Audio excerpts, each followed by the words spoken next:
Okay, I think based on various clocks, it's 7 p.m. And so welcome to the Manhattan City Commission meeting for Tuesday, July 20th. And we will begin with the Pledge of Allegiance. To the flag of the United States of America and to the republic for which it stands, one nation, under God, indivisible, with liberty and justice for all. Okay, next item on the agenda is Commissioner comments. So we'll start with Commissioner Reddy.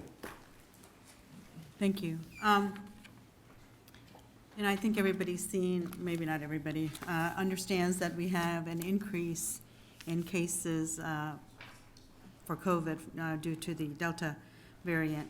I just wanted to give you some information about getting vaccinated. This Friday, the Riley County Health Department will be providing vaccines with no appointments at Redbud Estates, Friday, July 23rd, from 4 p.m. to 7 p.m. Anyone ages 12 and older. Of course, if you are in between 12 and 18, you need a parent or a guardian with you. No ID necessary, no insurance necessary. Testing is available if you have symptoms or even if you don't have symptoms. Translators are available. And there's also free school supplies or grocery gift cards. Like I said, one of the ways we're going to defeat this is if we get vaccinated. We do have a solution to this problem, and hopefully everyone takes advantage of it. I know one of the things we did, I belong to a different Rotary Club, Community Action Against Human Trafficking, and that's a population that doesn't like to be identified or has definitely challenges with trust and such. So we made it easily accessible. Same thing, no ID necessary, free. Gave them an incentive card of $50 from Amazon, and we were able to get several of them vaccinated. So for a variety of reasons, people may choose not to get vaccinated, or they might be scared, or whatever it is. But I highly recommend talking to someone you trust, a physician, or anybody else within your family, and see if this is something how you can get this. The other piece I want to get everybody on board with is to vote. We have a school board primary going on right now. There are 9 candidates. You get to vote for 3.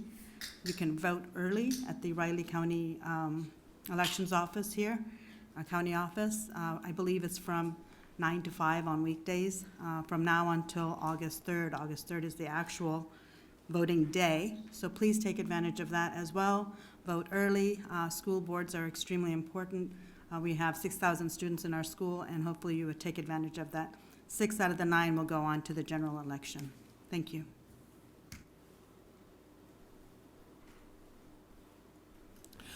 I just want to echo Yusha's concern about the increase in the virus and the need to be vaccinated.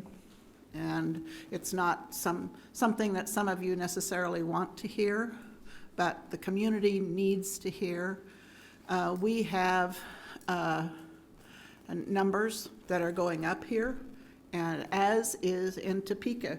It says Kansas, the Topeka paper, Kansas is seeing a 4th wave. I didn't realize we left 2nd, but 4th. And it's a surge in Shawnee County.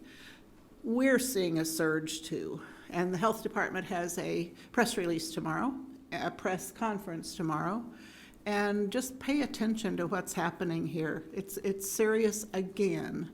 And if you're vaccinated, you don't have to worry about it, but it doesn't mean that you take unnecessary risks. So just be cautious. It's not something you want to deal with the rest of your life, the consequences of it. So thank you. Okay, then we'll move on to the next item on the agenda, which is the consent agenda. The items on the consent agenda are those of a routine and housekeeping nature, or those items which have previously been reviewed by the City Commission. The Commissioner may request an item be moved to the end of the general agenda. Does the Commission have any questions or comments on the consent agenda? I have a question on item L.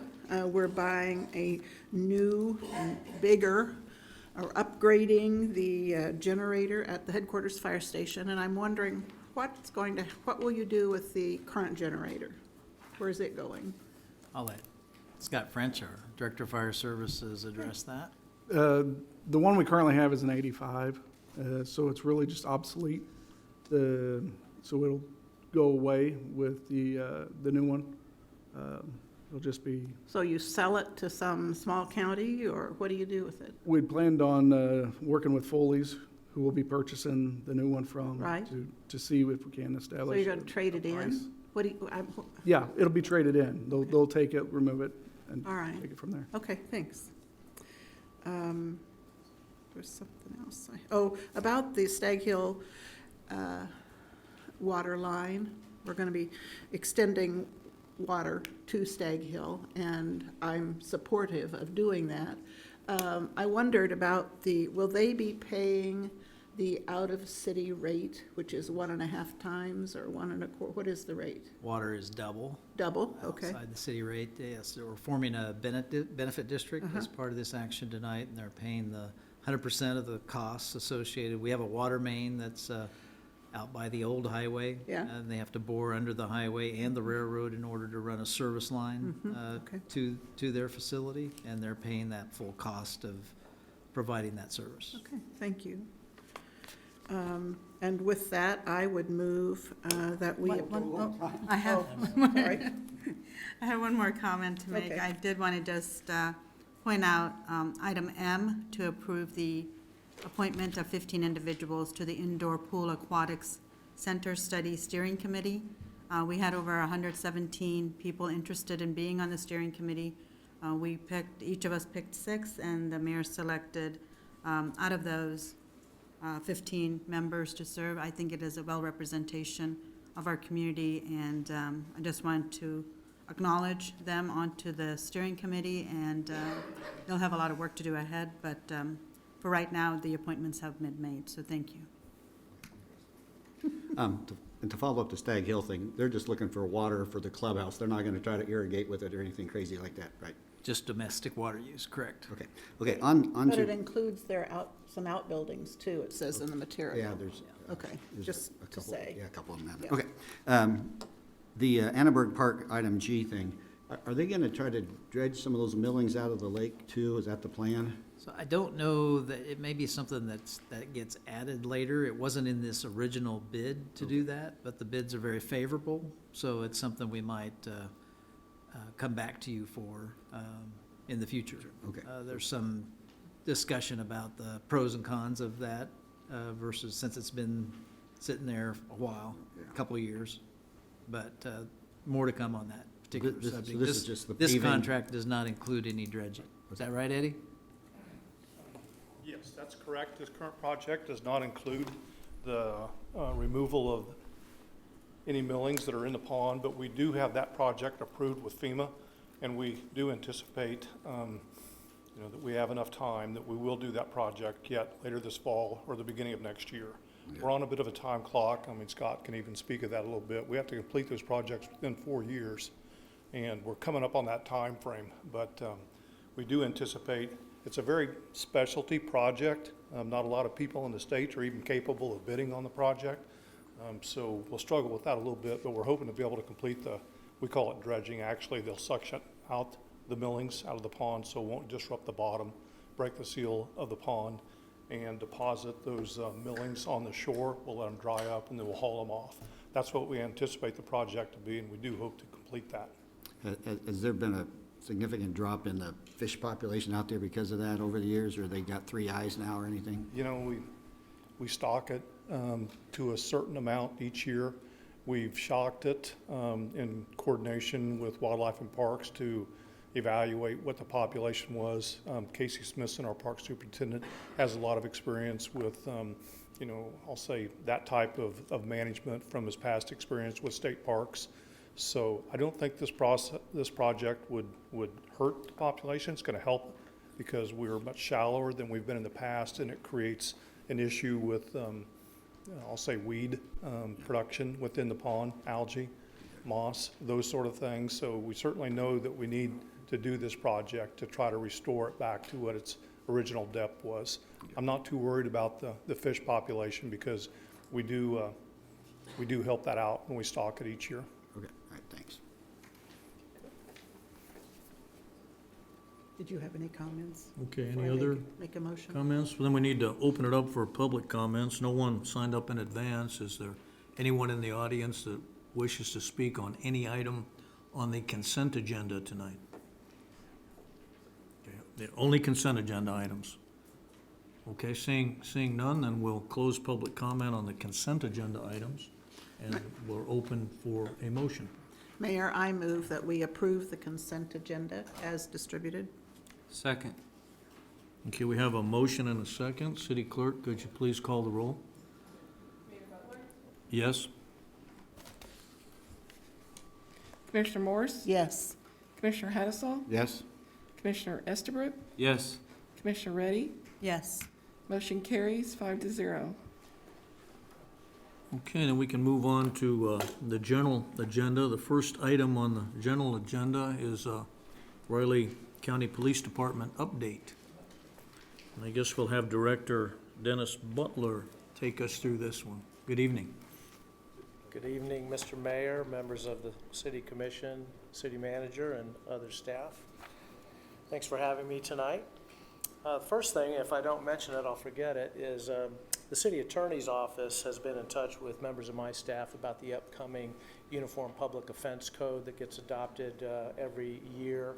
So we're working with them on that, and just in general, we always at the RCPD support the adoption of this code. I know they're working on some adjustments to it to fit some of the other city ordinances that are not contained in there, so I just wanted to let you know that. Also, 2 weeks ago, I was invited by the International Association of Chiefs of Police to sit on a hate crimes task force roundtable sponsored by the Bureau of Justice Assistance.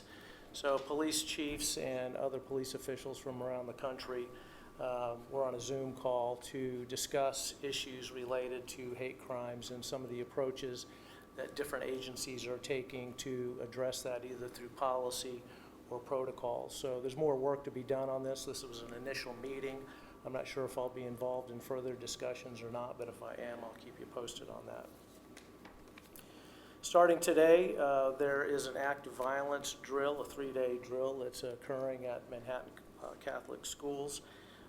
All the first responders in the city, Manhattan Fire Department, Riley County EMS, and us are participating in this drill. Mainly this training is going to focus on streamlining interagency cooperation during crisis situations. So while we're working on an active violence drill right now, these types of drills and practicing together will help us in all other situations as well. So I think we publicized this pretty heavily, and so if you see any activity that looks like a live crisis situation, there should be signage up indicating that it's not, that it's training in progress. But our communication center is also aware of this, so if we get calls from citizens, we will let them know. We've mentioned it before, like most organizations, we're suffering through some staffing issues right now. We're not really meeting our numbers in both corrections and the police portion of the police department patrol. We've done a few things to try to adjust to this. Currently, with corrections, for example, our minimum hiring age for many years has been 21 years of age, and that was because years ago our corrections officers were armed with firearms, and they haven't been for many years. They carry other less lethal options, and so to widen that hiring pool, we lowered the age during the most recent hiring process to the age of 18, which really is in line with most jurisdictions in the state that have correctional officers. So it's too early to tell whether or not that will yield more applicants than normal. We do have an open process right now that closes on August 6th, and so we will see how that goes. As far as police hiring, we did something, I don't know if it's never been done here before, but I directed that we have a certified police officer only hiring process. So we had a separate hiring process where we encouraged applicants who are already certified in Kansas as police officers to go through an interview process with us. We had 5 applicants and 3 are still in the process going through background investigations. The whole idea behind this is try to speed up the process by having someone who's already trained at the academy, but then they'll go through local training with us if they are hired. So hopefully that will help us get closer to our hiring goals. Also, you may be aware that today concluded the second day of Battle of the Badges, the American Red Cross Blood Drive. I have to start out by congratulating the Manhattan Fire Department for blowing everybody out of the water, the police, EMS.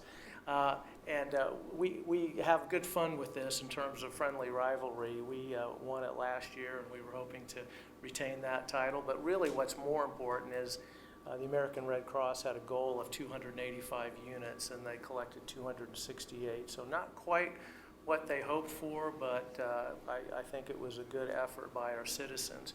Not all the blood collected was from first responders, so citizens could come and donate blood, and then they would name the organization that they wanted to donate on behalf of. I understand from Christy Ingalls, who is the coordinator, that many citizens, when they submitted their card on who they were pledging for, they circled all three agencies, which was kind of cool. But congratulations to the fire department.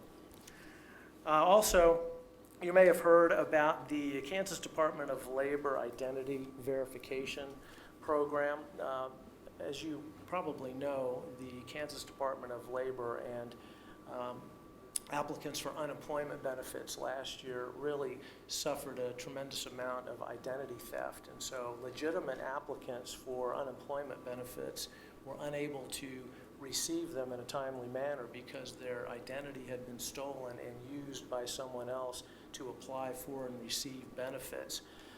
This problem did not go away, and so the Kansas legislature passed a bill authorizing a program for local law enforcement agencies to offer a program that is coordinated by them, where citizens who are in legitimate need of unemployment benefits but can't get them because their identity has been stolen can come into us with forms. We have the forms as well, with the types of identification they need for us to verify who they are.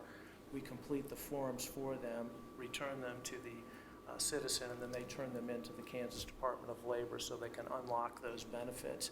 My understanding is if those benefits should have started many months ago, that they'll be paid in arrears as well, so not just from the point the application's submitted.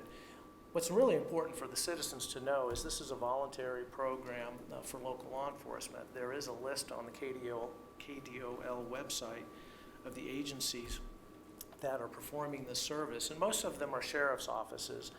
There are a few police departments, but as of last week, not every sheriff's office or large police department was offering this. So this was not something mandated by the legislature, but as your local police department, we felt obligated to help provide this service for our citizens.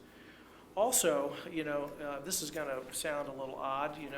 We occasionally hear from concerned citizens about a variety of issues, and throughout my career, there's always been a couple of common themes.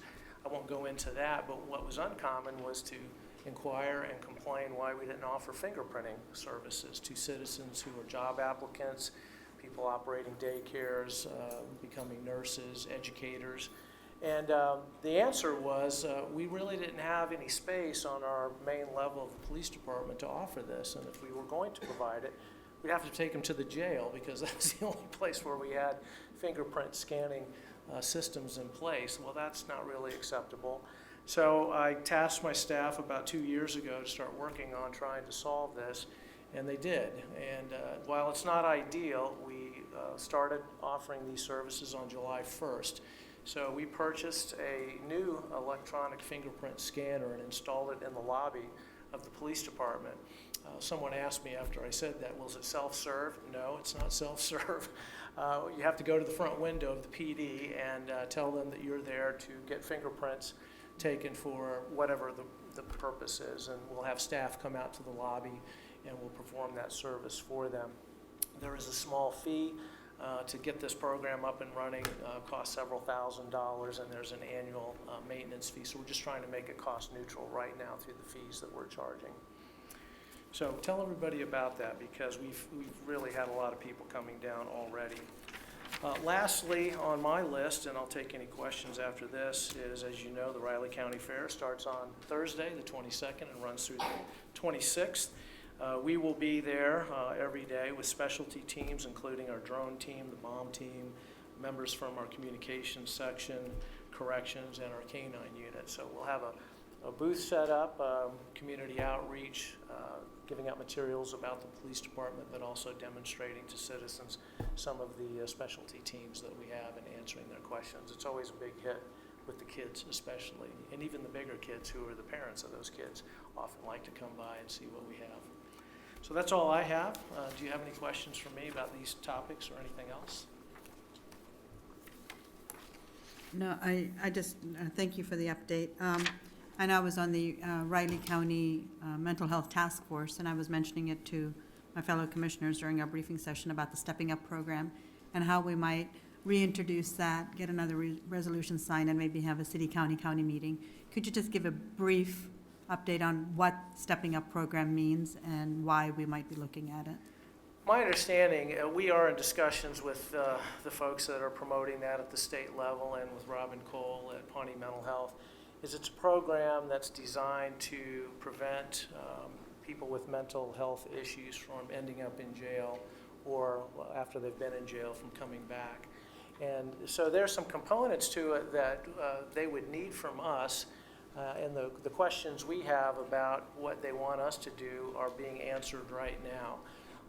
I'm happy to report that when you look at the program overall, in my opinion and the opinion of my staff, the Riley County Police Department at least, and there's other organizations that have to be intricately involved in this, do most of those things already.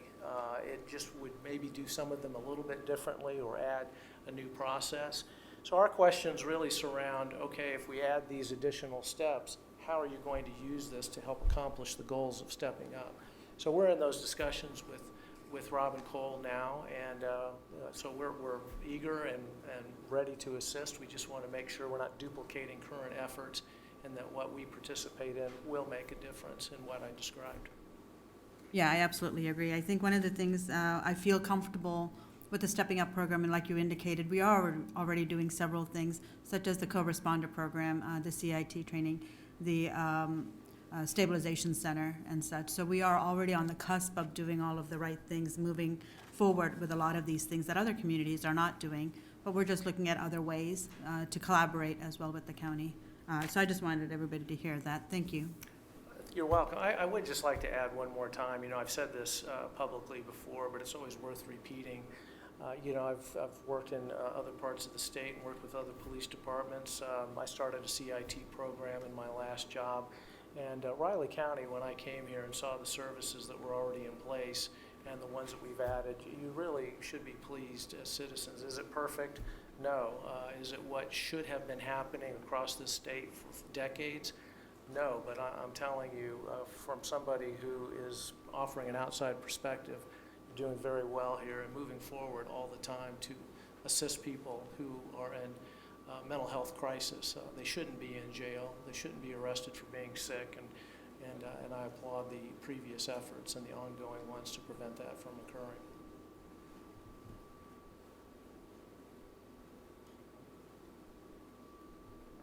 Okay, I'm glad you managed to get the fingerprinting thing in there. I know we talked about that about Yes, we 18 did. months ago, and a number of people have, asked that for various reasons, and that's a great service that you're able to provide, so I'm glad to hear that on the update, so.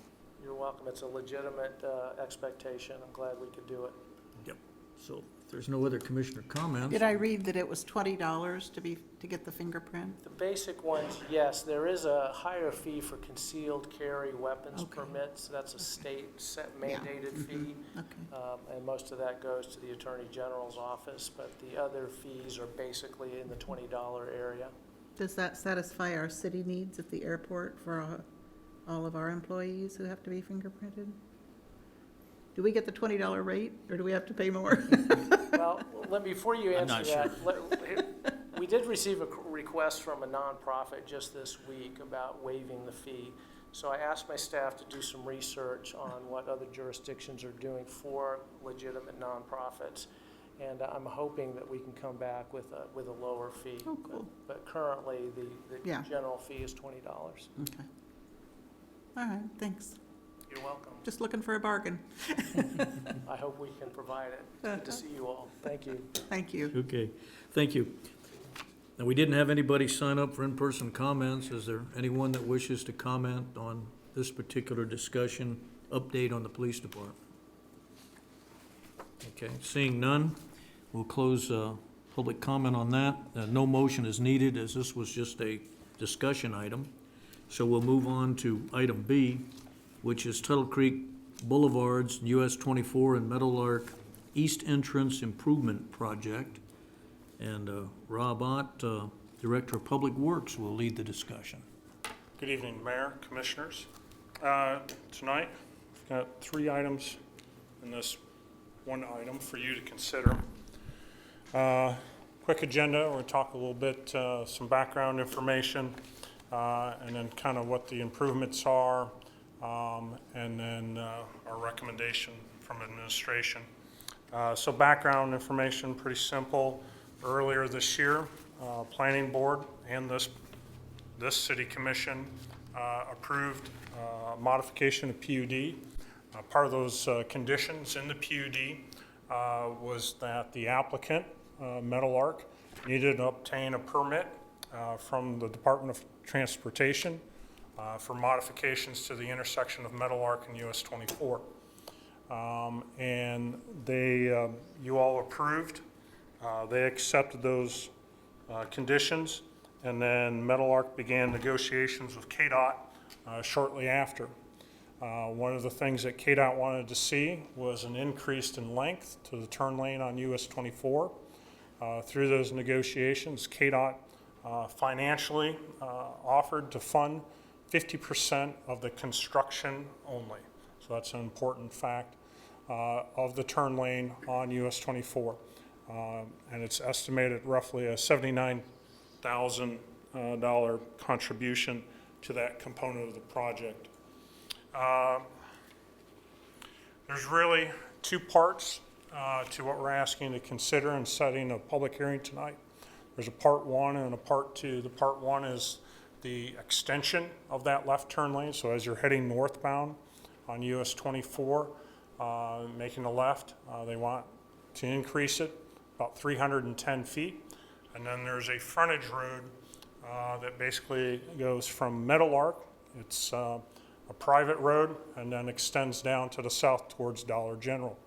And that road is in need of repair. So we're asking you all to consider holding a public hearing and putting in place a benefit district for those part 1 and part 2.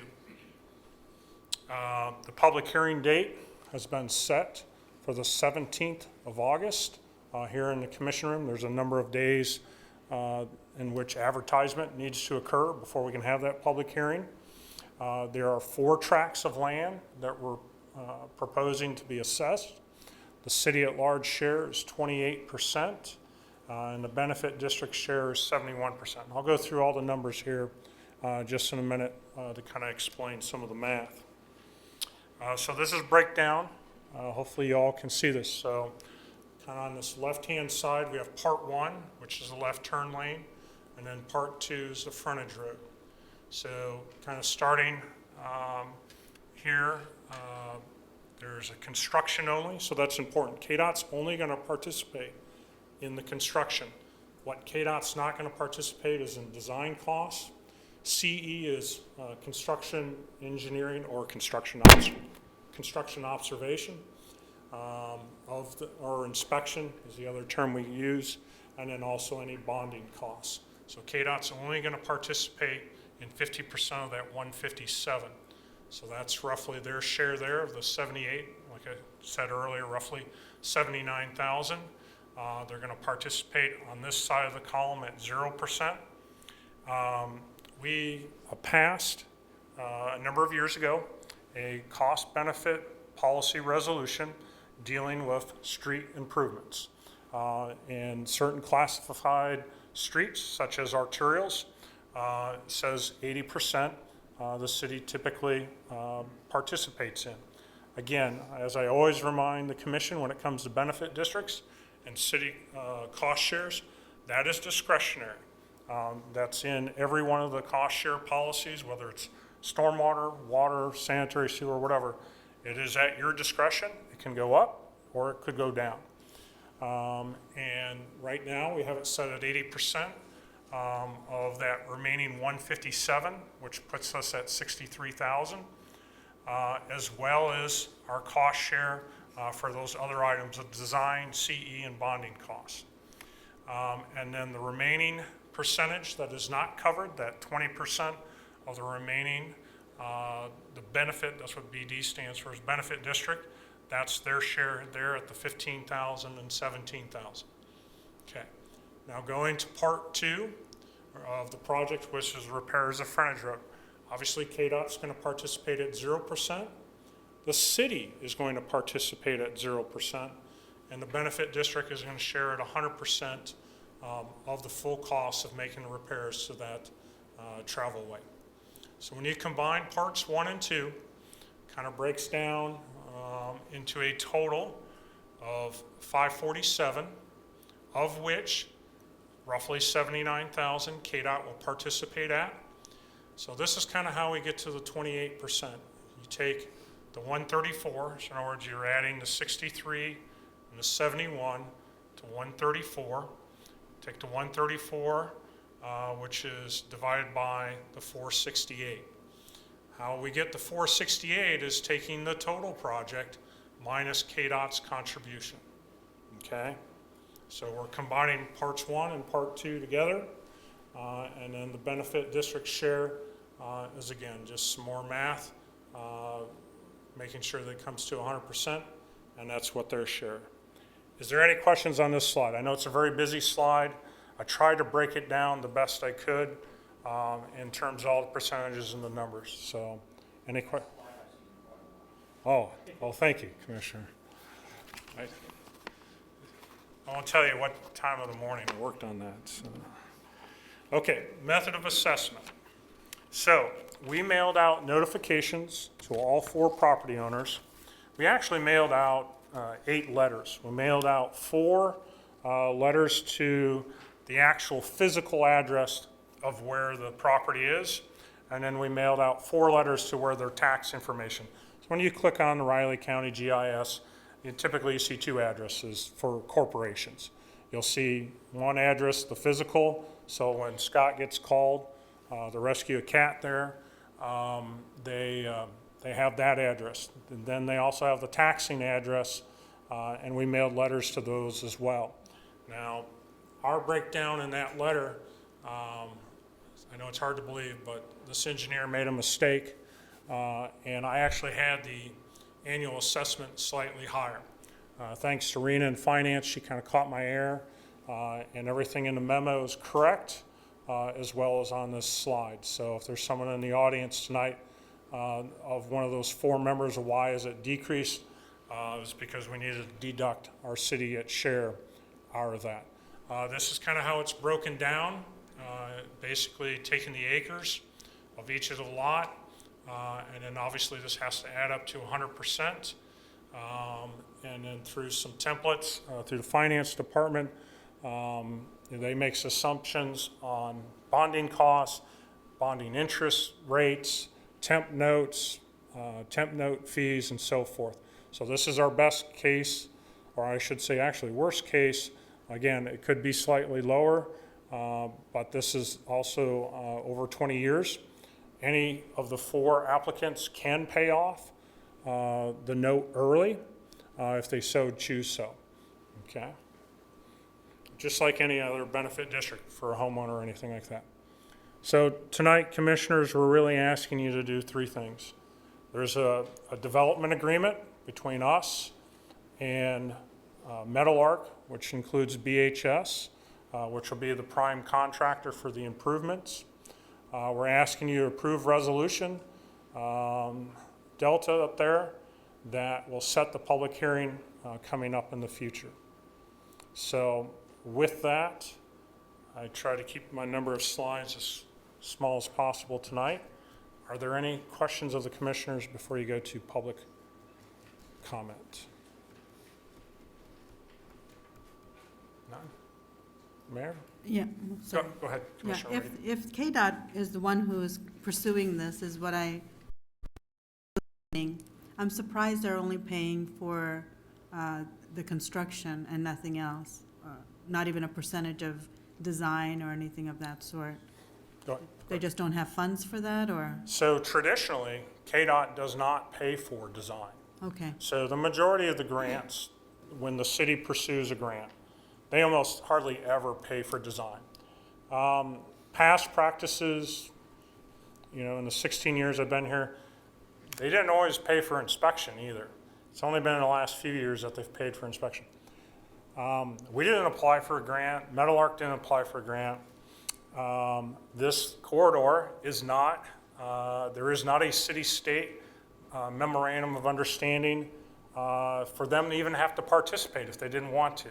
So there's, frankly, they're kind of going, I guess, I don't want to say out on a limb, but they are a little bit outside their box and being willing to help us. Normally, well, Commissioner, we have to come to you all, ask permission to submit for a grant. And, sometimes projects don't happen until 2 or 3 years later. This started in February, so. yeah, don't know. no, I just thought maybe they were the ones who were wanting it and kind of approached about making the changes. So Yeah. what I hear you saying is we should be happy. with I'm the 70. saying that a little bit, yes, Like, yes. Yeah. They moved extremely fast for the Yeah, state don't of Kansas. complain, it's going pretty well. Okay, I think that was the only question, and I will leave it up to public. And they hardly ever pay for any bonding costs or any, I haven't seen that in 16 years. The inspection's probably about the only thing they've kind of changed their tune on in the last few years. And a lot of that has to do with rural communities.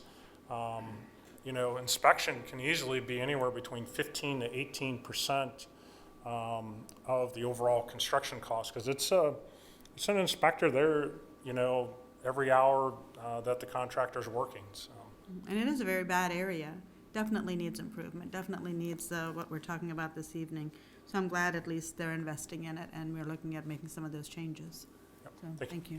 Commissioner Estabrook. So for the city expenses, and you did a great job following through this here, but I'm gonna try to simplify it. Sure. And tell me if I'm wrong, and that, of the 50% that the city would have a portion of, Mhm.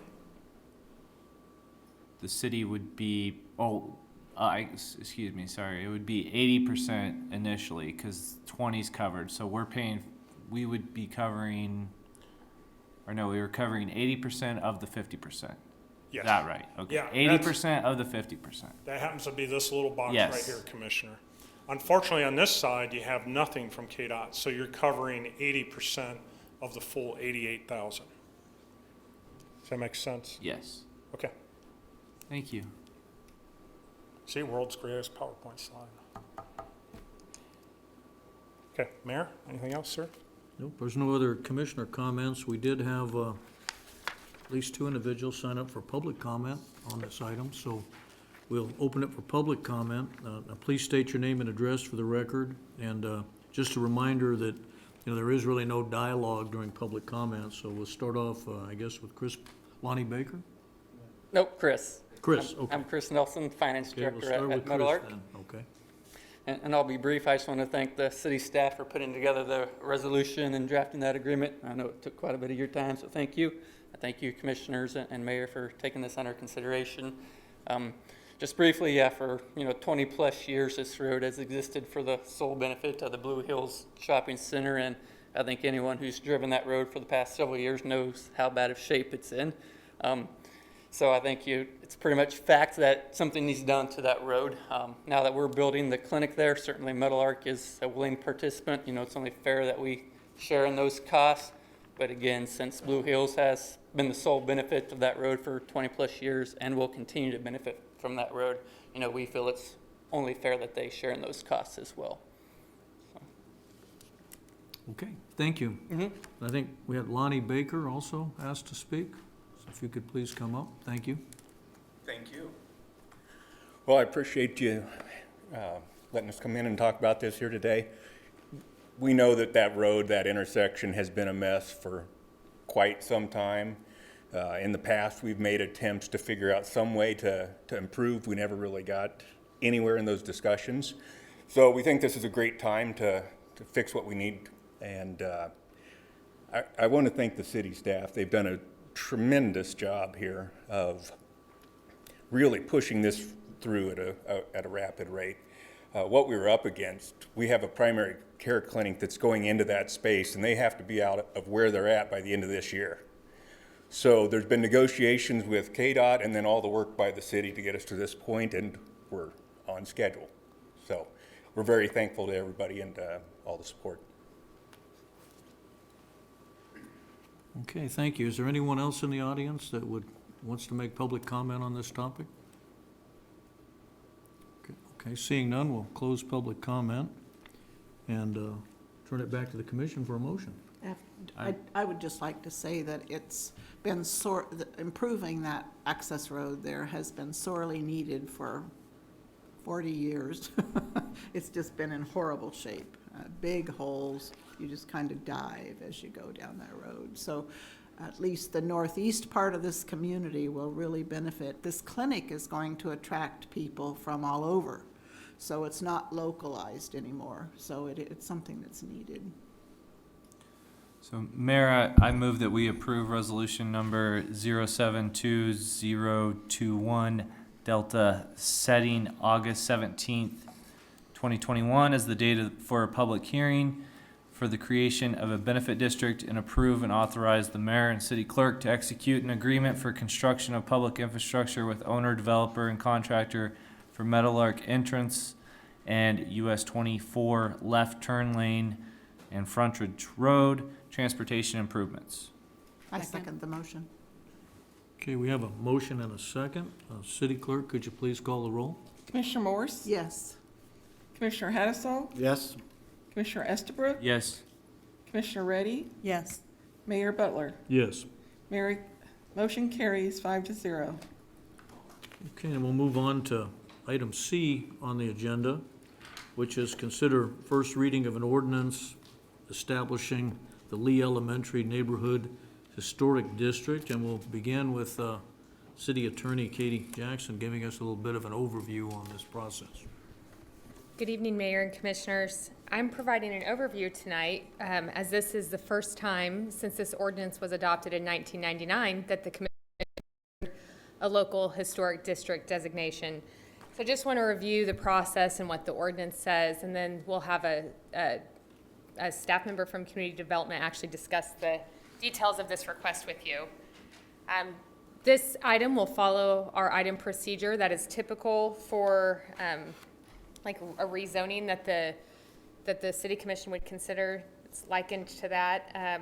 Our typical procedure is adopted in our City Commission resolution. We'll have a staff presentation, including the applicant presentation time. The Commission will have an opportunity to ask questions. We'll have our normal public comment period. The time limit applies. That's a 5-minute time period unless the Commission decides otherwise. The public comment rules apply to this session in terms of no questions or discussion and public comment. After the public comment is closed, just like another similar item, the staff presentation will do some follow-up. You can ask, the applicant can speak to any issues to rebut them, but the city staff is also available to answer any questions or make any clarifications. Once the City Commission starts its discussion and proceeds towards this action, if there are questions of city staff as far as the ordinance or the item, of course we're available for those, but there wouldn't be any further questions for the applicant or the public.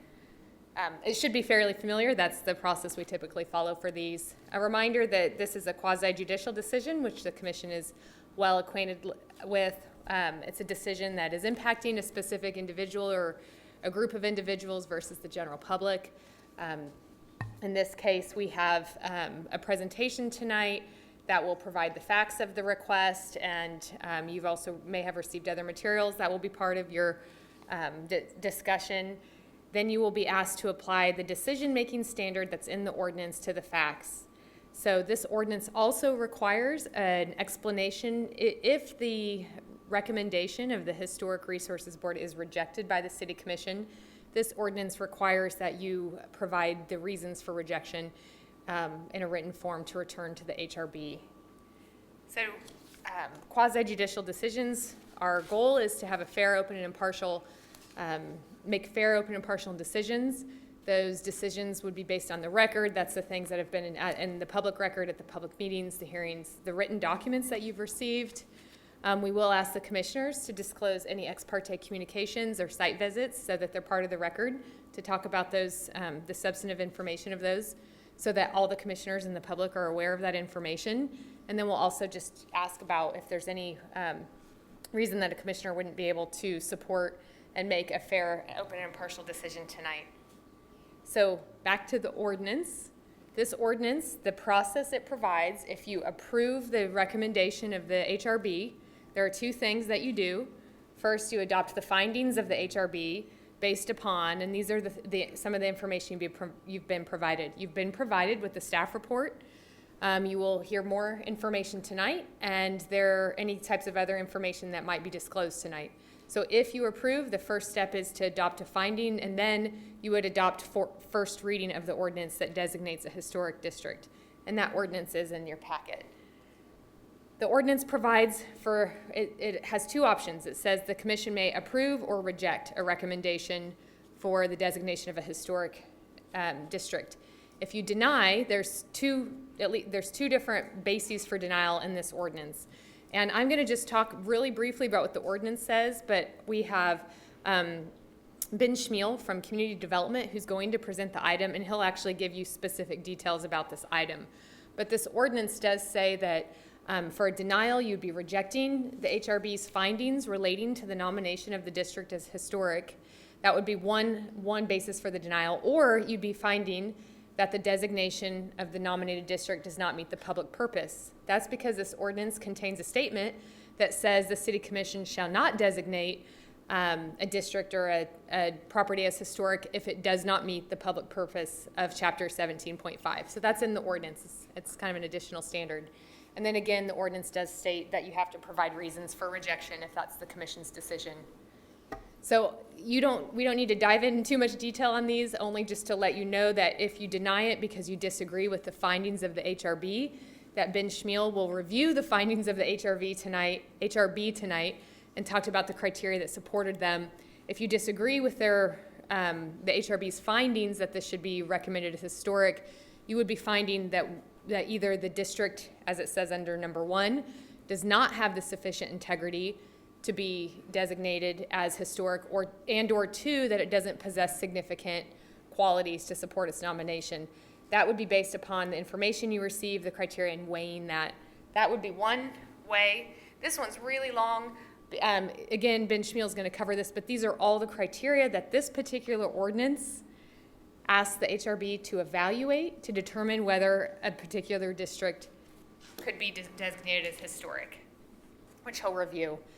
And then there's this statement in this ordinance that says that you shouldn't designate a district as historic if it does not meet the public purpose of chapter 17.5, which I've put on this slide and will have again. So it's kind of a complicated ordinance in terms of the way that the commission will make its decision and have that discussion, but we can review it again in context later.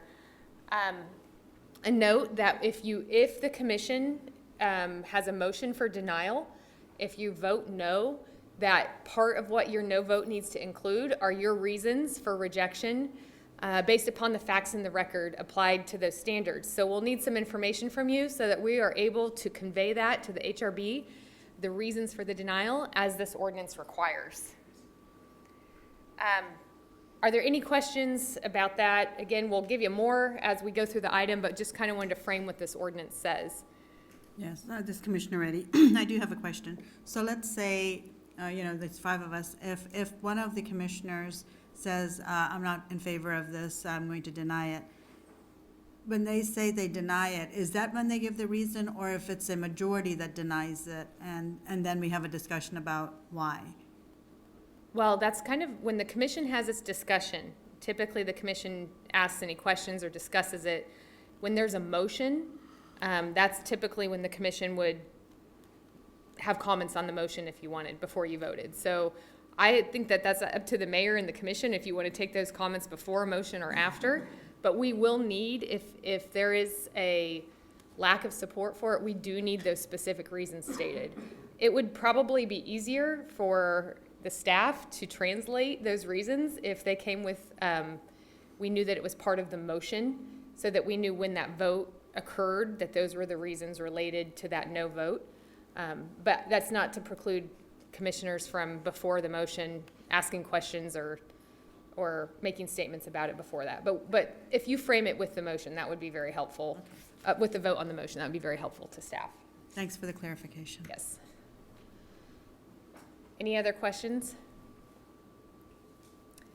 So before we begin, and I turn it over to Ben Schmiel, I guess, well, the first step for the commissioners is to disclose any substantive information from their site visits or oral or written ex parte, which means the communication that occurred outside of the public record, that's not already included. If it's in the packet, then obviously that's already in the public record. And then step two, as each commissioner responds to that, would be to say whether they have any bias, conflict of interest, or prejudgment that would prevent you from making a fair, open, and partial decision tonight. So those are just, yes. I just have a Commissioner. question before we get into just process-wise. So each of us have received emails that go to city commission, and it goes to all of us. Do we declare that? Is the public privy to that? I don't know if those have been provided in the I packet. don't know. I don't know if Ben's, where Ben, oh. Do you want to say what, I'm not sure what all you provided. I know they're not. Ask 'em. Yes, Ben Schmiel, long-range planner for the city. There was one letter that was provided in the packet material. Matix, Maddox. Yes, from Mr. Maddox, attorney representing the Acacia fraternity. So if you are referring to emails that were other than that Yeah, letter, then yeah. those have not been part of the public Haven't record, been and they should be. disclosed, is Yes. what you're saying. Yes. I don't know how many there were. 15. Me neither. Probably, 15. So, I mean, can I just estimate like that? Is that how I should do it? What you're asked to do is to share the substantive information. So I haven't seen the emails and I don't know the content of them, but for you to share the information related to this decision tonight so that all the commissioners have the same Sure. information that you have and the public's aware of it. Yeah. Thank you. I just needed to clarify. Sure. Okay, I guess I'll just lead off on the topic there. We did receive a number of emails, I think around 10 or 12, and they were all in favor of the historic district. No one sent me an email that said they were against it. I didn't reply to any of them except one, and that went back to Brent Riffle, and I just asked him, one question, which was the intent of the historic district to inhibit the fraternity's ability to use their property, and he replied and said, right on. Okay, so that pretty much, and that was the only one that told me that.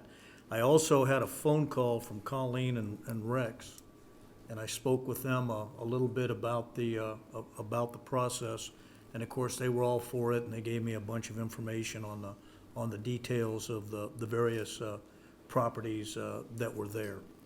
And then the last thing was, I always like to go and look at, properties. And so the alumni group that works with the fraternity, called me and said, we'd like you to come down and look at the properties. So I walked the street to see what all of them actually looked like. I was particularly interested in looking at this so-called swimming pool, which to me looked more like a overgrown fish pond, in the back there, and I looked at that. And I was also able to, because they own the property there, I think it's 2505, the one house that's vacant there. And we did walk inside of that, and, I got to look at it, and the one thing that I found interesting was the packet said that house was in excellent condition. I'm not a code inspector, but it didn't look like an excellent condition to me. I mean, I'm not even sure it's habitable. But that was just my impression, as I left there. And then the last thing, I think Commissioner Estabrook was there for part of that because they invited him also, which was okay because it wasn't more than 3 of us at the location, and Aaron was there walking around with me at that time. And the other question I asked them, because this wasn't clear in the packet, it was clear that the fraternity owned 3 of the properties. So out of the 11, 3 of them belonged to the fraternity, and 2 of them are single houses. One of them appears to be being used by the fraternity, and there's students living in there. I didn't ask them how many, but there are a few living there. The other house is, of course, empty, and they also relayed that, that they really didn't have a plan for what to do with the properties formalized, because they didn't have the money, but they were trying to solve the parking problem that's been an issue in that area, and they had considered using the back part of one of those properties to expand the parking, and that would be the place where that swimming pool is, to sort of expand it there, and they talked about maybe connecting a street from there down to one of the cul-de-sacs along Lee School. And so that's what we discussed, and we did mention that this particular issue had some legal ramifications from the standpoint of how we could vote, not vote, which Katie has just covered, basically. So that's the discussions I had with people. So We all have different perspectives, so in the interests of disclosure. I had a phone call in early July, late June, from one of the residents. I think his name was Fowles. What is it? Rex.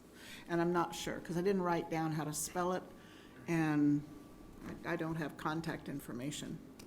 I found out.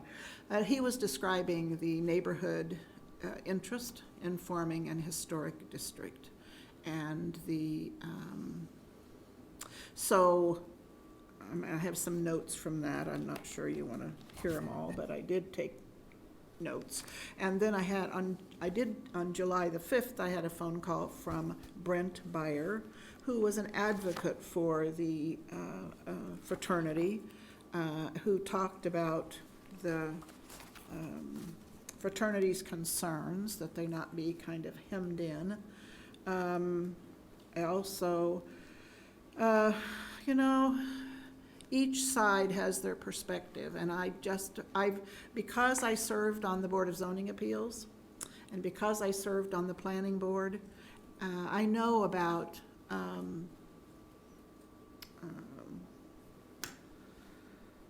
whatever we're doing here. What do you call it? What's the right word? About the need to disclose when we have, what's the situation? I lost the words. Quasi-judicial issues. And so I didn't commit, as far as I'm concerned, to either person in those conversations.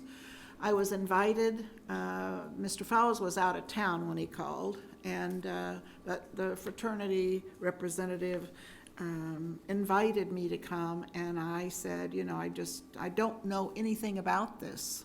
I don't know what the city is going to present to us. I didn't know at the time it was an historic district, to establish an historic district, or that it would be quasi-judicial. I'm just saying I purposely did not engage because I did not know. We had no prior information from the city that this was going to come at the time that I had those two discussions. And so those are the only things I have to disclose, are those two conversations, one from each party. Yes, I also talked with Brent Beyer about it a week ago or so, or last Friday, I think it was. And he was concerned that the fraternity was going to be limited on their ability to, how they wanted to maybe use those two houses, and the fact that it would probably cost them more to do anything if it had to be put back in as a historical type of a situation. And then last night, Colleen and Rex also called me and talked about the process, what they were wanting to try to do, and asked if I had any questions, which I really didn't because I'd seen all the stuff by then. So that's the only two conversations I've had, along with all the emails everybody else got. I attended, I guess I showed up to that meeting and did the site visit.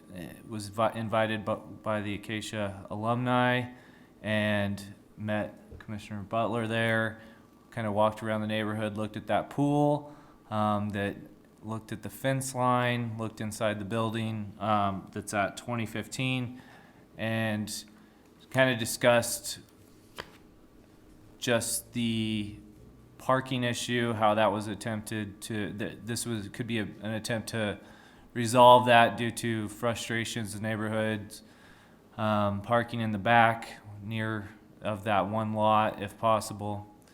And I think Commissioner Butler summed up the rest of what was shared in that conversation. Walked around the neighborhood on my own later, drove through, and then at some point I had a phone call. I can't recall which day, but I had a phone call with Rex and Colleen and talked to them. I think it was Sunday, or I don't know. It was this weekend, and they conveyed to me they answered some of the questions that I had in regard to just the neighborhood, and I had also asked in that time, met with our legal counsel and kind of reviewed our packet information and tried to get a better understanding of what the process was and what they understood the process to be as far as the quasi-judicial nature of it. So that, I think, generated a letter that went to the commission in response to my conversation. The letter was addressed to me, but it went to everybody, so I think that's full disclosure. Yes, so I read the packet. Just basically read all of it and talked to our city manager. I usually talk to him about our legislative meetings before the legislative meetings for about an hour or so. So most of those questions were answered by him. I didn't have any, maybe people called me. I have a tendency to listen to my voicemails a little bit later, so maybe if there was voicemail left on my home phone, I may not have heard it. I rarely pick up my home phone unless there's a message left, because usually it's about a warranty. And so I try not to waste my time on those types of calls. So if there was a message left, I apologize for not returning the call. I did email Colleen. We did get quite a few emails. I didn't respond to any of them. I read all of them. I was going to respond after the meeting this evening. The one I did respond to Colleen, I believe it was yesterday, just to say I appreciated the correspondence. Something I do think historic neighborhoods are important to our community, and I'm sure we'll have a thorough discussion tonight. I didn't say one way or the other how I was going to lean towards the vote or whether I support or deny the proposal, but I just left it in a brief 2 or 3 sentences to acknowledge that they put in so much effort into this that I did receive some email, and I am reading my emails, and I am familiar with the topic. So I just wanted to give the respect it deserves to the process that they've utilized to this extent. So that's my full disclosure as far as this particular topic this evening. And can to go on record basing that that communication that I had did not lead to information, in my opinion, that would prohibit me from being objective on the decision. I would want to mention, too, that commissioners did receive probably 15 emails, and I'm estimating. I know I did. I was just sitting here thinking, I did reply to Brent Byer, and I don't remember what I said, but it was nothing of a commitment. It was just appreciated the information, receiving the information. So that's about all I thought of after I spoke. Okay, does that cover what you needed? Or is there still? Mayor, I think Commissioner Estabrook's the only one who addressed the second question on there, just to confirm whether or not any information that you've received has made it difficult for you to have a fair, open, and partial decision. Linda Morrison, I would state that I do not have any bias, conflict of interest, or prejudgment that would prevent me from making a fair, open, and impartial decision. I can be impartial. Yes, I said that in my statement in the email, that I do not have bias, conflict of interest, or prejudgment that will prevent me from making a fair, open, and impartial decision. Okay. Yeah, I didn't gather any information from the various meetings or emails that changed anything, so. Okay. Thank you very much. And thank you, Katie Jackson, for presenting on the nuts and bolts of the discussion tonight. Good evening, Commissioners. My name is Ben Schmiel. I'm a long-range planner for the City of Manhattan in the Community Development Department, and I'm also the staff liaison to the Historic Resources Board of Manhattan. Tonight, you'll be considering a recommendation from the Historic Resources Board to designate what is being called the Lee Elementary Neighborhood Historic District as a historic district on the local register pursuant to Chapter 17.5 of the local Code of Ordinances. And I wanted to give a little bit of background on, how do I advance this? Wanted to give a little bit of background on historic districts and historic preservation in general in the city, as I think it's relevant to the discussion. It was mentioned that this is our first local historic district. That is true. It is not our first local designation. However, there are two existing individual properties on the local register. They were listed in the early 2000s, or one was listed in the early 2000s, another one back in 2014, I believe. But we also have some historic districts and individual properties that are listed on the state and or National Register of Historic Places. The most prominent of which are going to be downtown in the downtown historic district that you may be familiar with, and the Houston Pierre Street Historic District, and the most recent historic district, the Wolf House Historic District, which is just the museum site. It's probably the smallest historic district in the world, but it's there. There are also, I believe, around 40 individual properties throughout the city that are listed on the state or national register. So the city has a lot of background in dealing with historic preservation in that capacity. The difference being, well, there are a few differences between our local historic preservation ordinance and the practices at the state and the national level. The local historic district, or the local register, was a product of local ordinance 6065, which established the Historic Resources Board as we know it today, which would have been in 1999. It established the board, the local register, and the procedure for reviewing projects affected or that take place in the historic district. The difference between these two things, at the state and the national level, projects that occur within those historic districts or on those individual properties are reviewed using the Secretary of the Interior standards. We have our own locally adopted standards. They do largely mirror those standards set by the Secretary of the Interior. There are no design guidelines established at the state and national level because they're dealing with a broad range of resources.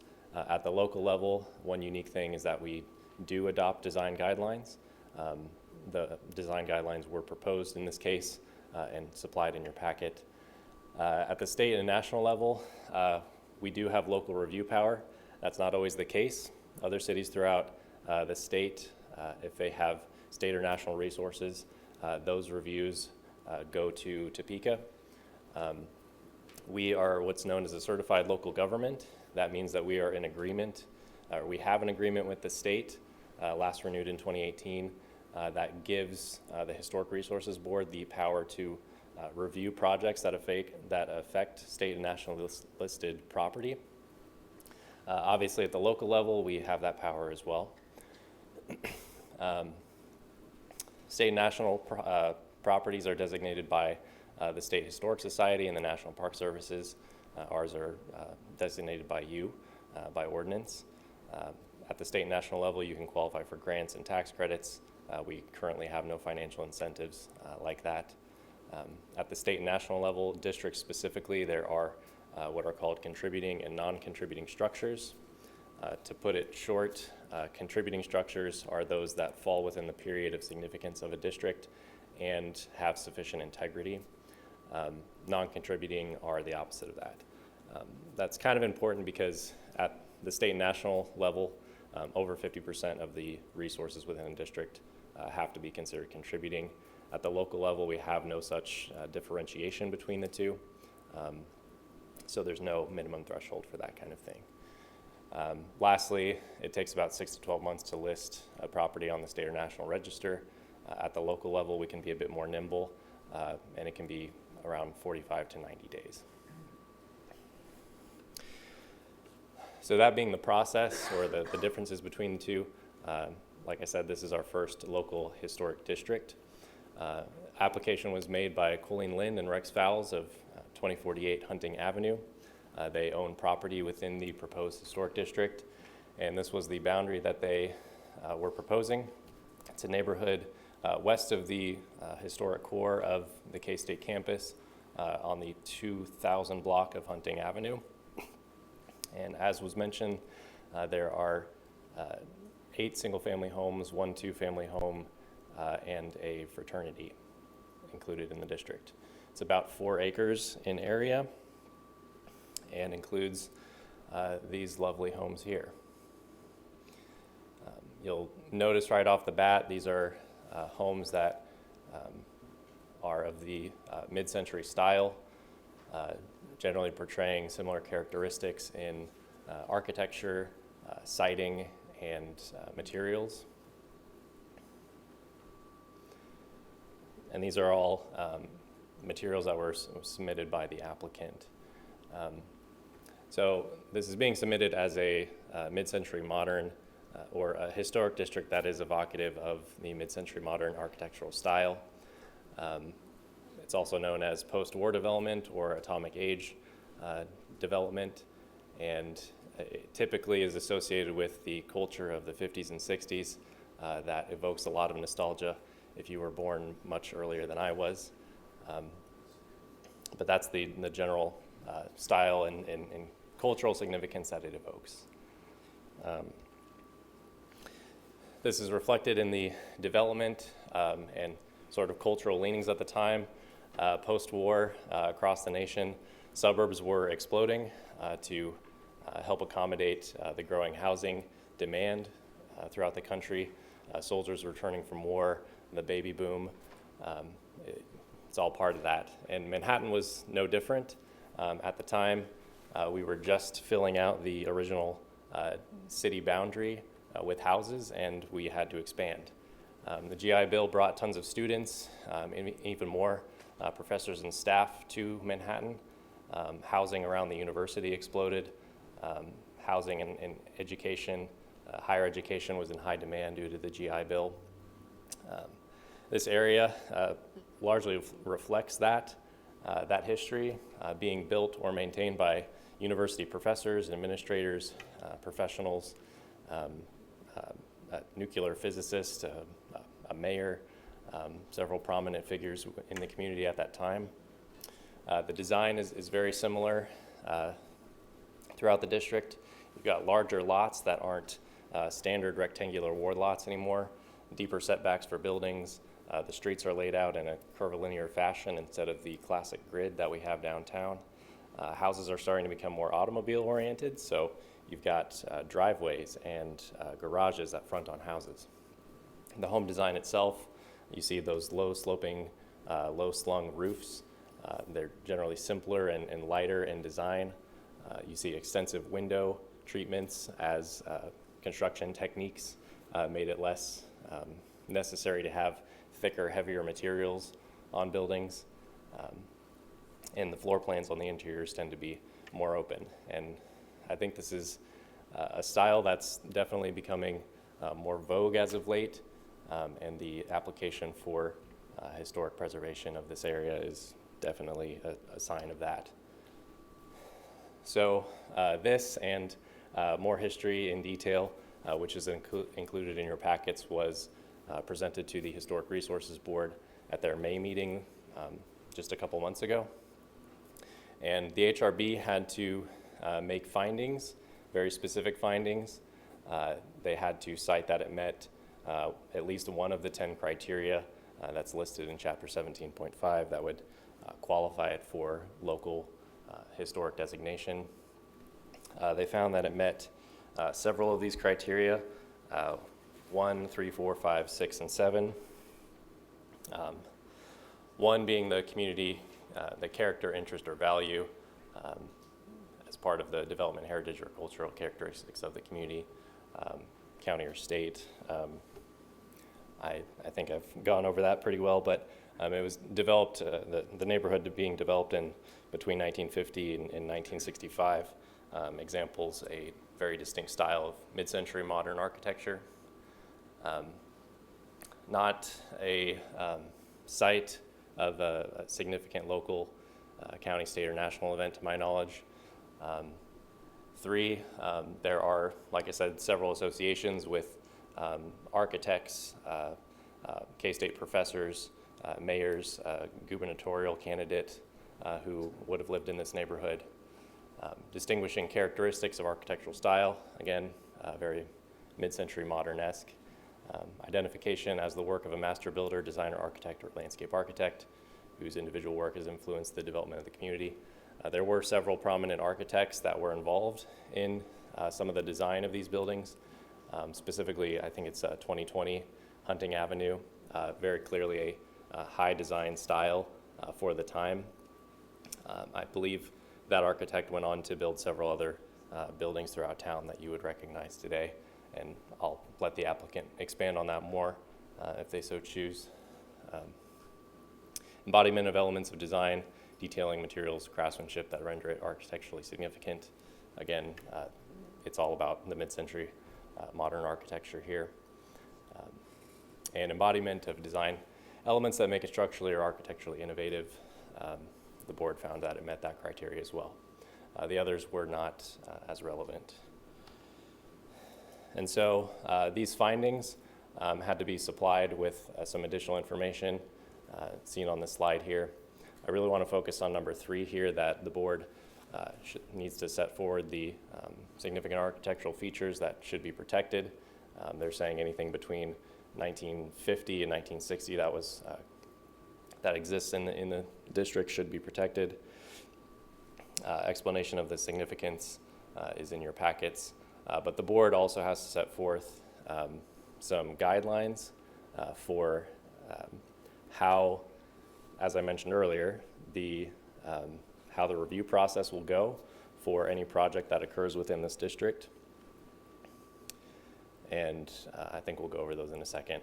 And there's some other miscellaneous requirements for their findings that are supplied in your packet, including a map that shows the district and evidence of owner consent. I'll go over the consent real quick. This was the level of consent that was presented to the HRB that we were able to certify before the meeting. The minimum requirement is to have a majority of property owners representing the majority of land area consenting to the nomination. And as you can see here, it came in at just over that majority level. For what it's worth, there was a property owner that provided consent after the public hearing. So if that is to be considered, it would be higher than that majority threshold at 58.4%. So the effect of this local district, very plainly, any work that is proposed on any resource in the district that is called out as significant in the designating ordinance or is part of the more basic requirements in the Chapter 17.5 has to be reviewed by the Historic Resources Board, and the HRB will issue what's called a certificate of appropriateness, saying that they approve of the work, that it meets the guidelines, the adopted guidelines, and that it meets the general requirements for review.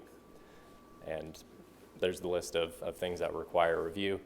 Demolition requiring a permit, construction of new structures requiring a permit, and alterations or features/materials identified as significant. So the HRB will apply those guidelines when a project goes before them. The guidelines, in short, are addressing exterior modifications. That was one thing that they amended during the public hearing, was that they didn't feel comfortable making decisions about anything that happens strictly on the interior of buildings. So we're mostly looking at additions, major facade renovations, nothing that is purely interior. Here's those general review criteria. These are the basics, and then those design guidelines, again, they go kind of above and beyond these general review criteria that the HRB uses. So all of this was presented at the HRB's public hearing in May. The board found that the nominated historic district met the criteria for designation and recommended to the City Commission that the Lee Elementary Historic District be considered for designation based on those findings that were in the staff report that were supplied. They did have a couple amendments that they made at the meeting, like I mentioned.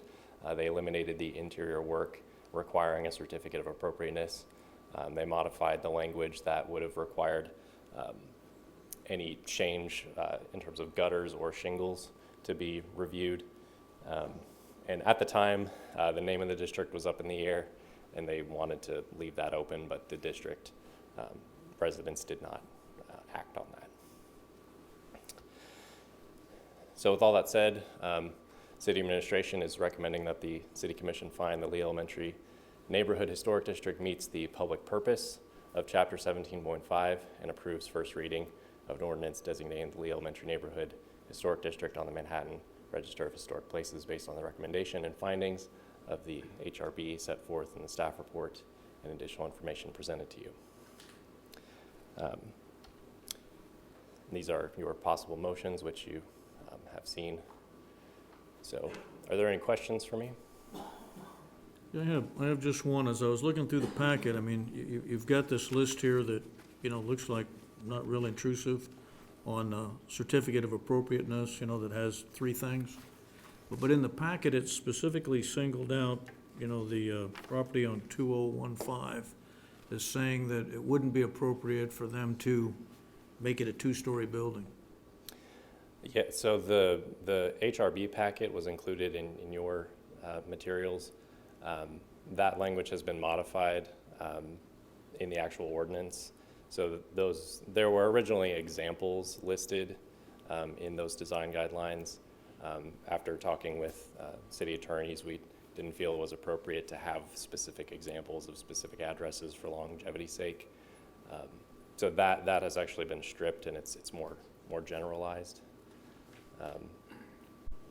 So does that make sense?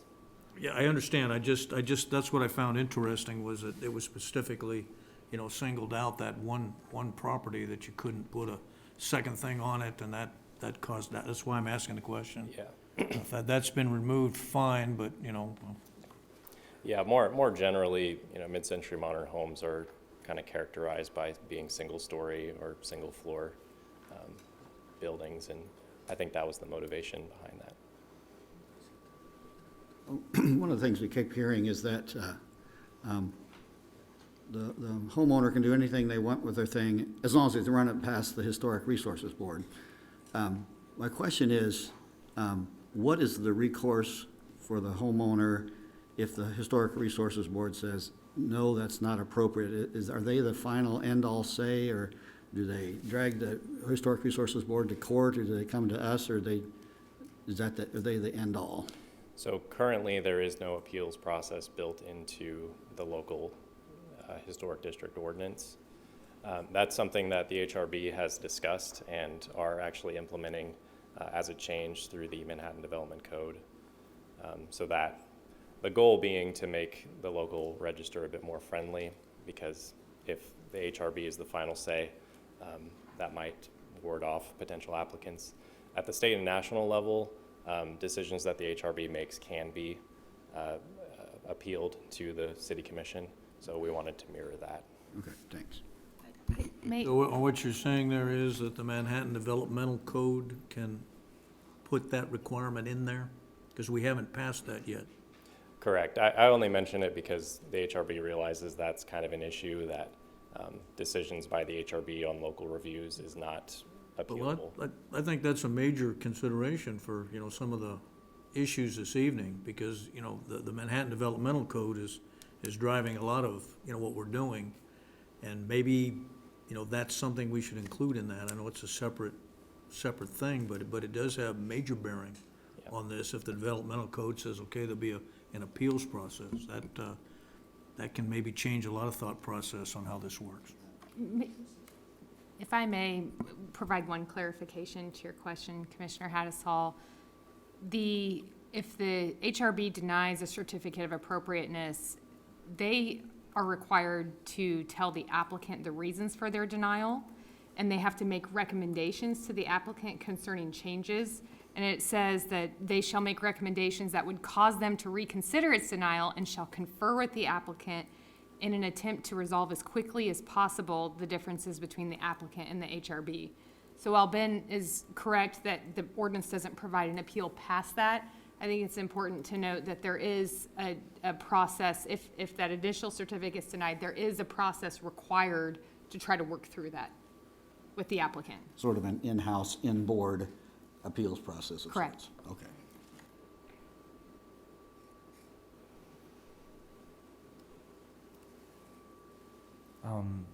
In terms of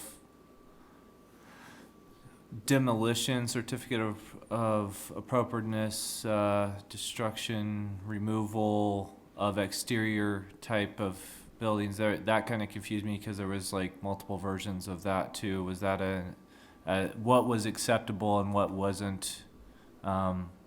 Just a hypothetical shed or something that's not attached to the main structure. Can you clarify? Yeah, I've got some slides on the back end if you want to get more into details on the guidelines. So I don't want to speculate on what the HRB would approve or would not, because it's a board that, weighs the pros and cons of a project and then makes a decision. For specifically sheds, I believe they were, so adding accessory buildings that don't require a building permit, don't require a certificate of appropriateness. So currently the city of Manhattan doesn't require a permit for sheds under 200 square feet. So a simple garden shed wouldn't have to be reviewed. Removing it. Removing it does not either. I think that was under demolition. Accessory sheds may be demolished without a certificate, whether or not a permit is required.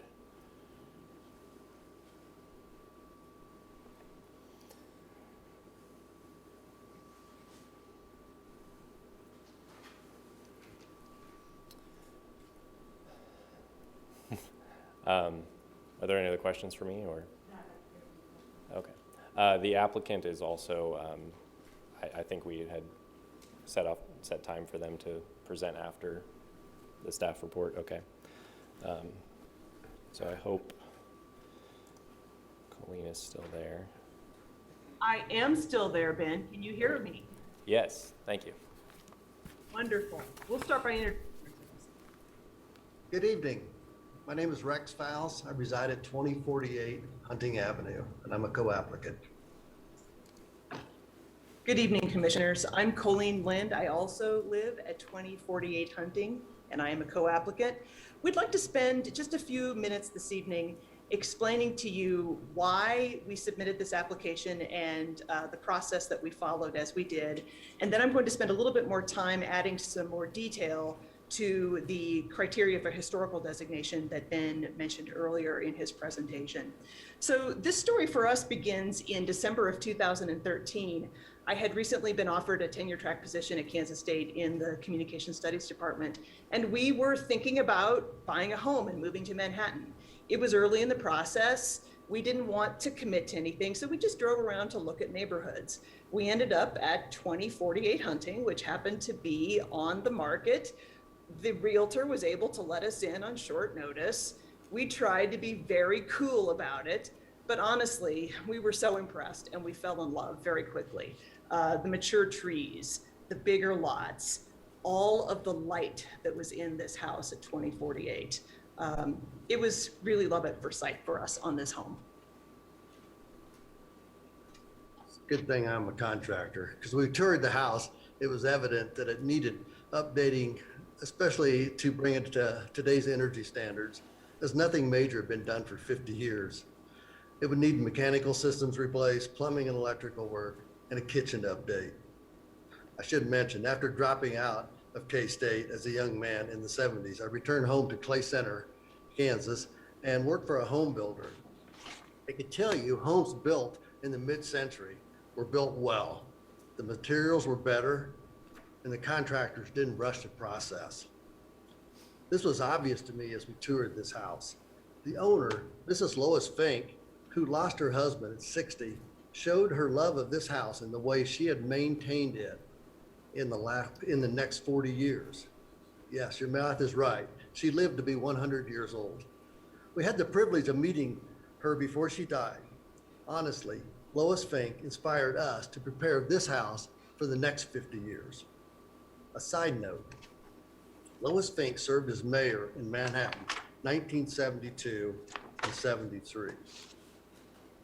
As a retired contractor, what I'm trying to say is all the property on this block are structurally sound and worth saving. You could call me the local consultant, and I've been in all the homes. I even come with tools, as long as I don't have to use them. You could ask the Acacia men, as I loaned them tools to build a float. Of course, they did all the work. When you drive this street, it shows that the property owners have maintained the properties without actually changing them, which makes the block a gem worth saving. So it took us a while to get the deal done, but we closed on the house on 2048 Hunting on Valentine's Day, 2014. Now, fast forward to last summer, it was August 2020. We are in the front yard of our neighbors, Abram and Danny Mertz, doing what we normally do, talking about our old houses. I remember very distinctly it coming up in conversation, Abram sharing that somebody had told him, sort of in jest, y'all should apply for historical designation. And that set off a light bulb for me, probably because I had spent so much time listening to John Stites, one of our neighbors on the other side of the block, whom some of you might know, 94 years old, longtime attorney in town, who had told Rex and I so many stories about the people who had built and lived in these homes. I just sort of knew that there was some potential here. So, Rex. When all the neighbors decided to pursue a local historic district, somehow, maybe because I'm retired, I became the researcher. If you ever get bored, get the original building permits of your neighbors. Go to the historical museum. You can use the Polk directories to find out what years, who lived there, and even probably their occupation. With those names, you can go to newspapers.com. You can learn who attended family get-togethers, bridge club, golf outings, 4-H projects, many, many other things. But you start to get a feel for what the people in that neighborhood were active in and how they lived their lives. The more I dig, the more interesting it gets. In other words, what you see in the packet is just a tip of the historical iceberg. We, of course, can't give you the entire iceberg tonight. There are others who live in our neighborhood who have submitted letters to you who can speak to some of the public purposes that will be served by this historic district, especially the ability of a local historic district to stabilize neighborhoods, provide quality neighborhoods, and attract talent to Manhattan because it provides desirable places to live and encourages other developers and homeowners to maintain their mid-century properties. There are other architectural experts who have provided you with comments before the meeting and who are in the room tonight who can speak to the architectural history with more authority than Rex and I can. We're going to stick with the social and cultural history and the story that this neighborhood tells. And I'm going to do so by walking through 4 of those 10 criteria for historical designation that are laid out in the ordinance. Specifically, I'm going to look at criteria 1, 3, 5, and 10. And these, of course, are what the Historic Resource Board was using as they were assessing and determining the merits of our application for historical designation.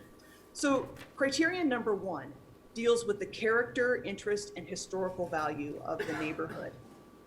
I think that Ben said it well in his summary here today, but I would just add that in addition to being able to literally see in this neighborhood how military history and the GI Bill brought and increased the number of people attending and therefore needing to work at Kansas State University, I would also encourage us to think about not just the GIs who were coming to study here and who built their families here, but also as the Cold War got going, there was a demand for and funding for more science and technology research and education. In other words, that grew and expanded Kansas State as well. Frankly, the more I think about this, I think that there's a real dovetailing between U.S. military history and U.S. higher education history that I hadn't recognized before, and that might make some of my colleagues a little bit uncomfortable, but you really can't ignore it when you look at the history of this neighborhood and how it developed. And it's why this neighborhood has always been a mix of students and professors and professionals, and it continues to be that way. We continue to have career military, retired military, students, and other professionals on our block. I'll move on to the third criterion, which deals with noteworthy people associated with the proposed historic district. Rex has mentioned that we have learned so much about the lives of all of the interesting people who were original owners on this block. I'm just going to highlight three rather colorful characters. First of all, Case and Marie Bonebreak, who were the original owners at 2023 Hunting. Case had a degree in mechanical engineering from Kansas State University before he shipped out to Italy in World War II to serve as a B-24 pilot. He came back to Kansas State after the war, earned a degree in business, and then served as the director of physical plant at Kansas State University for 20 years. But most interestingly to me, the entire family, Case, Marie, and their daughter Veronica, were avid rally car drivers.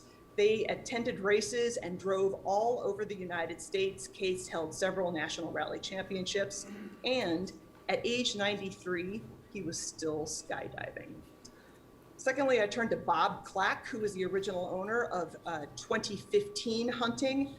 He's already been referenced as a gubernatorial candidate, but get this biography, doesn't quite fit together. Nuclear physicist, two-time GOP gubernatorial candidate, and rancher. I love seeing his campaign ads in the Manhattan Mercury from back in the 70s. He's always got a cowboy hat on, and he always identifies himself as a rancher. I just can't help but think that he wasn't styling himself after Ronald Reagan. And then third, Eileen Bergstrom, who was the original owner of 2055. Put yourself in this scenario. It's the late 1950s, you're recently widowed, you have 2 young daughters to care for, and your home in Randolph is being condemned to make way for Tuttle Creek Dam. Eileen Bergstrom persevered. She had a home built for her and her daughters on Hunting. She included in that design a space for her salon. She was a hairstylist, and she ran her business out of her home at 2055 Hunting for many years. Now, clearly, none of these people are famous, but like these 3 people, everyone in this block well exemplifies the characters of loyalty and sacrifice and community spiritedness that we associate with the greatest generation. They also exemplify optimism and confidence and that can-do spirit that we think about with mid-century culture. I turn now to Criterion 5, which deals with master builders or architects associated with the neighborhood. Ben mentioned Bill Eitzen, who is our local favorite son, who designed 2020 Hunting, but also the library in town, the Lutheran Church on Points, the International Student Center, and dozens of other buildings around town. But I also bring your attention to Bill Caton, a Winfield native, KSU graduate, Acacian, World War I veteran, and the designer of the Acacia fraternity. Bill Caton also designed more than 800 structures around the United States, is nationally recognized, has a building in all 48 contiguous states, as well as Sweden and England. I also bring your attention to Alden Kreider. Anyone of a certain age who passed through the Kansas State Architectural Program knows Kreider because he taught a popular and I think required lecture course in architectural history. But did you know that he was a painter who also studied with John Stewart Curry? One of Kreider's paintings is housed in the National Archive as an exemplar of Depression-era painting. He also, in addition to many of his design credits around the country, is a co-designer of a house in Atchison that is on the National Register of Historic Places.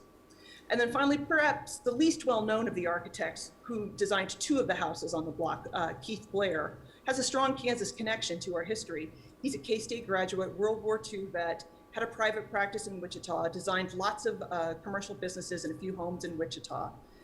He then went back into the military in the 60s, retired as a lieutenant colonel from the Kansas Air National Guard, and then ended with a third career as the chief architect for the Board of Education for the state of Kansas.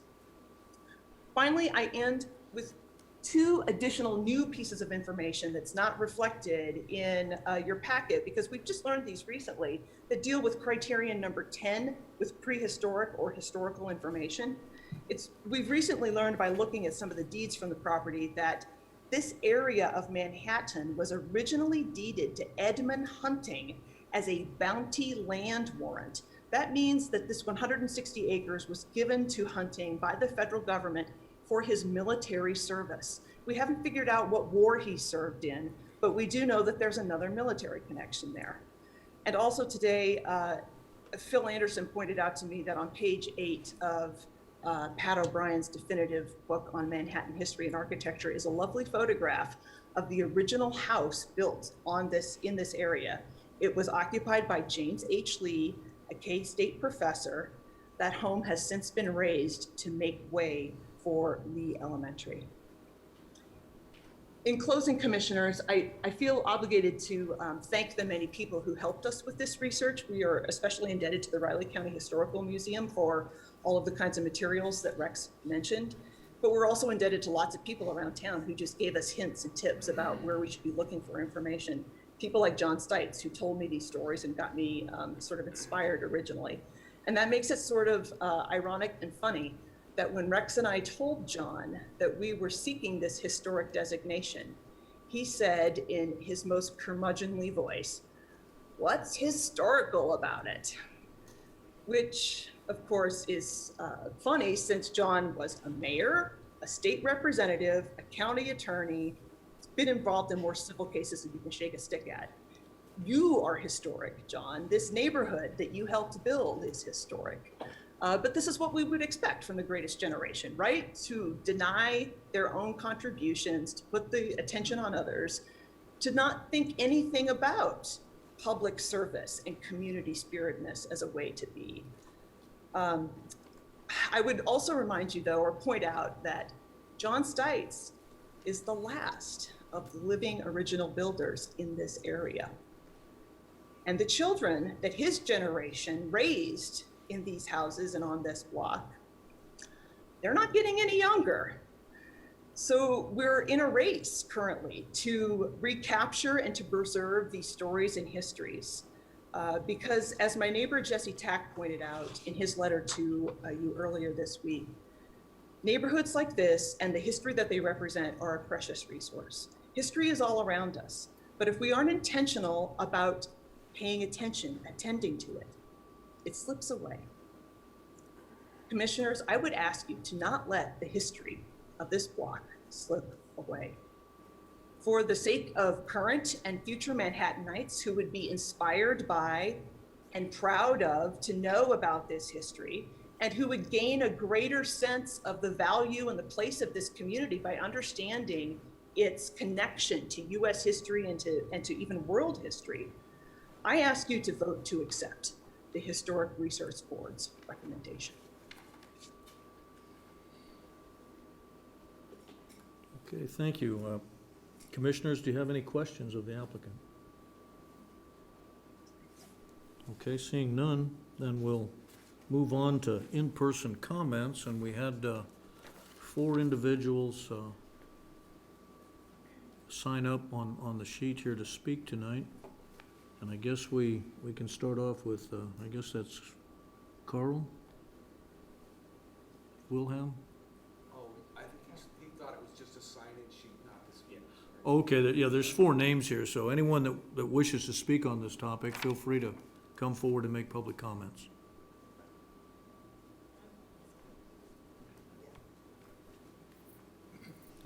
Please remember to state your name and address. Yes, sir.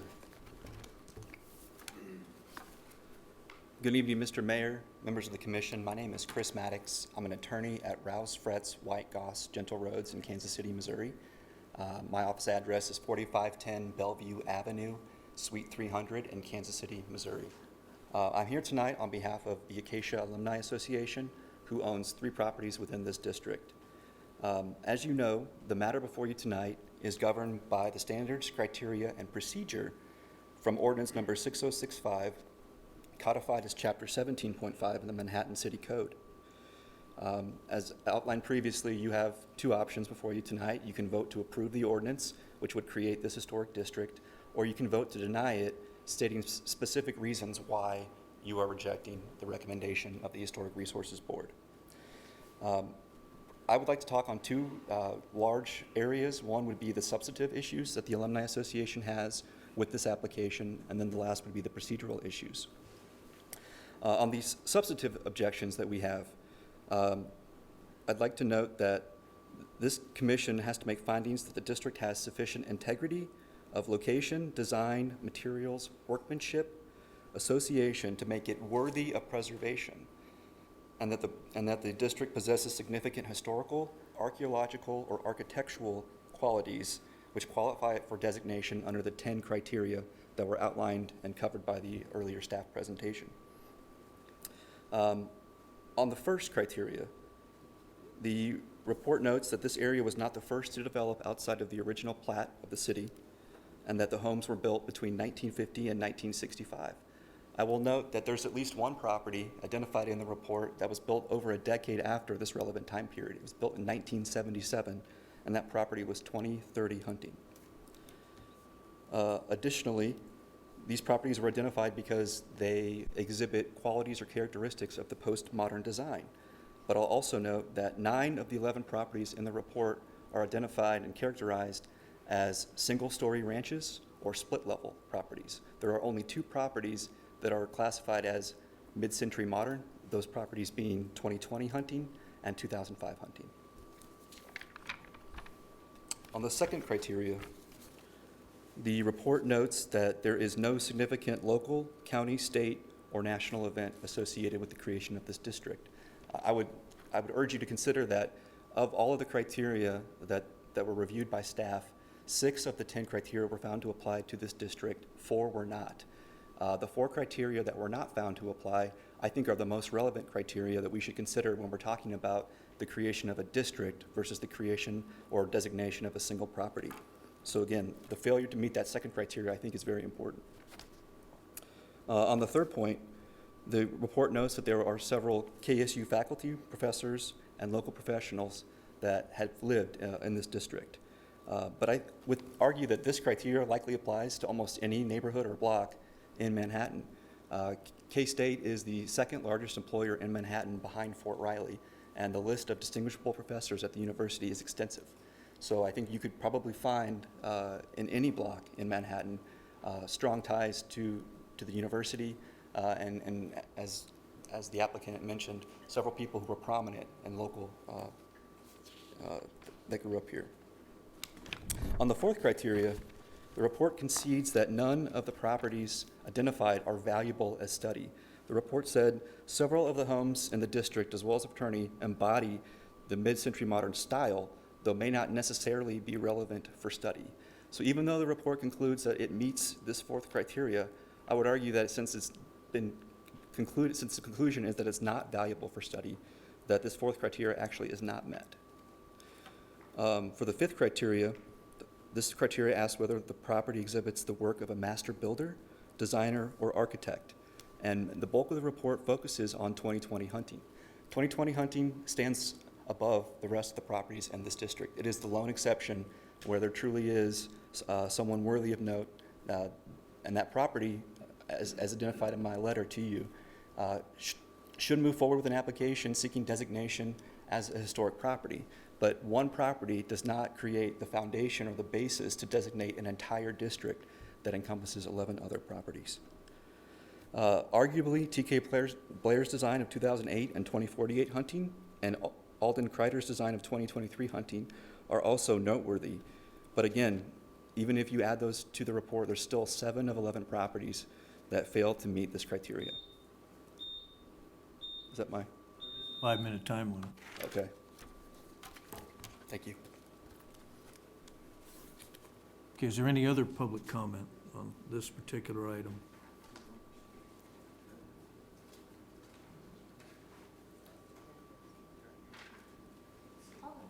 Go ahead. Hi, Mayor and Commissioners. For the record, my name is Danny Mertz, and I live at 2020 Hunting Avenue. Thank you for hearing us tonight. I was born and raised in Manhattan. I graduated from Manhattan High School. I was a member of Riley County 4-H for 12 years. I graduated from the K-State College of Business. And since purchasing my home in September of 2016, my husband Abram and I have welcomed 3 children. Our oldest Madden is 4.5, our second Shepherd is 2.5, and our youngest Miller is 1. I fell in love with mid-century modern architecture when I joined the Gamma Phi Beta sorority my freshman year at K-State. If you're unfamiliar with this property, it's located at 1807 Todd Road. It has many similar characteristics to our homes on Hunting Avenue. Natural elements used on the interior, such as wood and limestone, large floor-to-ceiling windows to bring in natural light, and an open concept floor plan. As an alumnus, I served on their Housing Corps board and as a chapter advisor for Gamma Phi Beta. Through this experience, I witnessed a seasoned Housing Corps board renovate their building while maintaining the original mid-century architecture in mind. So, I know it's possible to make decisions that will preserve the mid-century modern architecture of a fraternity or sorority house. When Abram and I were in college, it was an unspoken agreement that we would live and raise our family in Manhattan. We love the small town feel and the vibrancy that a college environment brings to the city. You can often find us walking through campus with our children on a Saturday morning, playing at the Lee School playground, walking through Sunset Cemetery, exploring grave markers and history with our children, and watching over 10 of the neighborhood kids play together in our yards. Prior to purchasing our home, we lived out in the country near Wabaunsee, where my husband grew up. A few months before we welcomed our first daughter, Madden, we started casually looking for a home to purchase. The only house we toured in Manhattan and the only home I could ever convince my husband to leave the country for was our home at 2020 Hunting Avenue.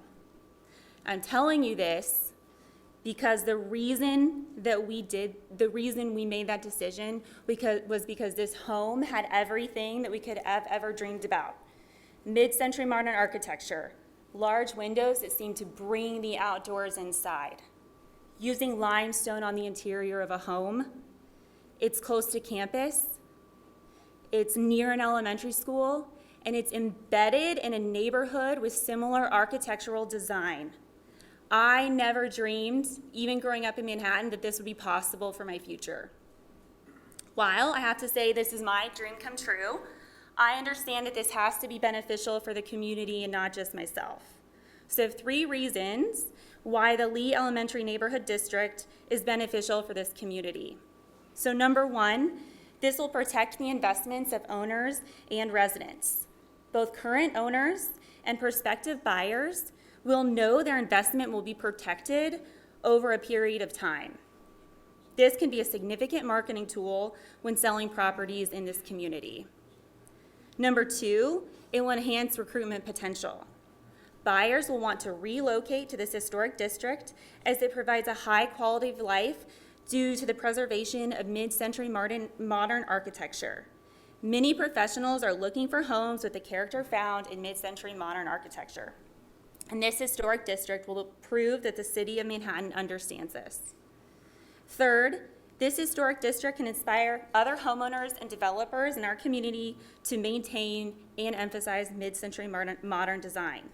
There is no district in Manhattan that is protecting mid-century modern design. With this designation, this can be the first one and encourage other homeowners to preserve their homes as well. So I would strongly encourage you to approve this historical designation, and thank you so much for listening to us and taking the time to hear our comments. Okay, thank you. Is there any other public comment on this topic? Hi, Commissioners.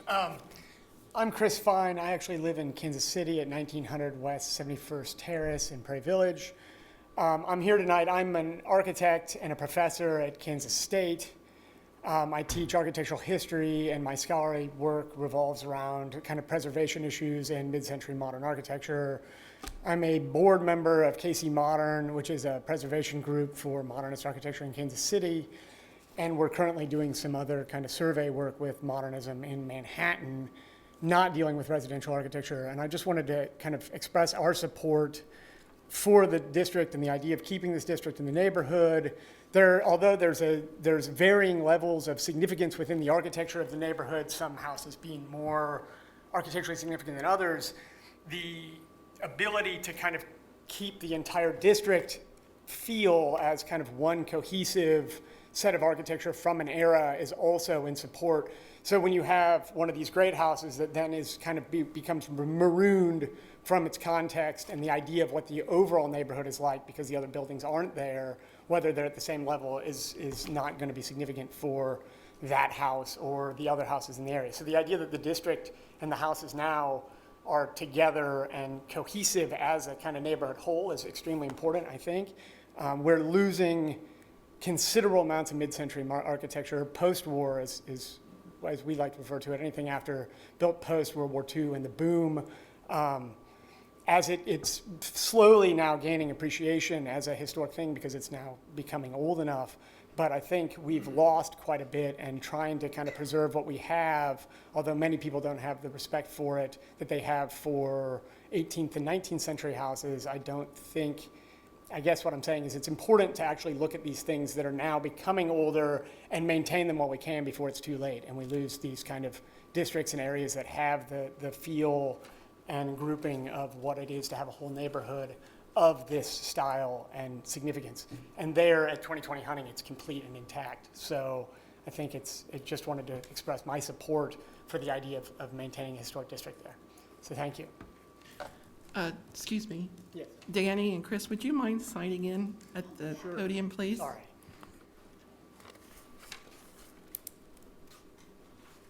Okay, is there anyone else that wishes to make a public comment?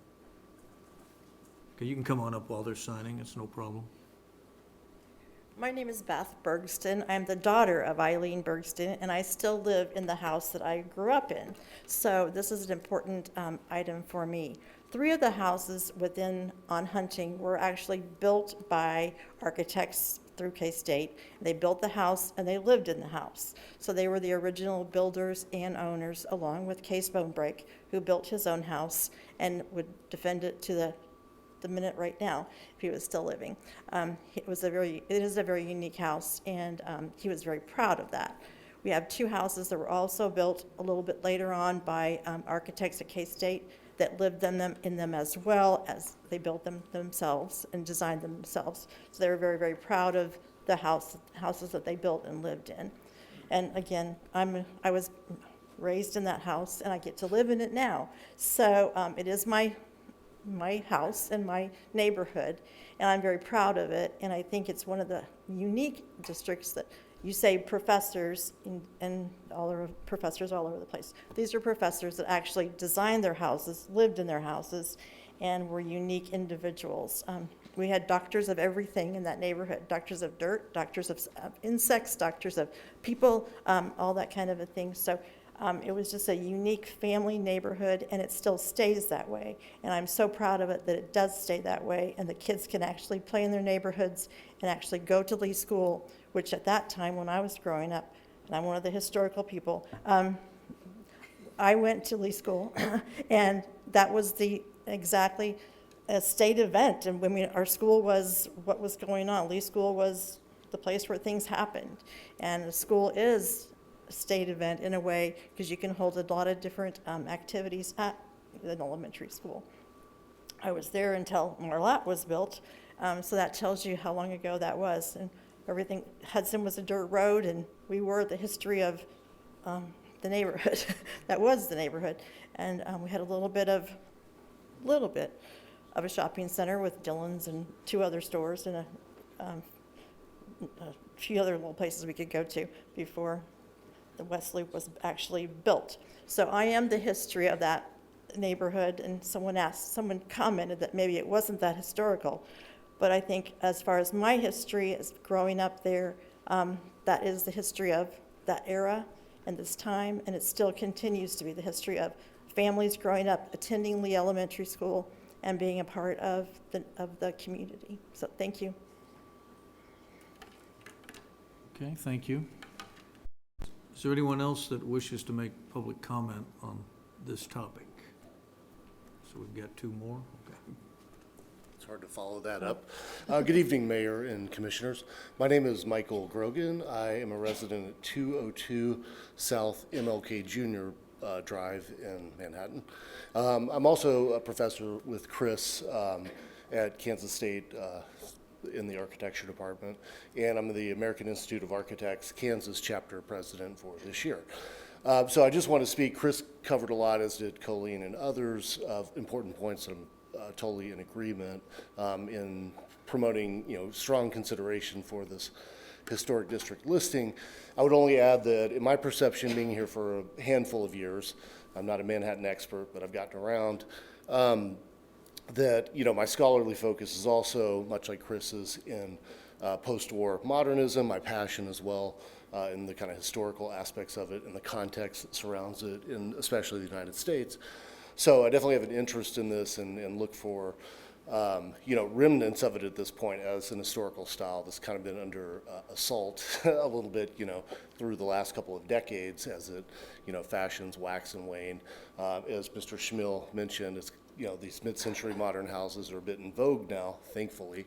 The same with perhaps other building types. I would position this era of modernism in the United States anyway as, in my mind, the last kind of cohesive, at least mainstream architectural movement that I think we've seen in the United States. There are other sub-movements and other types of things have materialized nationwide, but not in the same kind of manner of coherence. So I think it's truly important to kind of respect that from an historical standpoint at this time, as part of our heritage, in addition to the context that brought it about, right? The kind of rapid growth after World War II, the GI Bill, et cetera, that's already been well covered.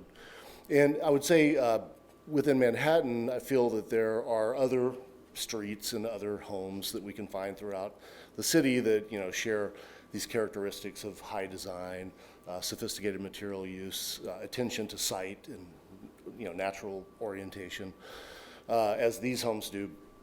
But they're not as coherent. I think this block of Hunting, and perhaps even a little bit more of that district, potential district, is the most cohesive of the group. I think we can look at Grandview Terrace, and I'm thinking of Vista Lane and Blue Hills Road as streets that also have sprinkled throughout, various modernist homes, but they definitely lack the cohesion that Hunting has. So therefore, I strongly feel that, designating this as an historic district, giving it at least a layer of protection against possible demolitions or, intrusions of things that might not be contextually favorable, would be a good move. So I will leave it there, and thank you.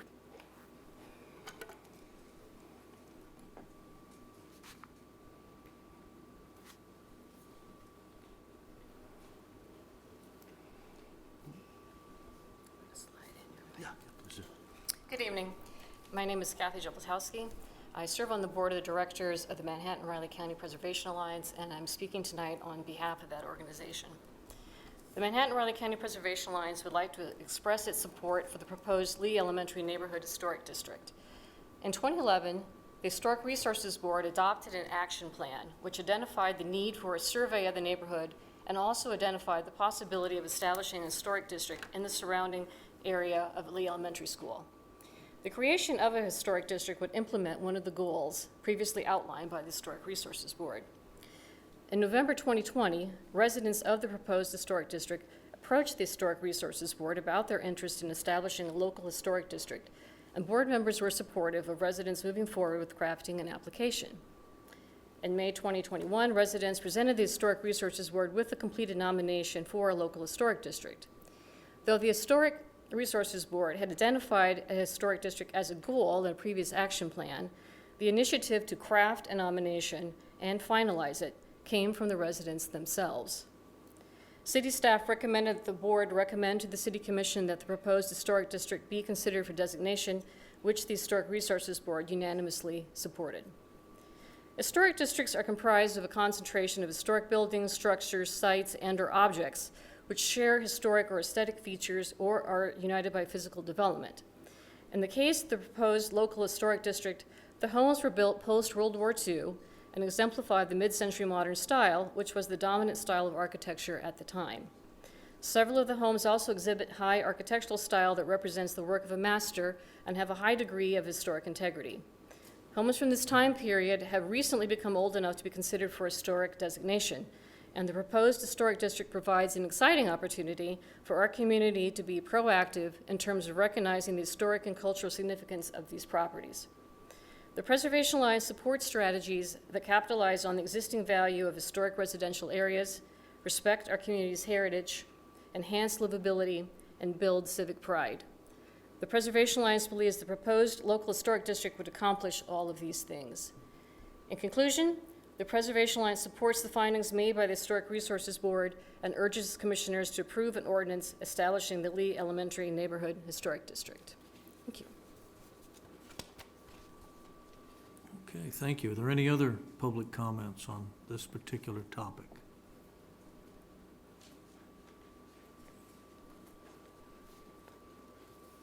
Good evening. I'm Tim Lindemuth. I live at 500 Denison Avenue. I wasn't going to speak on this, but I find it a very interesting thing because I live immediately southeast of this neighborhood, Eugene Field neighborhood. And I find it interesting because the oldest home in my neighborhood, it was built in 1867. And it was the farm that even gave land to Kansas State University as well as to my neighborhood. And when we talk about prominent people, Moore Hall, Durland Hall, and Schellenberger Hall were all residents of my neighborhood. My neighborhood also has 5 fraternity and sororities and the Smith Scholarship House, and we have wonderful relationships with these student groups and have lived with them wonderfully for decades. And we even have neighborhood meetings in the Theta Xi and the Lambda Chi dining rooms where the neighbors go there because it's the largest place where we can have a meeting of all the neighbors. My question for you is what impact is this going to have on the one fraternity that's there? I haven't heard anything about the impact on them and how they can also reside and live and grow and thrive like everybody else in their neighborhood. I'd like to just know that. That's why I'm just saying that. Okay, thank you. Is any other public comment on this particular topic?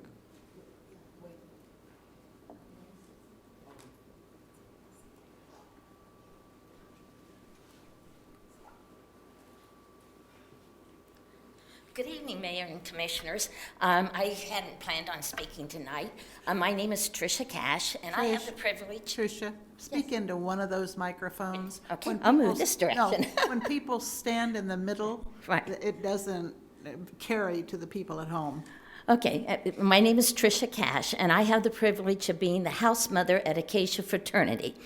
And it's been really interesting. I've been the house mother for 4 years, starting the 5th year now.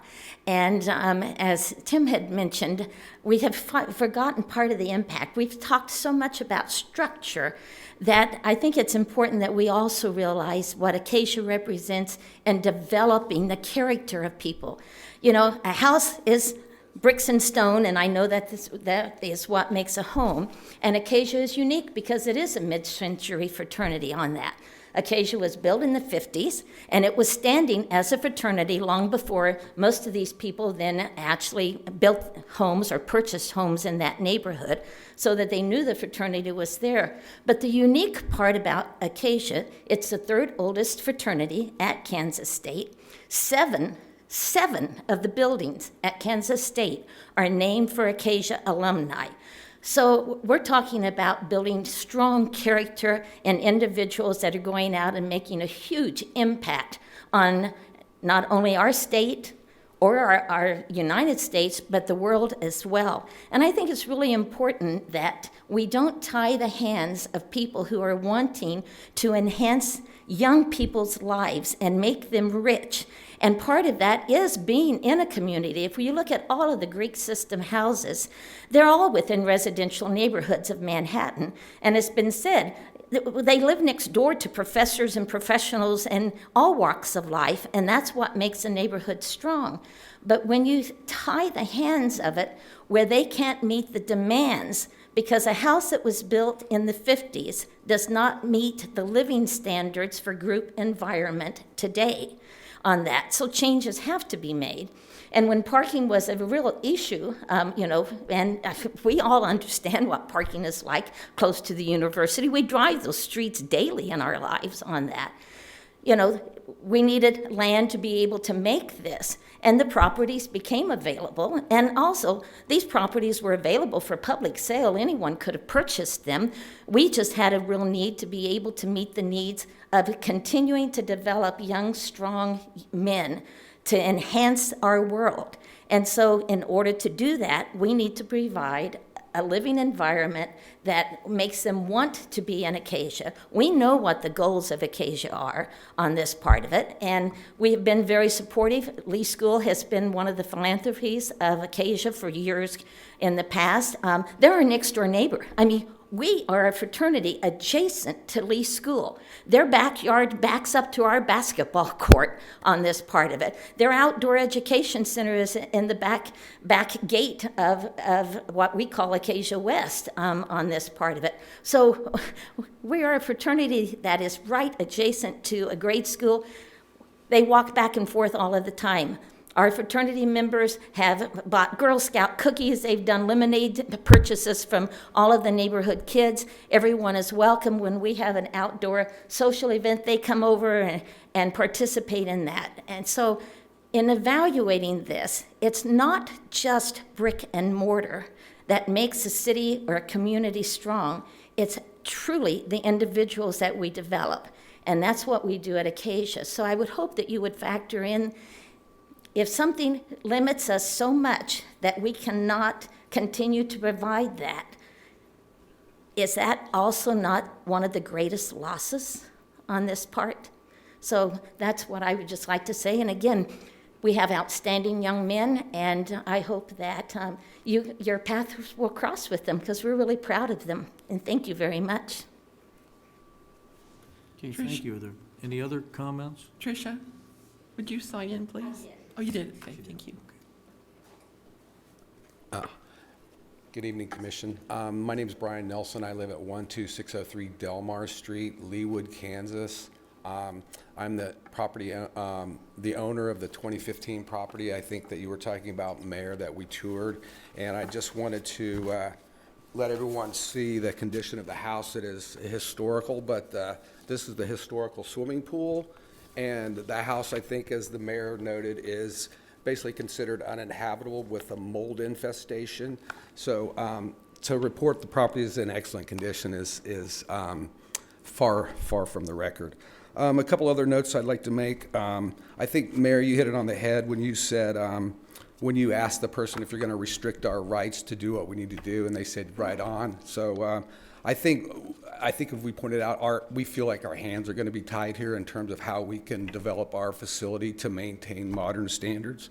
So that's really our main objection. We love the neighborhood. We love the mid-century modern. We love all that stuff. But I think we're just uncomfortable with the restrictions this would put on us in terms of developing a facility that we need to grow in the future. You know, a 1950s facilities isn't going to compete with Weefeld Hall and some of the other facilities. So we've got to, you know, we got to change with the times too to stay competitive as a fraternity and essentially providing housing to students. So then on a couple of other procedural objections I think we want to note for the record. Section 17.5.16, Article 5 of the ordinance describes the process for designating historic structures, sites, districts. Generally, this requires a nomination, a certification of owner consent, a public hearing, findings of fact, formal recommendations by the HRB, and approval by this commission. Section 17.5.16B identifies those who may make a nomination to the Historic Reserve Board for historic designation. A nomination may be owners of record of the property, but the ordinance goes on to state that the owner seeking to establish the historic district for the record must be 51% or more of the area in the proposed district to join in this nomination.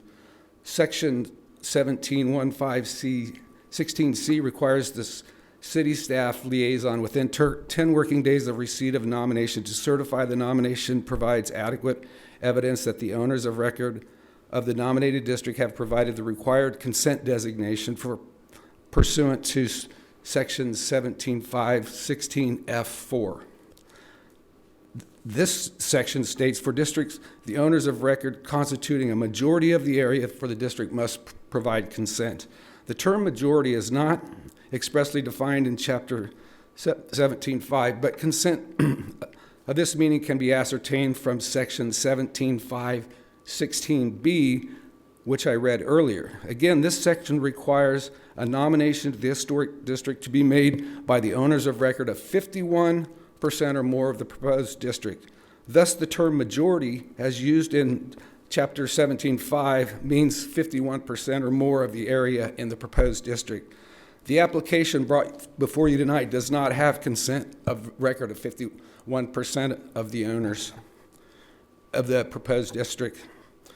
In the packet, it contains the calculation within the area, and the property owners represent 50.6% of the area within the district have not consented, which is close, but not 51% as the statute requires. So on this basis alone, the nomination to create the district is fatally defective as it does not contain the required consents for the application, even to be considered by the Historic Resource Board. The certification is invalid because it defined majority as, the certification is invalid because the defined majority as something other than 51% or more is not met. Thus, this matter was improperly brought before you tonight, and I would propose a motion to reject the recommendation for the reason that the nomination that does not meet the consent requirements. And then a couple of other comments on the public purpose. But other than the 10 review criteria, this commission must also decide whether the district serves the public purpose justified in the ordinance. For the reasons outlined in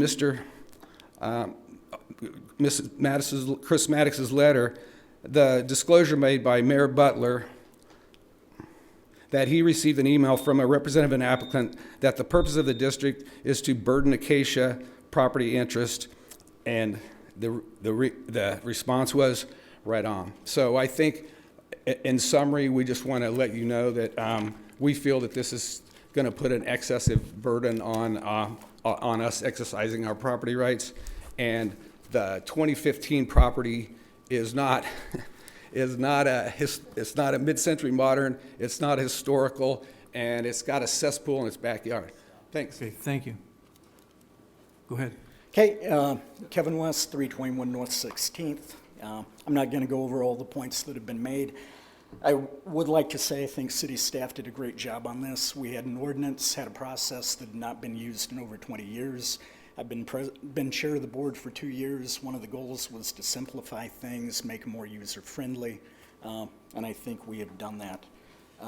I agree with one of the earlier comments. The lack of the appeal was concerning, and when we talked about that a few months ago, we recommended that be put into the code because personally, I don't like any appointed board having a final approval authority.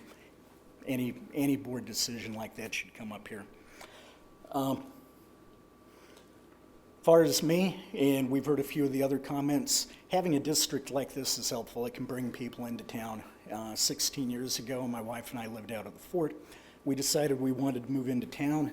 We had specific requirements, and the reason we went west of City Park was because it had been downzoned.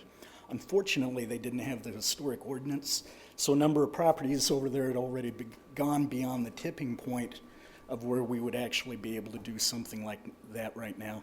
I think the residents in the area did a great job, very proactive on their part. Normally, living in an older neighborhood, we're on the defensive. We're always up against somebody trying to come in and change the character. And yeah, it's kind of a defensive move on their part because when you look at the neighborhood, there aren't a whole lot of them like that. And if you don't pay attention to them, they're going to be gone before you have an opportunity to save them. And living in an older neighborhood myself, once you get the first parking lot in a backyard, they tend to grow. And if you want to argue about the community interest, look at what it's done for the neighborhood, look at how it's brought people together, look who's spoken in front of the board tonight, look who communicated with you. I think you have a strong opinion from the majority of the homeowners and the residents in the area that this would be a good thing for them. In fact, it's almost like the people's uprising, because if they don't protect it now, you don't know what will happen to home values down there. I know what we've seen in our neighborhood, homes that are owner-occupied and protected tend to be well maintained, and when we start letting the neighborhood get beyond the tipping point of preservation, the character changes. One house alone on the island will not do anything for it. Personally, I've always looked at the zoning regulations as kind of a covenant and a promise between the city and the homeowners, and I look at this as a way to just reinforce the neighborhood, and current land uses have been good. There was an argument that it needed one of the properties needs a lot of repair, but honestly, having renovated a few houses and working on one right now, $25,000 is not really that much, and it's a drop in the bucket when you look at a lot of the other work that'll have to go on. So, with that said, thank you. Okay, are there any other public comments on this particular topic?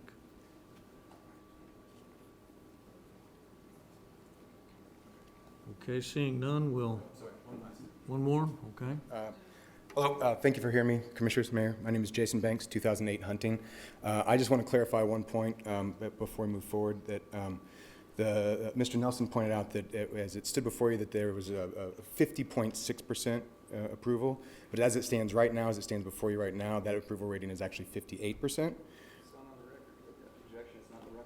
It was presented today to you as a fact. So I just want to make sure that that's clear, that it has moved in that direction. It is 58% of the neighborhood has agreed. So that's my only comment. Thank you for your time.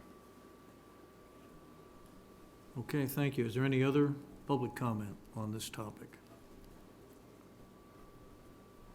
Okay, seeing none, then we'll close public comments, so there'll be no more comments from the public or questions asked of the public from the commission from this point on. Is there any additional comment that the applicant would like to make? This is sort of like a last chance for the applicant to make any final comments. Mayor, yes, thank you. I'd like to address some of the points that were brought up. Several of the objections that were expressed have been addressed, but I'd like to specifically address this issue of Brent Riffle's response to your query. I can't help but think that this is a problem of semantics, a misunderstanding. Did I understand correctly? Intent to restrict the use of fraternity's property is the way that you phrased it to him. Correct? No, what I asked was in the email, I'd have to go back and look at the exact wording, was was the intent here to try to, control the property that the fraternity had? And the response I got from him was positive from that standpoint.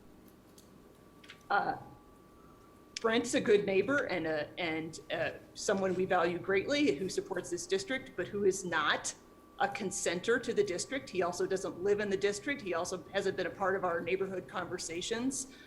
Speaking for the neighborhood and the folks who have signed the consent form, I can tell you unequivocally that this is not our intent. Our intent is historical preservation. And let's just assume for a minute that we do intend to restrict the fraternity's use of the property. We are restricting ourselves in exactly the same way.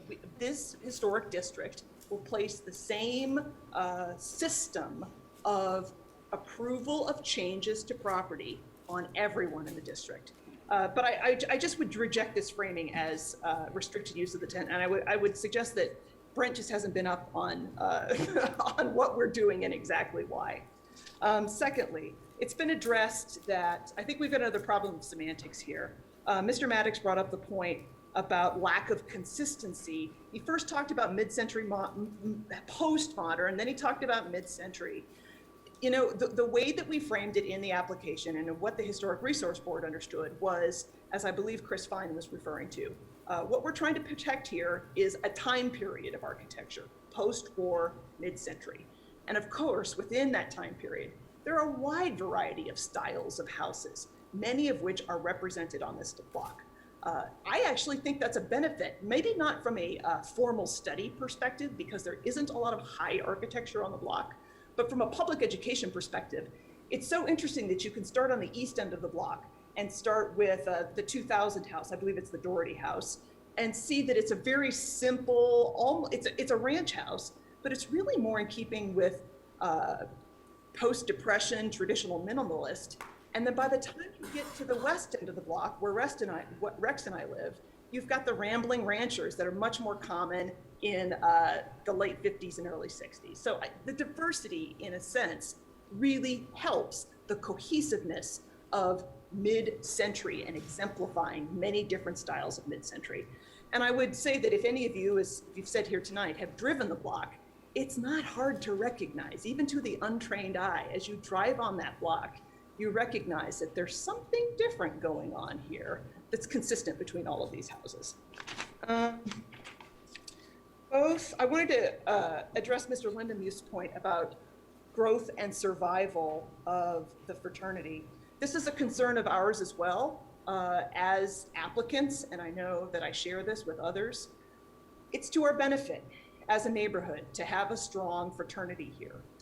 And as several members of the Historic Resource Board mentioned on the night of the public hearing, this is an asset, an opportunity for all of us, including Acacia, to leverage this unique history, to use it in a consistent way in any modifications that we make going forward, and thereby attract and have a more attractive neighborhood and attract more people to it. To a person, well, maybe not to a person, but several people the night of the Historic Resource Board on the board mentioned that this will be an opportunity as much for Acacia as anything else. I also wanted to address Tricia's point about the young men and their presence on the block. It's wonderful. We love having those young men there. That's great. And indeed, it is a mid-century building. And then last but not least, Mr. Nelson's point about their feelings of being restricted.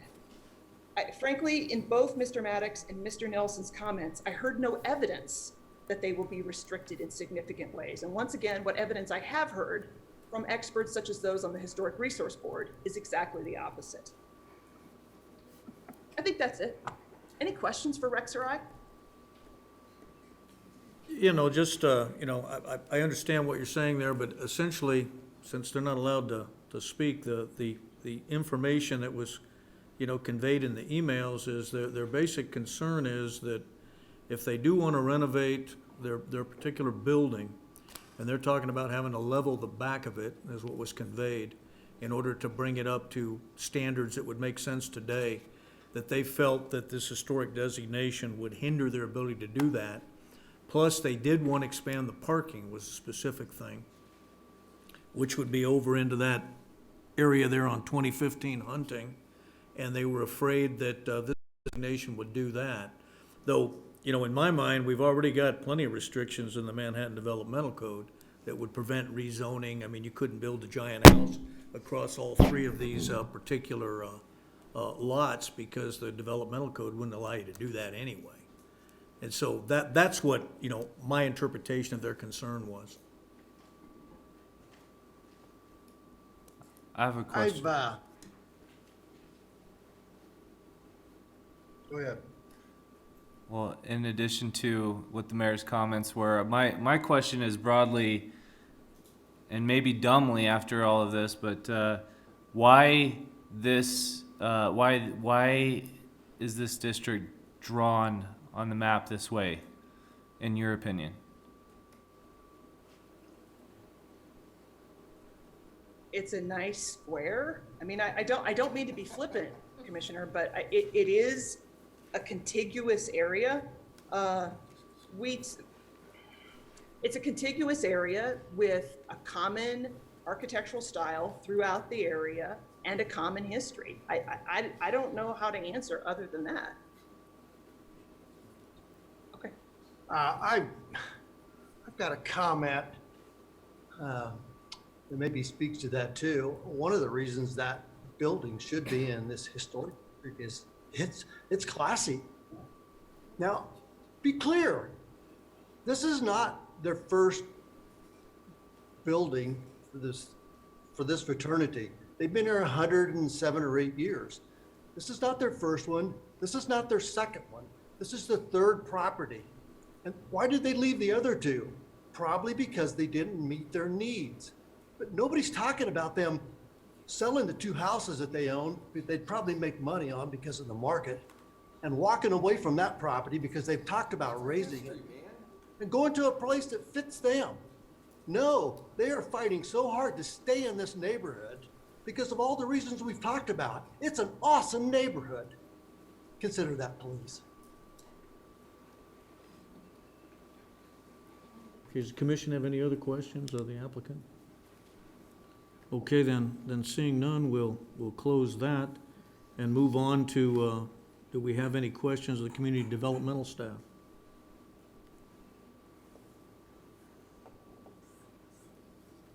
Okay, this will be the last chance for the commissioners to ask the staff only questions at this point. Well, I'd like to ask about your opinion of what the mayor said, that about under our development code not being able to remove these 2 extra houses and make a parking lot in a residential area. Is that not possible? Is it possible?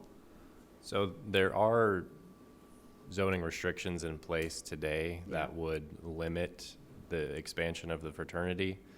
The fraternity proper is zoned with a university overlay, which allows fraternities and sororities as a conditional use.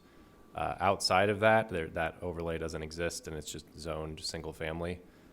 So in order to expand the district, or to expand the fraternity use further than where it is today, yes, it would require at least one zoning action. That overlay would have to be expanded, and a conditional use would have to be applied for. So that would be the Board of Zoning Appeals. For the conditional use, yes. Yes. The rezoning would go through the planning board and eventually to the city commission. Okay. The other question I have is, how do the city's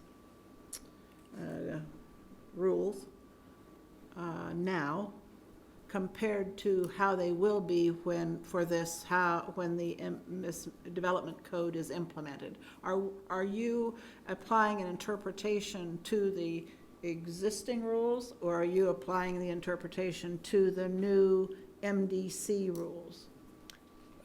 As I just stated, is using the current zoning regulations. Current, okay. Thank you. And how would this change under the new development code? I'm trying to pull it up right now, but Okay. off the top of my head, I'm not sure. I would guess that we just carried that over into the new code, and that hasn't changed. Okay. Whereby group quarters like fraternities and sororities would still be a conditional use, but I can't confirm that. Okay, I can't either. Okay, I have a question for city attorney, I think. I've heard multiple interpretations of a majority and how the process, the historic board went, and was it valid, was it not? What does it say? As far as my understanding is, a applicant can bring it forward. What does it speak to as a majority? We have it presented as land size majority. Can you clarify what that means?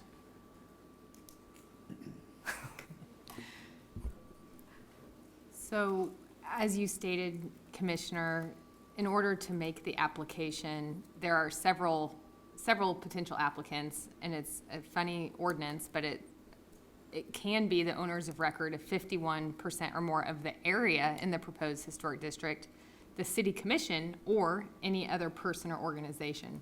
So from an application perspective, there's no issue with this being initiated by an individual that's in compliance with the ordinance.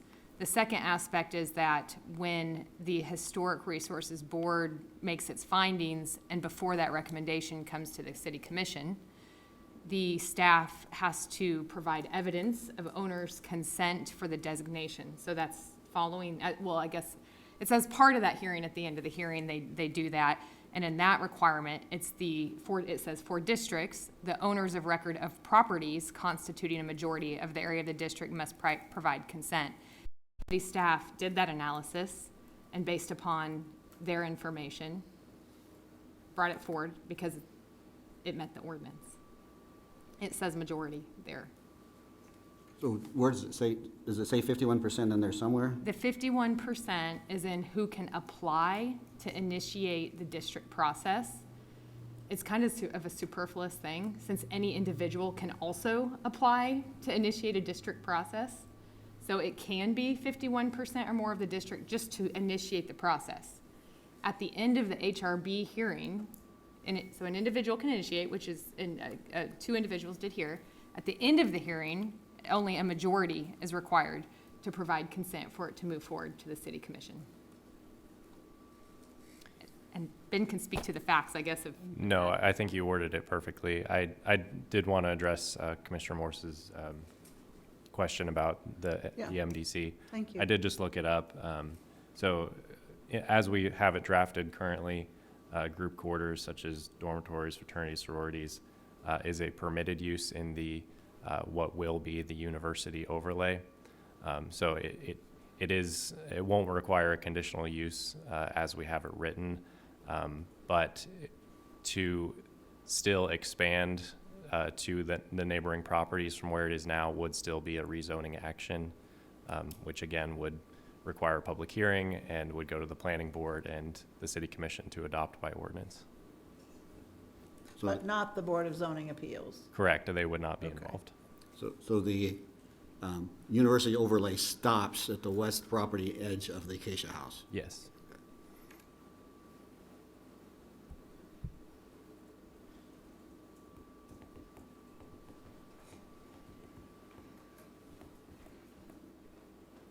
Okay, then we'll move on now to just general commissioner discussion on the item, and we can ask questions of the staff only, but not the applicant or not the public. Okay, so now just general commissioner comments on this particular topic. Yeah, I think when I was reading the materials as well as the emails that I received, I didn't know the background history of all of this, so I did read all of the documents that were given by city staff, as well as going back into the areas that were being discussed.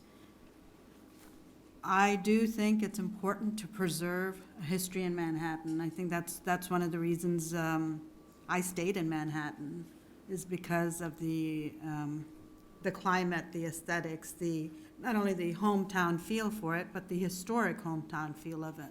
So I think there is some potential to gain by having a historic district. And I think one of the things I learned is from the MDC, how easy it was for you to find what it was, because that was one of the things we were trying to do, is make it easy to find things. So I'm glad the questioning happened. I wasn't sure, I didn't know much about the parking lot incident that we were discussing tonight. I heard a little bit about it, but not to the extent that was going to be discussed, and also all of the language that's incorporated into it. Oftentimes when I make decisions, I also look at the professionals that are speaking to an issue, because I am not the expert in this area, in this field, and we've had several experts of historic nature, architecture, and everything that's been discussed this evening that adds more relevance to what we are speaking about. So I would support moving this to the historic district designation, especially after the Historic Preservation Board has also vetted the process and vetted the distinction for such a neighborhood.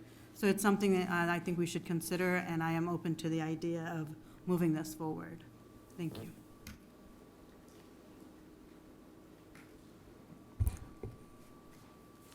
So I probably spent a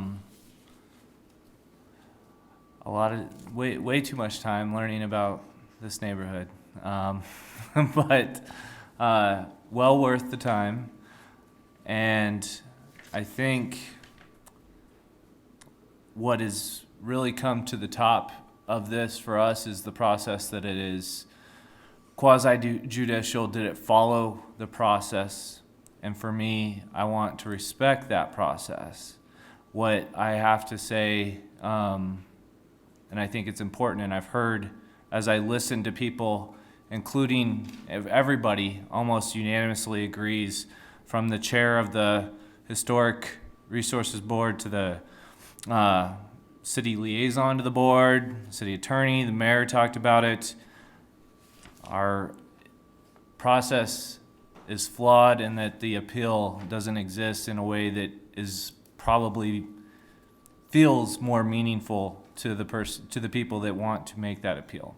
And so I think we have an opportunity with that MDC change to add that appeal language, so there is another layer. But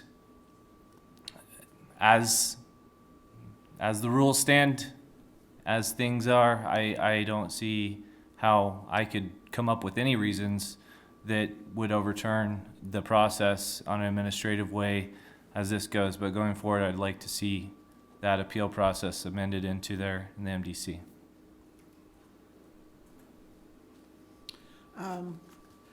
I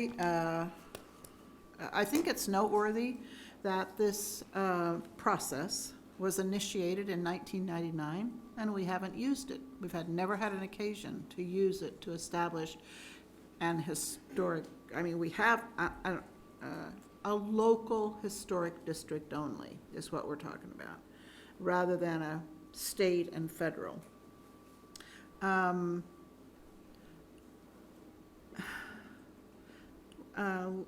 I think it's important to think about that, because we certainly haven't overused it. It doesn't mean, just like with this process, it is doable, and it hasn't been rejected, and I do respect this process. I think our process of having one of our city boards, and these are people with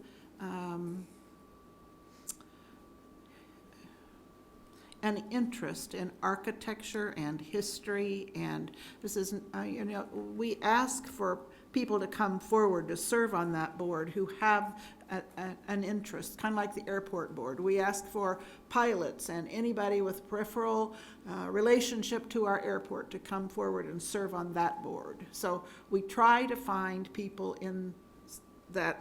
involved in that history.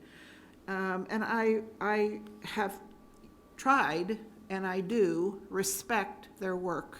I attend some of the meetings. I can't recall if I come to some of them, and I can't recall if this was one. It didn't go into this detail. it's not anything I remember. So if there'd been a lot of discussion, I would remember it. I also want to respect experts. And we've heard from two tonight who are in the academic community with regard to architecture. We had an email from the department head of regional community planning and the historic preservation effort at K-State, and is housed in that department.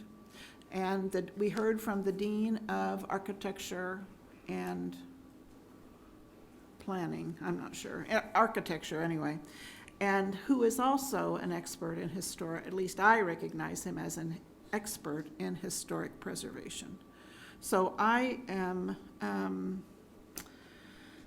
I'd never really considered, a bad confession, but I'd never considered mid-century architecture before. So we've learned, all of us have learned something from this. Many of you knew more anyway, but you have to think about a city commissioner not knowing what that means, and I doubt that very many of us did. So we have to rely on our staff, we have to rely on the experts in the community or otherwise. So I'm going to support the work of the Historic Resources Board and their recommendation to the City Commission and the process, the old process and the new one, and try to get to the best solution. I'm not so sure that pulling one or two of the houses out of this neighborhood for a parking lot is the best thing for this neighborhood. It looks, to me, it will be more like a missing tooth, or and I know parking is a premium. Don't get me wrong. I have lived around this community for a long time, and but it's also at the sacrifice, you know, what do you sacrifice? And you have to make a decision, so I'm making a decision, I guess. Well, I've got a couple of issues. First of all, the whole barely 50%, maybe 58% if you throw them in after the fact, are supportive of the historic designation, and so that, if this was a 90% of the people signed on and it was 90% of the findings were found that it was very historic and such, then this would be a total no-brainer.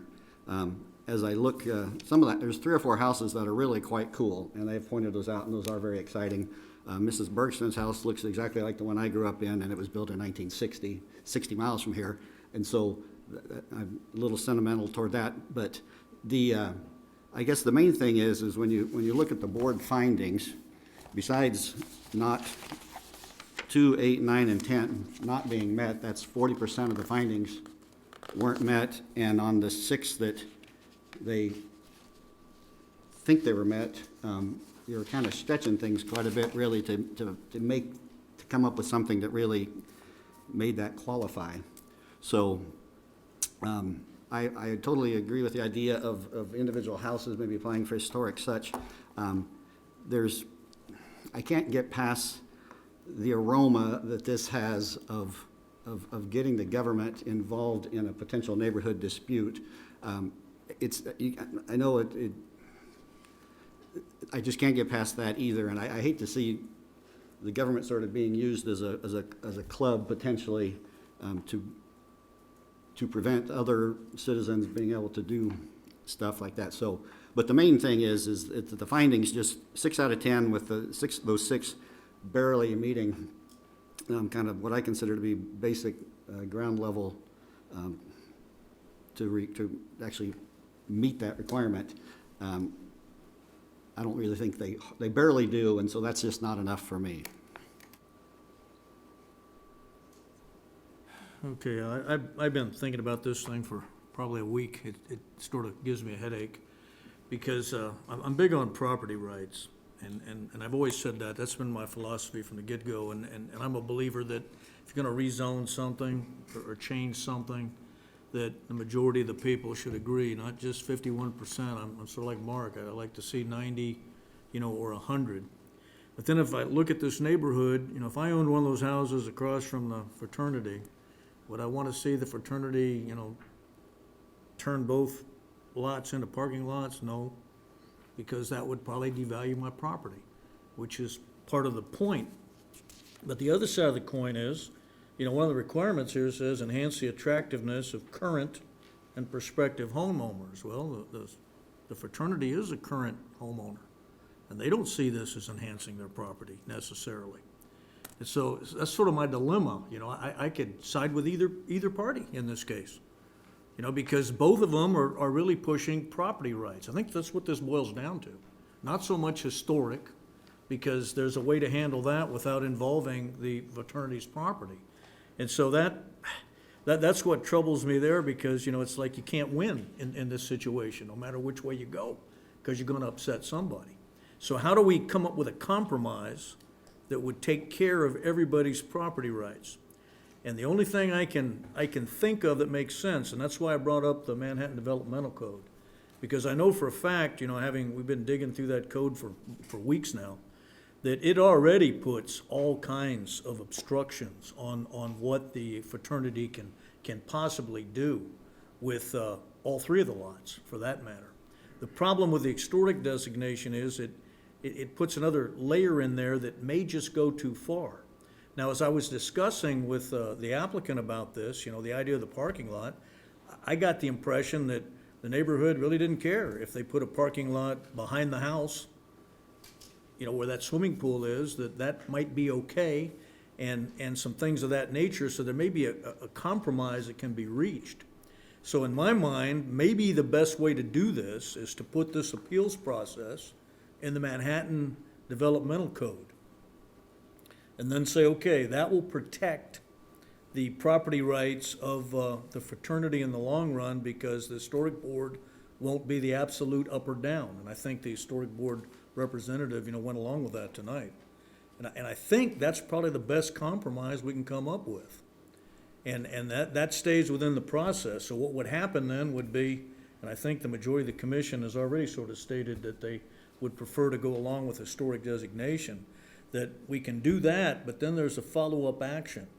And that is to, between now and the second reading, craft something that says we're also going to change this ordinance or the Manhattan Developmental Code to put in another little catch-all where the city commission can look at these things so that the historic board is not got the big hammer. And that's where I'm at, and I struggle with this for days, trying to figure out, okay, how are we gonna come up with something that might work for everybody? That's my solution. I don't know how the rest of the commission feels about that. I would defer to the city attorney on what language we can put in as a kind of a catch-all to that. But I do think, regardless, we've heard unanimous support for that. And Chad, I think, is asking for issues that should go in MDC. Mark that one down for the August meeting. And I think that we'll have the authority to make sure that happens. You have, the city manager's heard a majority of us, I think, indicate that. So I don't know that needs to complicate the legal motion of this. No, Yeah. it doesn't. It's two separate actions. Well, like this can be approved as is, but it's got to be in everybody's mind that, yes, there is a follow-on action, which is separate in a totally different vote. Does that make sense? It does. It does somewhat. I guess I've heard two of you support the amendment to the MDC for the appeal. So the other three haven't really specified to that issue. I don't think. If you did, I didn't hear it. I don't think that discussion belongs in this situation.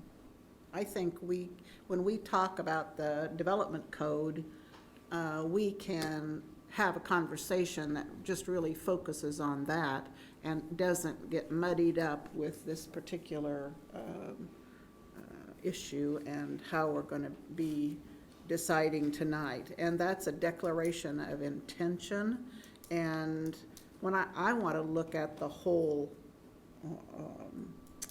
provision in the, not in the context of this request.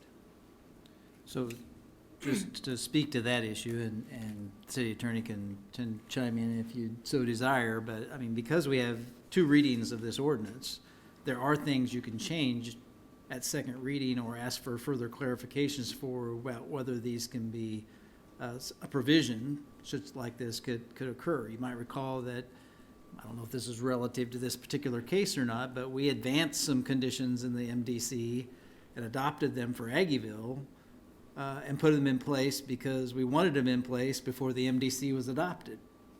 So that you have some provisions if you want to create or modify a process that exists in the ordinance, to potentially make some adjustments for second reading. Is that accurate? To the designation ordinance? Is that the ordinance you're, the We're designation? referencing something there that if the commission were to take action to adopt an appeal provision in the MDC, this ordinance would apply even though it was passed prior to the MDC being passed. Yes, we wouldn't need to address that in the designation ordinance. If the commission changes the city code chapter that has the process for a certificate of appropriateness, which is the process we're talking about appealing from. Right.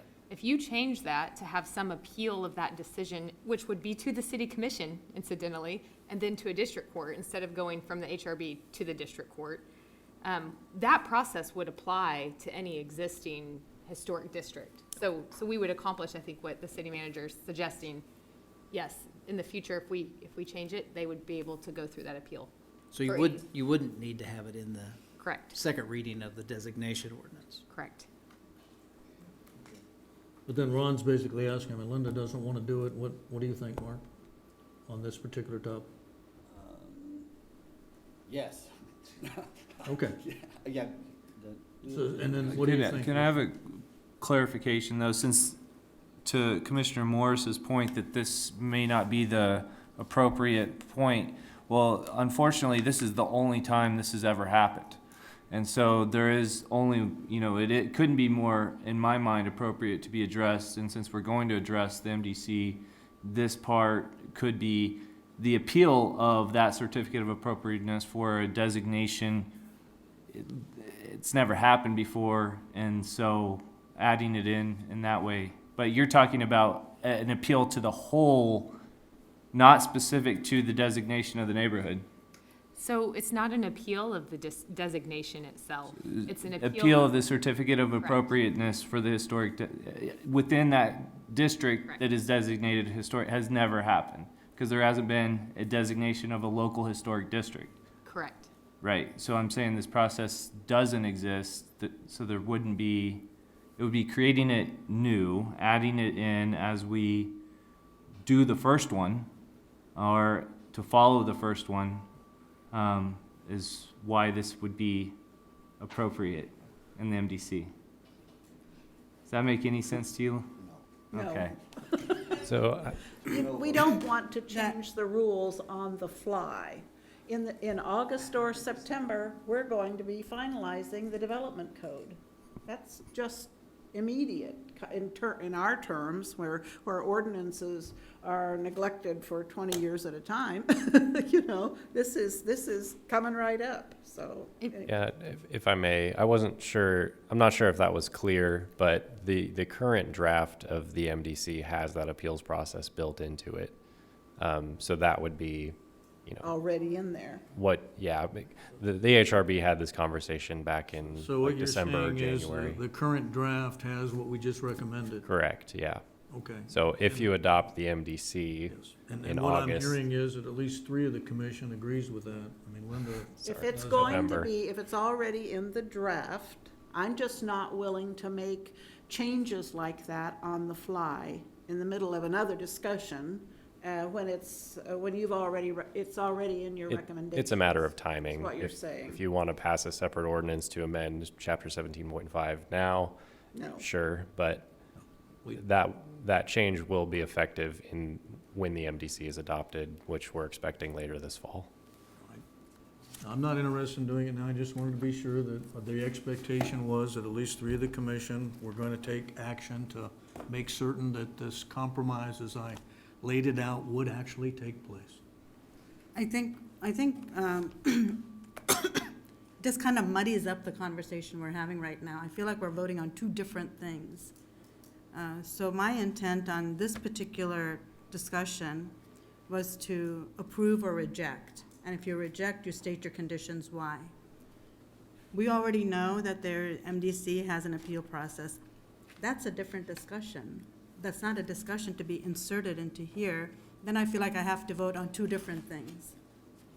One with the MDC and one with this.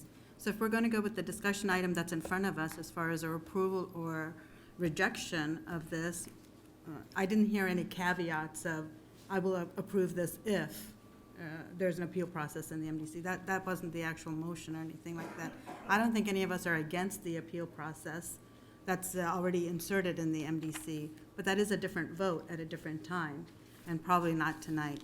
As far as the 50% and being a simple majority as opposed to a supermajority, we just approved, and I could be wrong, we just approved a benefit district by public hearing, and that was not 50%, that was under 50%.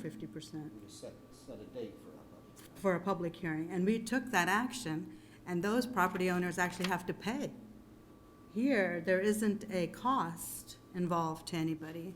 There's future implications about how that area might look, but as a benefit district is far more, in some respects, where the financial issues are there, and pertinent to those property owners. I think that's more relevant when we speak about a simple majority and a supermajority, or not a majority at all. In that instance, there wasn't even a majority. So that's the direction we took in the first discussion items. But I just wanted to clarify, as far as the MDC and the historic district, two different votes, two different time. Nobody's against the appeal process. When the MDC components come up, we will have that discussion and discuss it. I didn't hear anybody say they were against an appeal process. Yeah, but for me, that doesn't muddy the waters. It's absolutely germane. If those two things aren't connected in some fashion tonight, so it's clear to everybody, I'd vote no on this thing. It's just that simple. I think Mark said the same thing. Doesn't muddy anything. We've got to have a system that makes it fair. And so what I'm hearing is that'll happen, but it doesn't muddy it for me at all. Well, It if makes you were it going crystal to- clear. That's how you'll get my vote. Well, if you were going to reject this, you have to state the other standards, Yep, not and just say I reject it because it's And not I in the could MDC. reject it by basically saying it's rejected because it doesn't enhance the attractiveness of all the properties, because it doesn't for the 3 properties owned by the fraternity. And that would be legitimate, but I don't want to do that because I also understand how the homeowners feel. And that's why I think, we've got, and I think we've got that. I've got at least 2 other commissioners that are committed to doing that. And so I think it'll happen, and I think that's fine, so I think we can move on from there. Mayor, with that, are there any other mechanics we need to take place, or are you ready for a motion? We're good. You can Okay. do what you want to do. Mayor, I move that we adopt the findings of the Historic Resources Board based upon the staff report and information presented tonight. Find that the Lee Elementary Neighborhood Historic District meets the public purpose of Chapter 17.5 and approve first reading of an ordinance designating the Lee Elementary Neighborhood Historic District on the Manhattan Register of Historic Places. Second. City Clerk, we have a motion and a second. If you could please call the roll. Commissioner Hattasol. No, because it doesn't meet enough of the findings of the 1 through 10 findings for me. Commissioner Estabrook. Yes. Commissioner Reddy. Yes. Mayor Butler.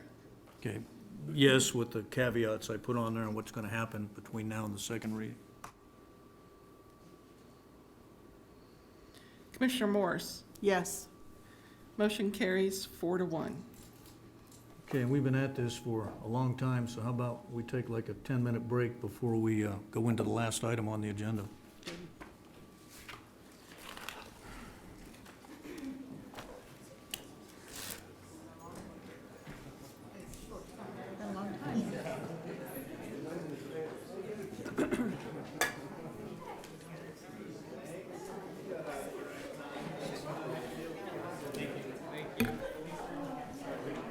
Thanks for your second. Yes.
lots. Oh.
Okay, we're gonna come back into session from recess if we can. Have to wait a few minutes to be sure we get back online here. Was our That online requires Jared. transfer. Yeah.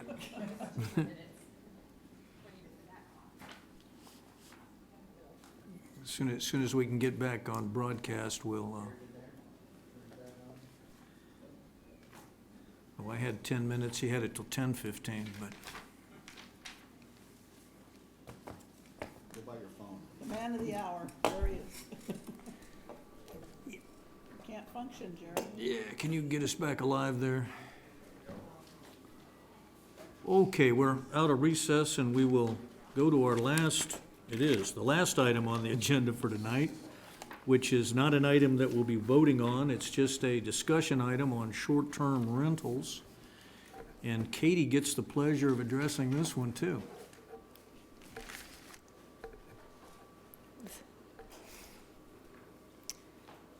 Good evening again, Mayor and Commissioners. I'm here tonight because I've been tagging along behind CD on this issue for many years.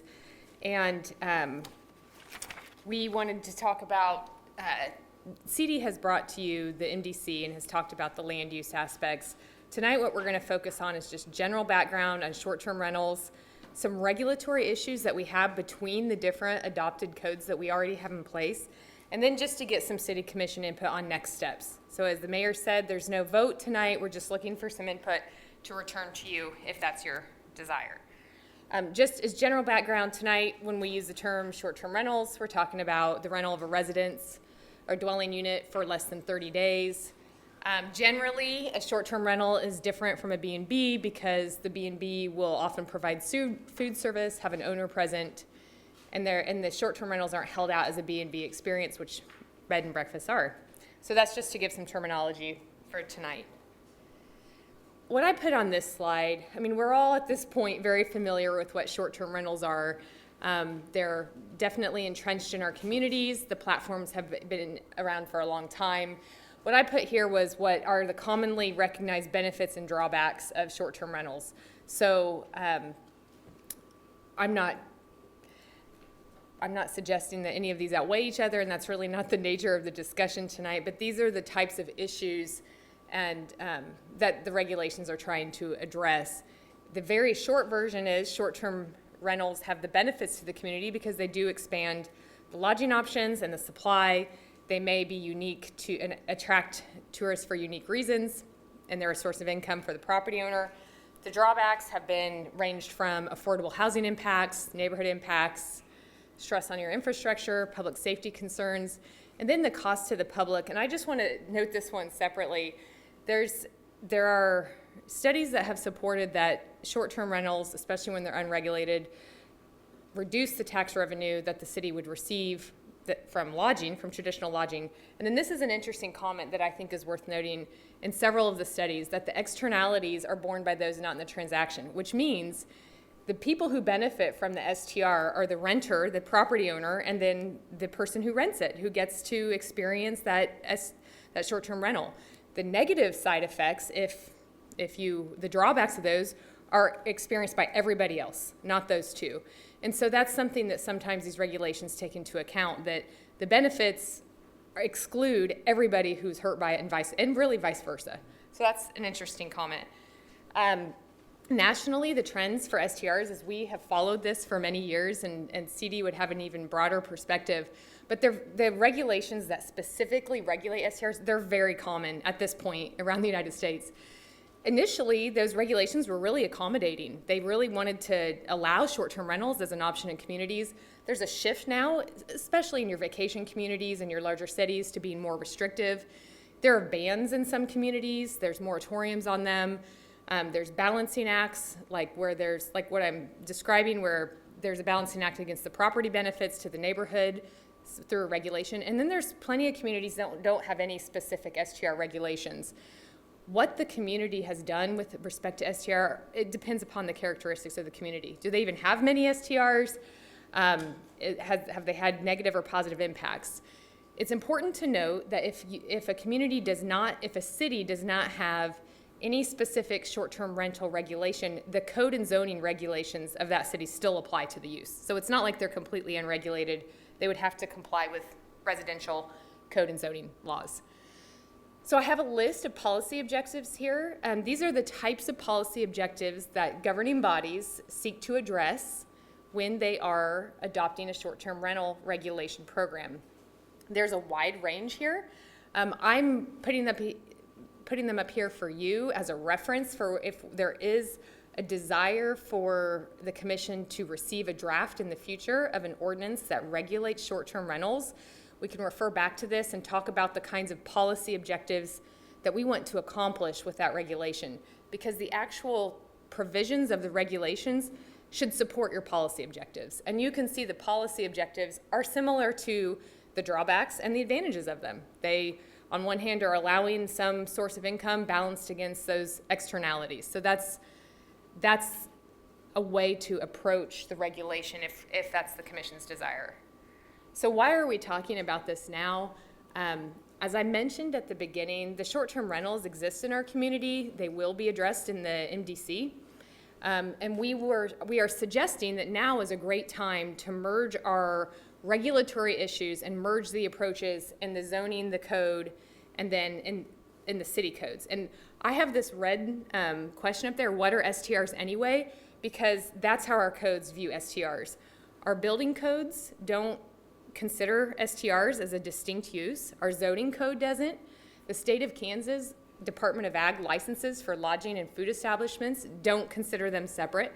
And even our state and local taxes. As you guys know, for many years, no one's really known how do we address this unique thing. And so when I say what are STRs anyway, it's because none of these codes address them specifically. And what that has resulted in is conflicts between our codes. So if you look at our zoning regulations today, this is before the MDC, every short-term rental should be they meet the definition of a bed and breakfast in our zoning. They should be getting a conditional use permit in the low-density districts. From a building code perspective, and Ryan can correct me if I'm going to say this wrong, but in our building code, that they have to be occupied as a single family, or they have to meet additional heightened life and safety code requirements. So if they're renting and the renters are 3 families, then that STR should not be treated like a single family dwelling, because that's no longer the use and classification of it under our building codes. The state of Kansas licenses and inspects hotels, motels, and B&Bs. I talked to the state of Kansas, and while STRs may meet the definition, they're not generally applying their rules to STRs. And then state and local taxes, this is something that we've talked about. The state of Kansas did adopt a bill where now a marketplace facilitator, so this is your online platform for STRs, with sales exceeding $100,000 in Kansas will need to pay the transit guest tax and state and local taxes. But that only applies to the actual online platform. There are hundreds of online platforms in the state of Kansas. And whether or not all of them exceed 100,000 is debatable. Probably all the large ones do, the most familiar, but there are many that do not. They also, this new law, while it's a great step forward for accountability for STR taxes, it doesn't actually apply to the STRs themselves. So it applies to the facilitator. So they're responsible, they're accountable for it, but the STR himself is not addressed in the law. So what we're talking about tonight, what we're asking the commission to provide input on is, should we adopt a license, or I'm going to use the term license just generally, whether it's a license or a permit, but should we adopt a separate program to address short-term rentals, separate from, however, the MDC will have regulations related to short-term rentals because they're a use, but in addition to whatever regulations apply in the MDC, the short-term rental would have to get a license. The purposes of it are that you have an annual review term versus a CUP, which is currently required, but once you get the CUP, you don't necessarily go back every year to get review, although our B&B CUP requires an annual inspection of the B&B. So there is that review on an annual basis. But the other purposes of licensing, are a really strong purpose, is that you have owner accountability. You can provide a mechanism through that process that they are paying the taxes that do apply, that the short-term rental itself is paying those taxes. Frankly, it's one of the most common, understandable ways to regulate STRs.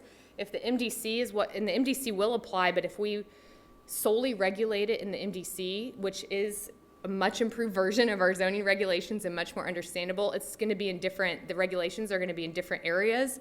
A license program packages it all and is an understandable way for people to administer their STRs and for the expectations of the public. It's the most common framework, in other words.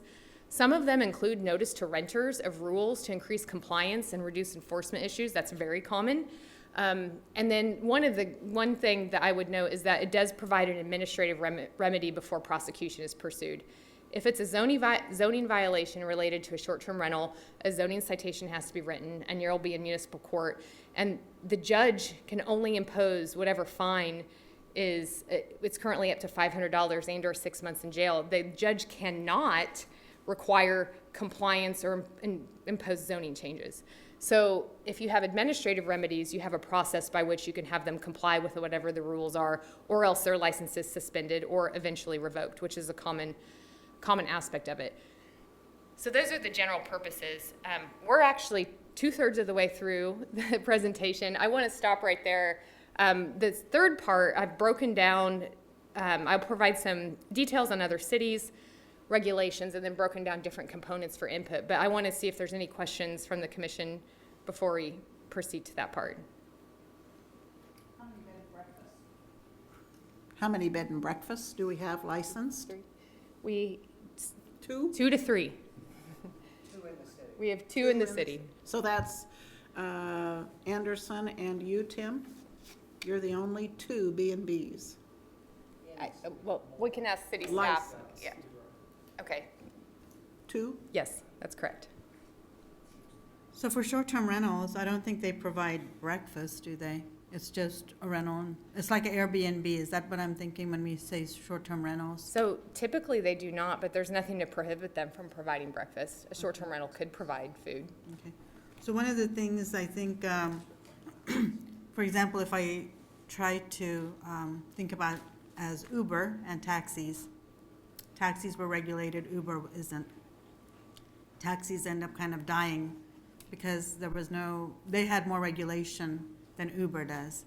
Has that changed in that industry as far as regulations for Uber and city regulations for Uber like we had for taxis? So that's a little different because the state of Kansas adopted a state statute to regulate the Ubers and the Lyfts, and cities regulate taxis. So they both are regulated, but they're under different umbrellas. And so comparing them side by side is a little more difficult. Okay. Why is that? Why is the city regulating taxis and not the state, or vice versa? Why are we not regulating Airbnbs and the Ubers and Lyfts and the state is? I can't speak to the history of the taxi regulation, but in terms of the Lyfts and the Ubers, that's because those entities lobbied for state regulation instead of having individual cities to comply with.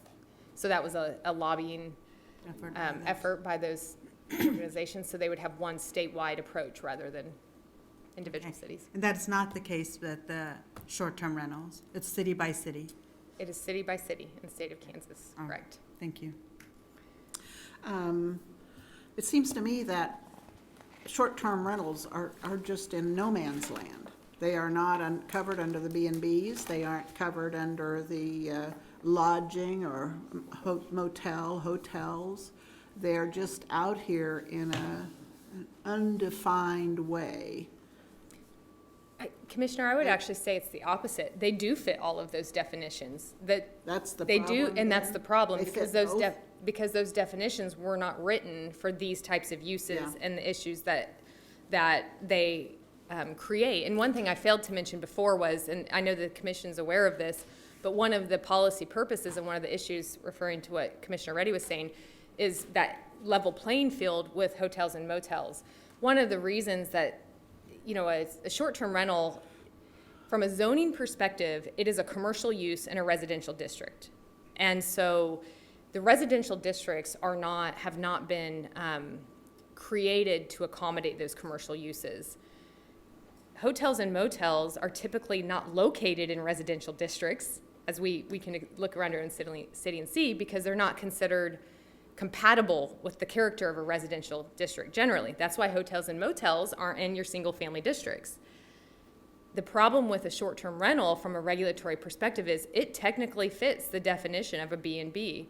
It also is a commercial use in the nature of a hotel, but the external character and location of it is of a residential dwelling unit.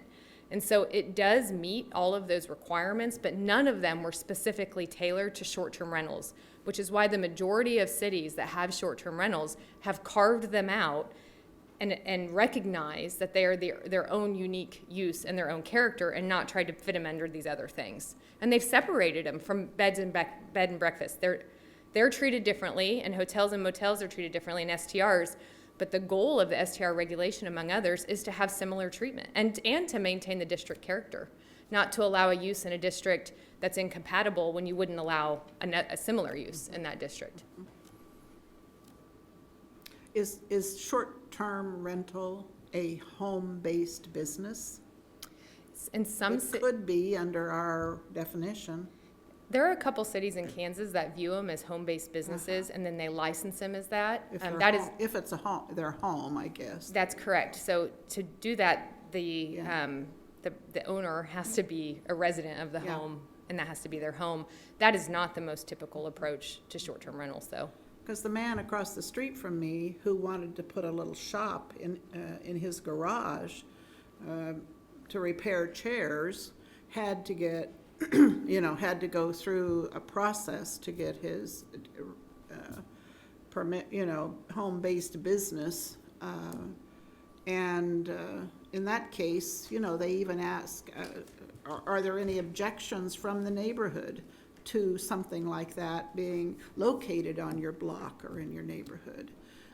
But we tolerate overcrowding of rental houses just on a weekly basis, let alone the short-term rental where a bunch of people can pile in too. Thank you. I just wanted to clarify.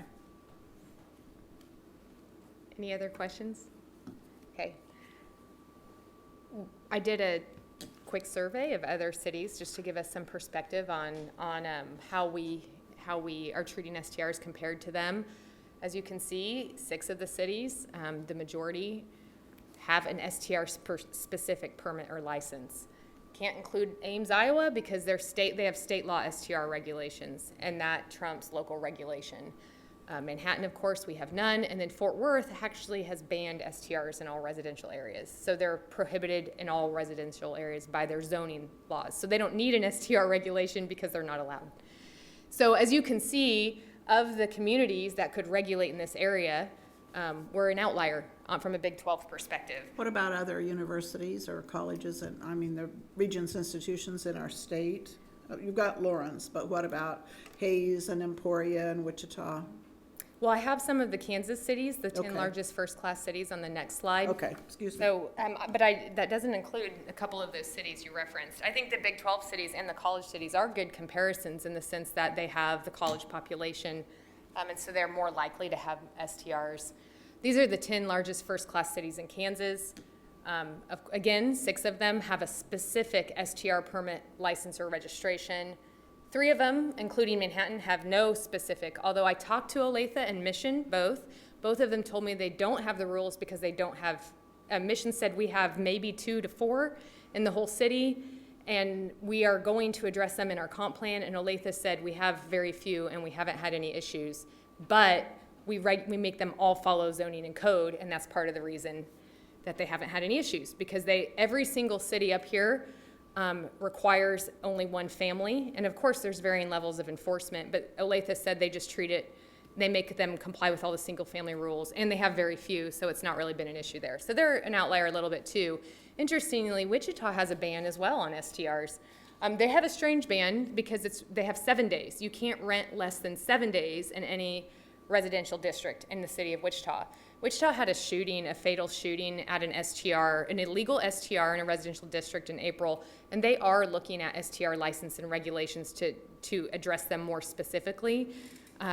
So I think that we will see that Wichita adopts something, and it might still be a ban in certain areas. I don't know what the outcome of it will be, but they are going to start regulating more tightly. Overland Park's in the same position. They had a fatal shooting, and both of these occurred when the STRs were being used as venues, party venues, and Overland Park is currently working on tightening its regulations as well as a result of that. In the chart that I attached to your packet, I did put notes on recent movement of these cities in terms of recent adoptions. Lawrence has recently tightened theirs up significantly. Topeka just adopted a good short-term rental scheme. The unified government is probably the strictest one other than Lawrence in the state of Kansas. They require everyone to get a special use permit. It's highly regulated. So they've done that, but several of the cities are currently working on these issues. Katie? Yes. So how does Olathe and Mission claim that there's only a few of them? Because if you've got 100 outfits that are out there renting places, do they have people go to VRBO and whatever and find out, is there anything in Manhattan? And once you get past the 2 big ones, what about the other 98 ones? How does anybody know how many of these are out there? And maybe somebody rents out something 2 days a month. Other people may try to do 6 days a week. There's obviously varying levels of how much people would do that. I'm just curious, do you have any idea here in Manhattan exactly what that number is? So we estimate in the city of Manhattan, if you look on the 2 main platforms, Airbnb and VRBO, you have at any one time between 75 and 125. And there are services, and the CD department has access to it, that basically a computer service does an audit of all postings and tries to give you a number of the ones that are listed in a variety of places as STRs. I would say that 75 to 135 is our range. Probably 120 is pretty typical in Manhattan.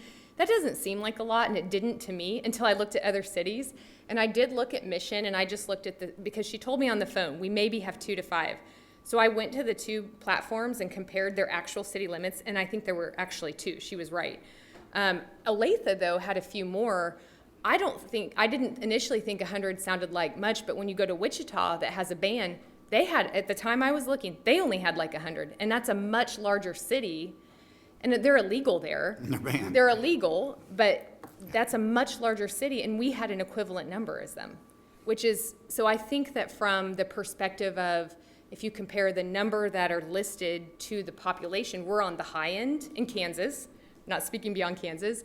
And then cities just have a lot of different ways that they evaluate that in terms of pretty much looking at the listings, or a service has done a scan and given them an idea of how many.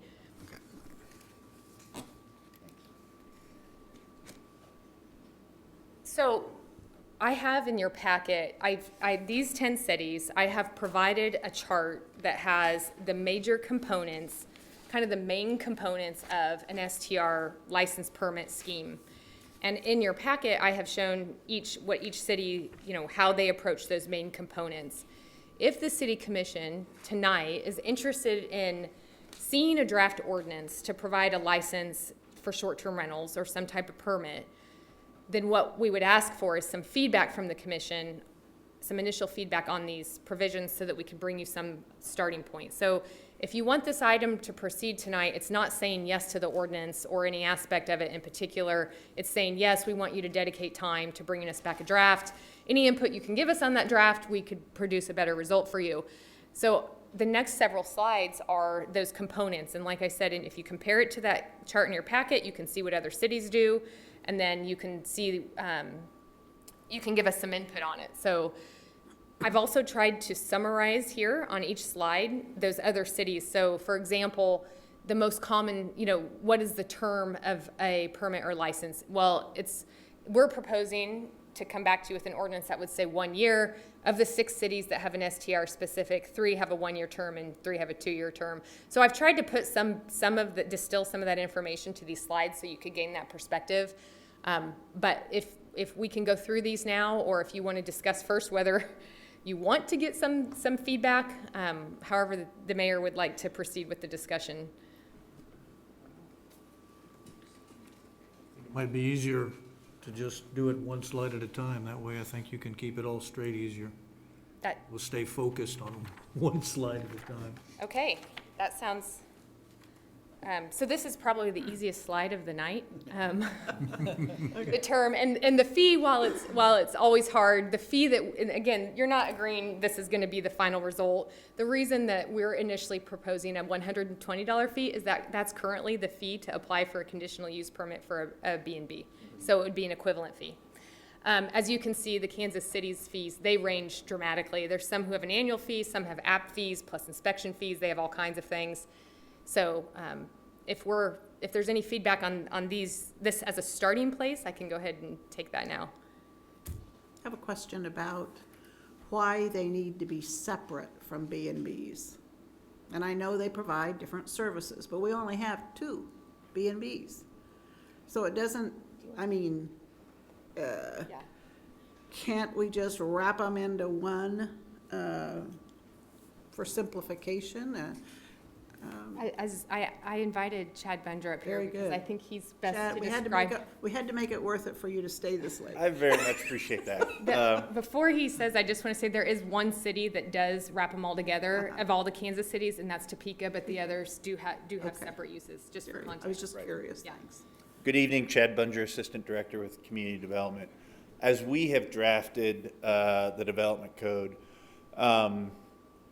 we looked at other cities and had our consultant team help us formulate our policy or our regulations for these. And it boiled down to one, separating bed and breakfast homes where the owner would reside and operate it, separate from your traditional short-term rental where it's not owner-occupied, where that owner is not there when the guests show up.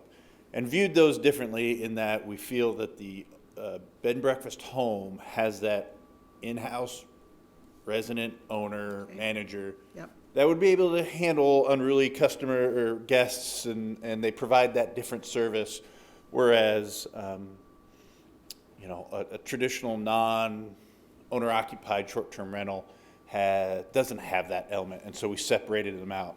The renting out 1 bedroom short-term rental, we lumped them with similar to a bed and breakfast inn or bed and breakfast home, because we felt that person living there could have better control on those kind of situations. The other piece, the bed and breakfast inn, which has more guests, can open their services to outside guests, have events, cater things in, noon teas or whatever you do at bed and breakfast inns, and they do not have to have the owner living there. They can have a manager. We viewed those similar to short-term, non-occupied short-term rental Okay. because it's much more commercial in I depth. could see them, they're so alike. Yeah. I mean, on the.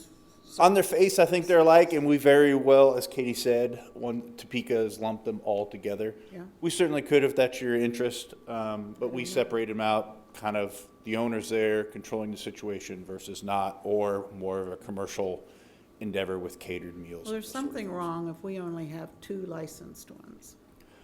The other piece to that, today, bed and breakfast homes are conditional use, and Mr. Lindemuth has gone through that process, and I'm sure he'll share that experience with you.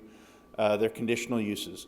As proposed in the development code, because we have so few, because the owner's there managing the situation, we created them as a limited use, meaning you follow these rules, you can get your, you can open your bed and breakfast home and have at it. And they wouldn't have to go through the Board of Zoning Appeals conditional use efforts, so. You know, there are people marketing as B&Bs that are not going through this process. Right. And are really in the short-term rental zone. Okay. Just. And when we find out about those, risk reduction goes through that enforcement process. It's not quick, it's not easy, that enforcement process, as you know, but they have one active case right now, I do believe, in that regard. Okay. Thank you, I appreciate the explanation. I needed to understand it better. I would just add that from a regulatory perspective, having all, if we were to suggest that all the short-term rentals should go through a conditional use permit, that is a much more onerous process to go through with the BZA for everyone individually than what a license process would be, where it would be, if you meet the requirements and you pay the fee, it would be administratively granted to you. But you would then be held to the same kind of rules that you are in a CUP at the risk of losing your license. But it's a lower barrier to entry in terms of that administrative process. I've been in both of the B&Bs and they're wonderful. I don't envision short-term rentals being as classy as the B&Bs I'm familiar with. Thank you. So Katie, I think, I have been approached by somebody who does have what are we talking about?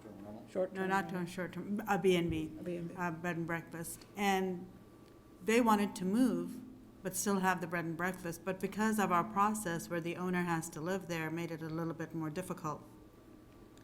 I think I would like to see a little bit more meshing of them. Kind of like when I think about Uber and taxis, when I think about this, I think we have a lot of rules for bread and breakfasts. And I think the trend is more Airbnbs. There was a time where there weren't any of these STRs. So there were just Airbnbs and hotels. That's it. So I think if we streamline it such that there's fewer restrictions to get a license, I'd rather prefer a license process for both entities, 2 years. And I think 120 is adequate, mainly for processing and everything else that this might involve. But I don't want to have them separated so much that if we only have 2, regardless how good they are, they're having to pay a whole lot more. I was talking to Ron earlier this morning. My daughter's getting married in April, and I said, we need to set off a few rooms in a hotel for guests. And she said, who's going to stay at a hotel? They're all going to stay at Airbnbs. And that's how this generation is. So I think and that's going to take away from bread and breakfast. I don't even know what the revenue loss is on a hotel. I'd like to get that information from CVB and see what that looks like. But I'd rather have the same types of rules for short-term rentals as well as the B&Bs, if that's the kind of feedback you're looking for, licensing of sorts. I don't see short-term rentals as being that special or different than hotel for lodging. If a B&B provides services in addition to, but just providing go stop and get the key and go in and just like a hotel, make yourself at home. You know, to me, they're so alike that unless there are extra services provided. Anyway, that's my initial take. Okay. I don't know why that. So what we have for kind of the next batch of components for input is the occupancy. We're recommending that the occupancy must stay at one family. Every city in Kansas has a one family rule. The primary reason, in addition to the fact that one family is most consistent with the rule for any residential use, our rule in any district is one family per dwelling unit, is also if they have, if they exceed that and they have this commercial use occurring, it most likely bumps them into a different type of use under the code that would require additional life safety requirements that they are most likely not going to meet. So in order to keep them in the proper code category and keep them consistent with the other residential uses in other cities, we're suggesting that the occupancy should be one family. Related to that is whether or not an STR could be used as an event venue. And what that means is a lot of cities have a rule that you can't have parties or you can't rent it for a meeting or a conference or for an event. It is more common that if there are issues like crime or shootings, they typically do occur at STRs that were used as event venues because you have a large amount of people and you have, of course, the most negative neighborhood effects with that. But also having an event venue in a residential district is not consistent with any residential district that we have. And so we are also going to recommend, with the commission's input, as to start from a place of you can't have events. You can't. So the licensee would be prohibited from, they would have to say, this is one family occupancy, which means this, and you can't have any parties, events, et cetera, which is very common. All the cities in Kansas have that exact same rule.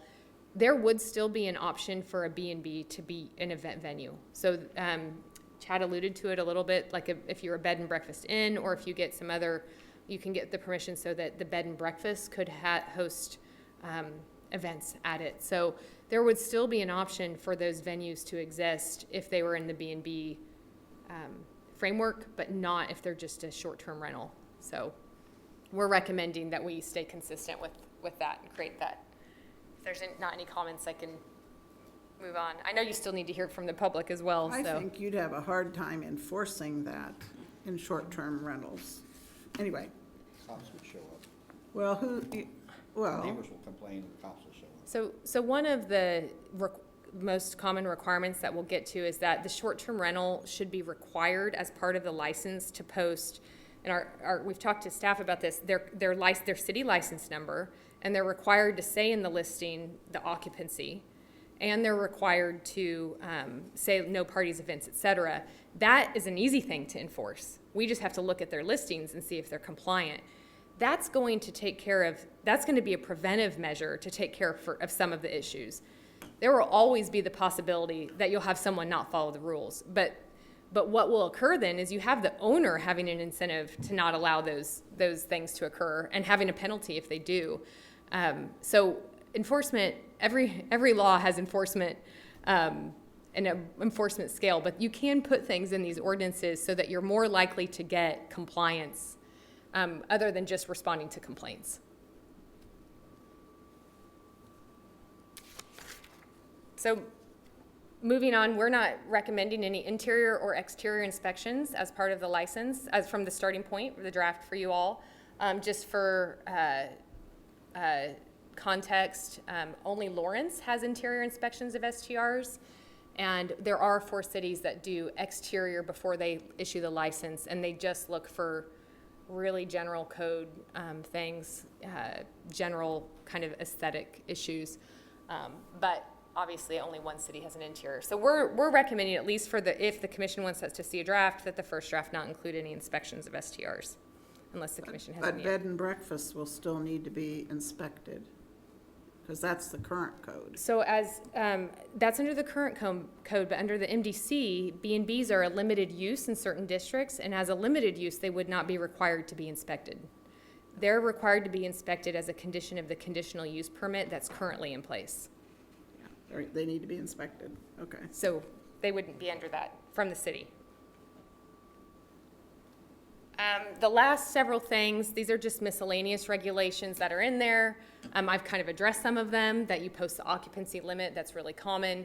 From our code department, they suggested, one thing that we've talked about from an administrative perspective is if you have a large apartment building that wants, apartment buildings and complexes might want to have shifting STRs, right? They might have a unit that's empty that they want to rent as an STR, and we would be willing to issue one license for that so that they could have that flexibility.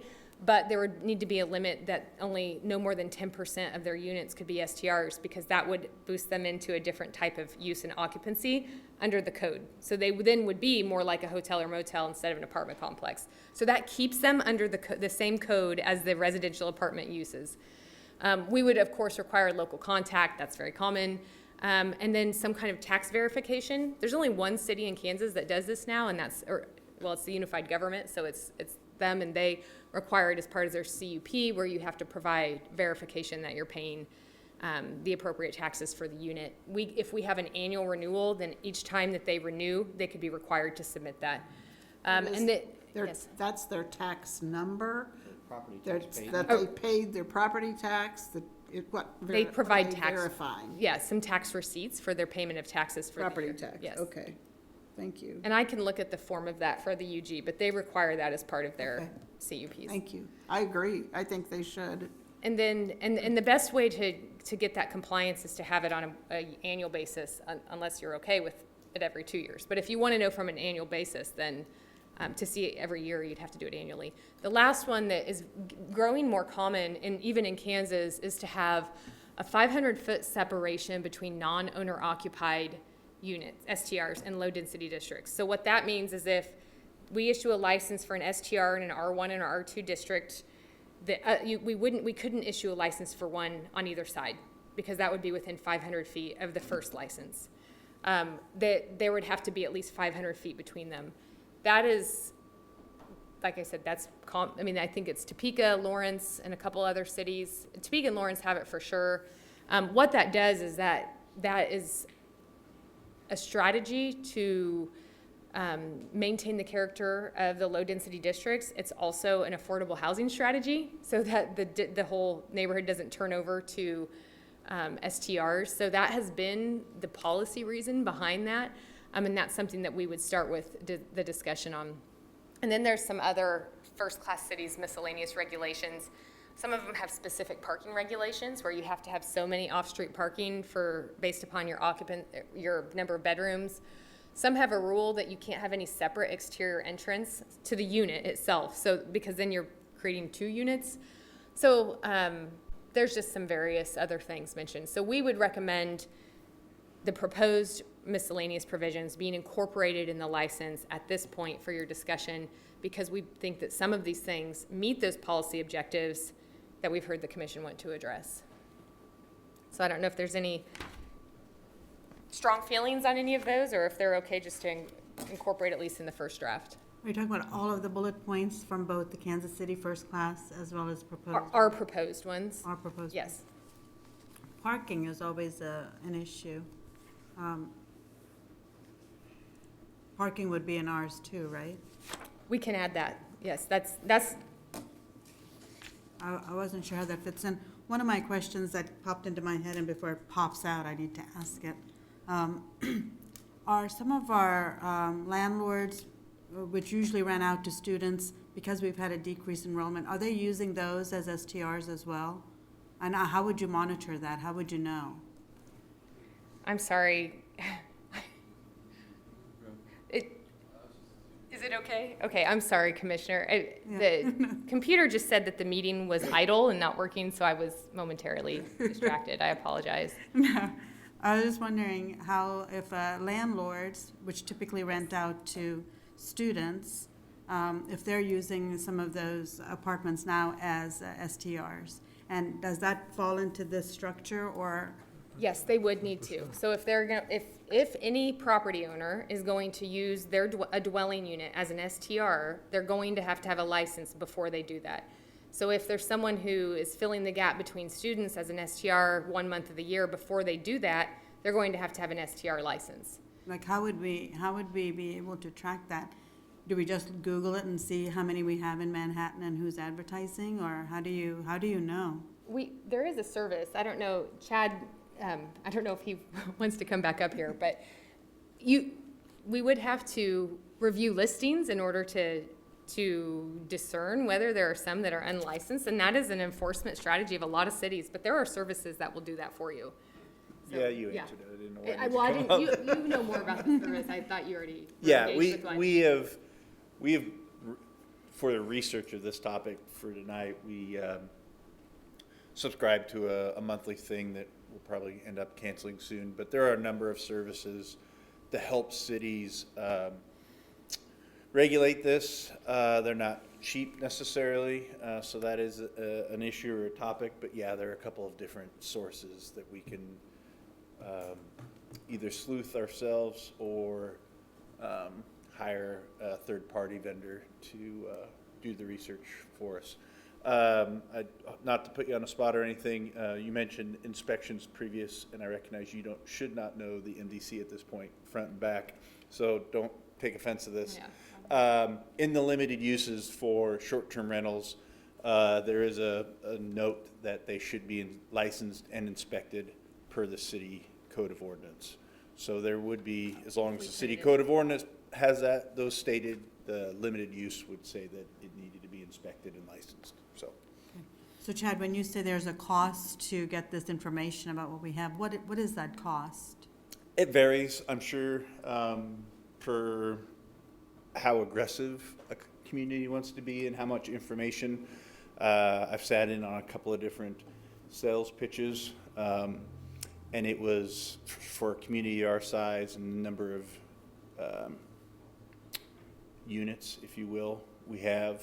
It was, I think, around $35,000 a year. Yeah. I honestly think that's probably low for what they were promising us, or we wouldn't get as much as they were promising us. But yeah, that's one quote we've been given. There's, like I said, multiple companies that do that. So the number Katie gave us of 100 is what you got from that service? Yes. Yeah, it's in that ballpark. From the service we recently subscribed to was more for an owner of a short-term rental to evaluate their market potential. So it was directed for the owner, but I used it to figure out how many numbers, what the occupancy rate was, the dollar amount, average dollar amount per short-term rental. So kind of useful and interesting to poke around. Mainly because if we're going to put something like this in place and we're having a $120 fee, people might say, well, I'm not going to do that and opt out of it. If we're not, I'd rather have some way we can gather that information, such as this software company that you indicated, so that we can be on top of it. Because we know people aren't just going to go and get a license and pay the $120 and follow all of the stuff we have from the goodness of their heart. They're going to try to find loopholes and such. But if we're going to put something like this in place, we really need to make sure we're not just having it on paper, and that there is a process, because others are paying, bread and breakfast and such. We're holding them accountable, so. Yep. Can I clarify, so I didn't mishear, but 35,000 is a lot. 120 times 100 is 12,000. Not 35,000, is it? Yeah. So we're out of the gate losing money to pay somebody to tell us how to enforce something we're probably not going to have staffing to maybe do. It is a challenge. There's a variety of ways you can look at it. Hopefully we get compliance, and the people that do comply will be our best enforcers. For those that don't is one way to look at it. This is a topic that will not go away. We have to incorporate it into the development code. This permitting process, licensing process is the most standard, if you will, across the country through all sorts of communities to get towards that enforcement and compliance. There's no doubt. I mean, that the short-term rental industry, because of its gig economy, ebbs and flows, and by nature gets around rules and regulations. So it's a challenge to enforce it. But we know we have to. Either we permit it outright and just let be, or we put some rules to it and try to enforce it the best we can. I guess that's kind of my question. Why do we have to? Well, my opinion, and Katie, you can hop on this, or fire department, these things act so differently than a typical single-family home. You know, yeah, we have a transient community, and in my house that I live in can throw parties and have a bunch of people stay over and all those things. To me, those matter, but I think there's also a life safety factor that the fire department could probably, and risk reduction can play there, or describe too. But, you know, you're asking a family of 8 to come to this house for the weekend, and they have no idea where the fire extinguishers are. Is there, smoke detectors, where the egress places are of that home? And so they function like a hotel in that they operate, people come and go, so it's disruptive to that neighborhood. But then they don't follow the same rules as a hotel or motel. You know, when you go to a hotel, on the back of every door, you know the escape route. They have exit lighting and all those safety factors, sprinkler systems, all those things. So there's a neighborhood impact as well as a life safety impact to me. And, you know, I have, I've seen some or heard some complaints about what those short-term rentals can occur in a neighborhood with trash and parking and noise and all those. So it's something that's not going away. We have to address it. It's just a matter of how.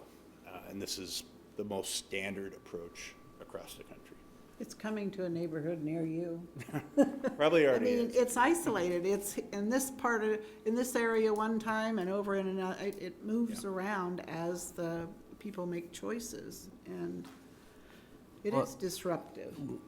While you're up here, the 500-foot separation, affordable housing connection. So how do, because so many of these restrictions or these limitations or these hurdles, if people follow them, I do hear a lot of people that do the short-term rental, but it's because they can't get their home sold, or they're trying to make their payment on another house that they have a mortgage on. There's a lot of affordability issues of why people end up doing short-term rentals. What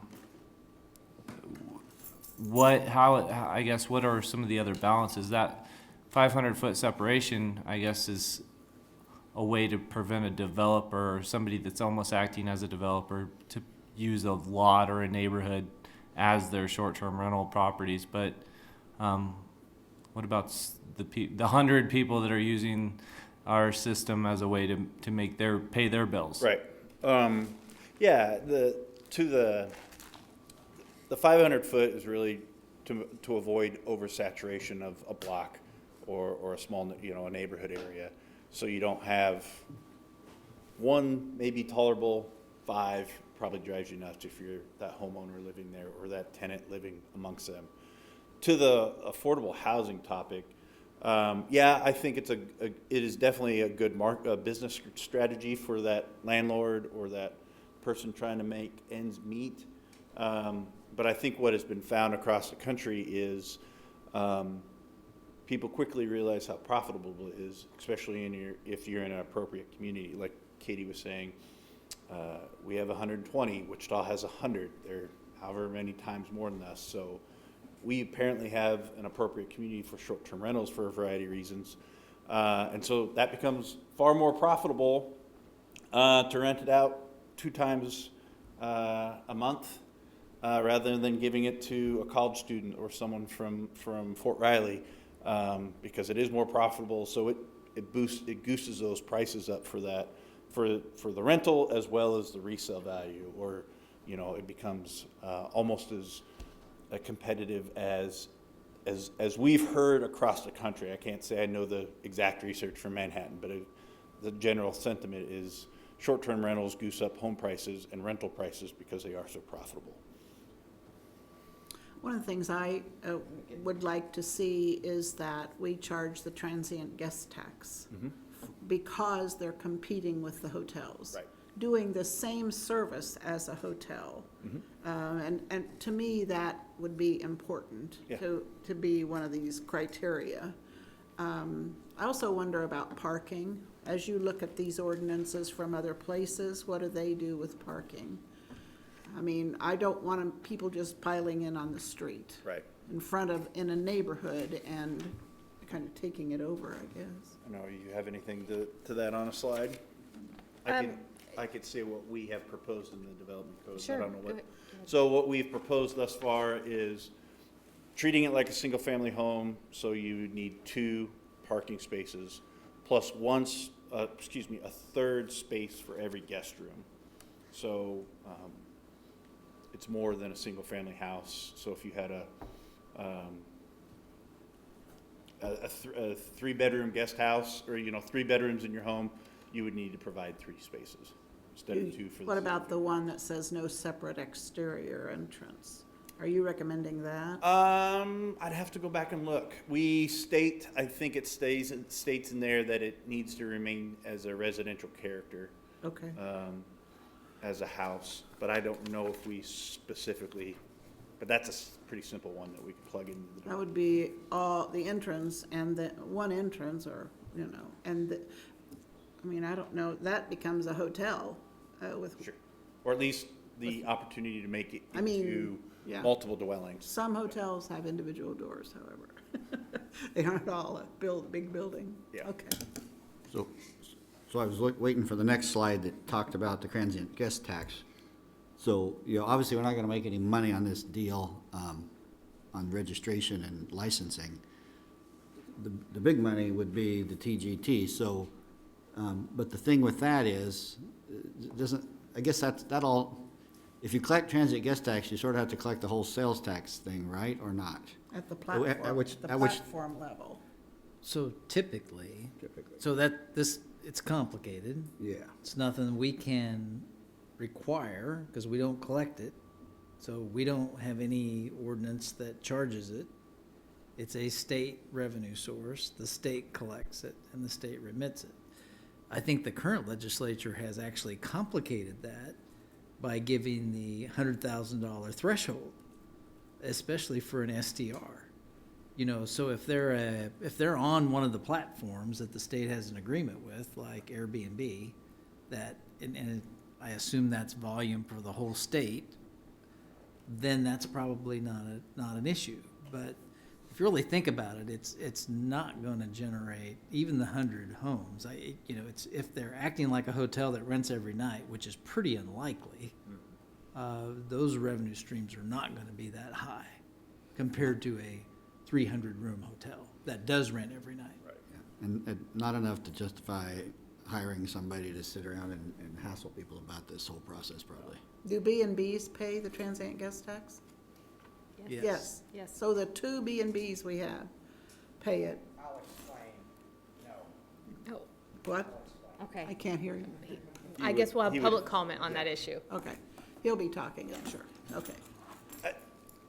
To Ron's point, the transient guest tax is probably not as much as you think. The service I described, it only shows Airbnb and VRBO, but they're the predominant players in the market. And if I did the math right, the number of units properties we have, which is roughly 120 at 60% occupancy over the year, and they make 120, if I got the numbers right, 120 on average per rental per stay.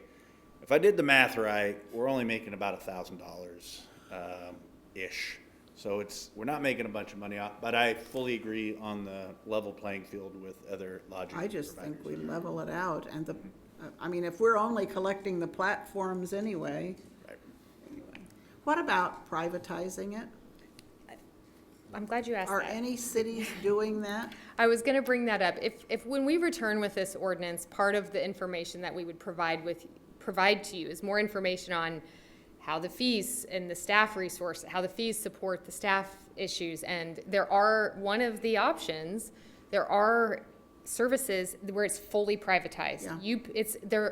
I'm going to liken them to like a collection agency where basically you set up your framework and they take a percentage of what they accomplish, right? So that is one option that we could explore. There are services that do that. From an enforcement perspective, we would provide you more detail, but do bear in mind, we have managed to register 11,000 plus long-term rentals. I'm not putting this on fire services by any means, but you're talking about 100 versus, potentially 100. Maybe some people who had to get a license just would stop doing it. I mean, so I think it's important to think of the volume, but when we return to you, we would give you more specific information and options on how we would be able to support it from a resource perspective.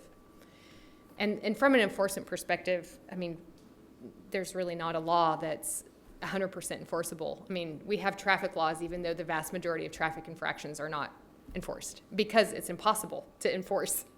I mean, it's just a resources issue. It's impossible to do, but you still have the laws in place because you will get a range of compliance that is a protection and has benefits to the community at large. So that is a way to view these types of issues as well.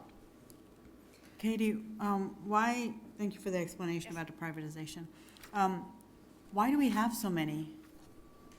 I mean, if Wichita is a much larger community and Olathe has just a few, and they're a much larger, why do we have over 100? I think that Chad Bender actually said it right. It's the characteristic of your community. We have a college population, we have a military population, so we have reasons for people to come visit this community. We probably have a higher, more tourism, but also we don't have any rules prohibiting it. We aren't regulating them, so it's been completely free and open market. Where in a city like Olathe and Mission, while they say they have very few, that's probably true because they also have a lot of HOAs. And so that's another issue. I mean, Mission actually told me that. I mean, she said we have so few, but we also have HOAs, so they're all self-regulating. Right, don't let. Okay, that makes Manhattan sense. doesn't have the same history of covenants and HOAs for the large percentage of its residences, which means those homes have to be protected or regulated by the city of Manhattan because they don't have that foundation of the covenants and the HOAs like you would find in some of the Johnson County suburbs. But really, so much comes to the nature of the community and why people come visit and how frequently they come visit. And Manhattan's different than Olathe and Mission for those reasons. Right. Well, the HOA piece definitely makes a difference. They kind of regulate themselves, like you said. Okay. And newer HOAs in Manhattan are prohibiting them. So these are going to get pushed to certain neighborhoods that don't have the same regulation, which may be what we want, but that will be the result, is that it'll be privately prohibited in newer neighborhoods and not in older neighborhoods. Which will push it to the core area. Just older neighborhoods in general that may not have a lot of older neighborhoods don't have covenants because they address this because these didn't exist.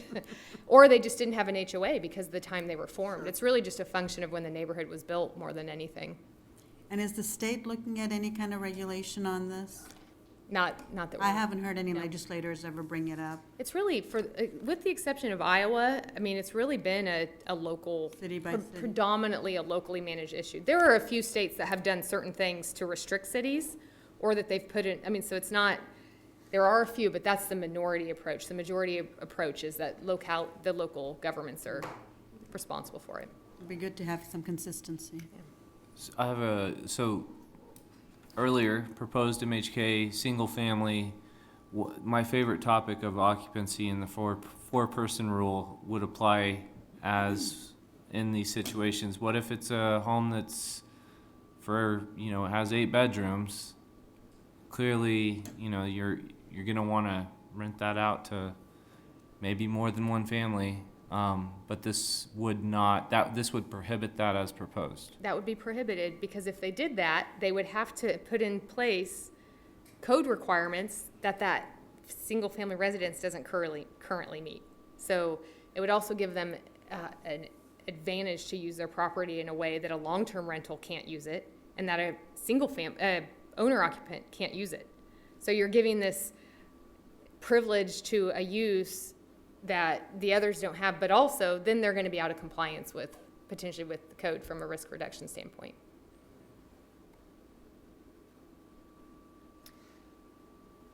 I know we still need public comment tonight. I do appreciate going through those because that also allows the public to comment on those components.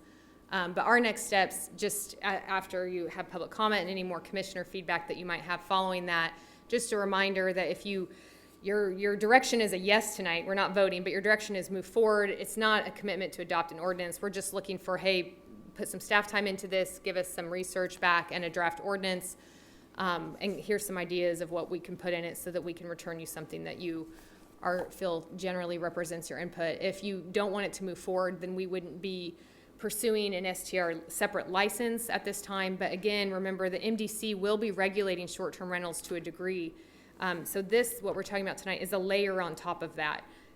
There will still be regulations that would apply, but just in the MDC instead. So I'd like to see it move forward. I'd like to make sure try to make it simple. Don't compound and, put more on top of it than it needs. But I think that it's like it's out of control. We're not in control of this at all. And it functions outside of our structure totally. We over-regulate B&Bs. We have 2. Abilene must have 20.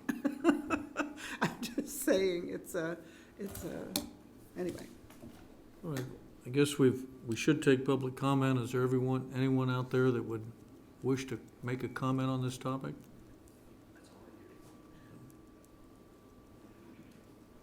9 o'clock? Is that what you said? Yeah, I was way off, Tim. You were way off. Good evening. I'm Tim Lindemuth. I live at 500 Dennison Avenue. I'm the Eugene Field Neighborhood Association president, and I'm also the state president of the Kansas Bed and Breakfast Association. Cool. Just to answer some of your comments, a short-term rental could be as small as a sofa in a student's apartment. $20 a night. It could be a whole house, 6 bedrooms, for $600 a night. Those are in Manhattan.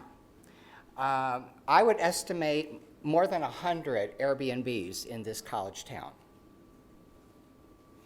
To answer Commissioner Reddy's comment, yes, many bed and breakfasts, many Airbnbs provide breakfast. They just put it in the refrigerator and you help yourself. I've even heard reports from some people that they put beer in there. Help yourself. Okay? But I've heard that. I've not seen it. Your comment, there are 2 B&Bs in Manhattan. But immediately outside, there is Z-Bar Ranch and Scenic Valley. So there's 4 of us. Okay? But they aren't in the city. They're just outside. On the outside. They're outside. What about the one in Northview? Is No it? discussion. Oh. So just to kind of explain, I retired from K-State in 2012. The B&B business typically is something you do in retirement because it is not a big money maker. I made $5,000 my best year. $5,000. You can't live on that. But it's sure good travel money to Europe. That's what I use it for, okay?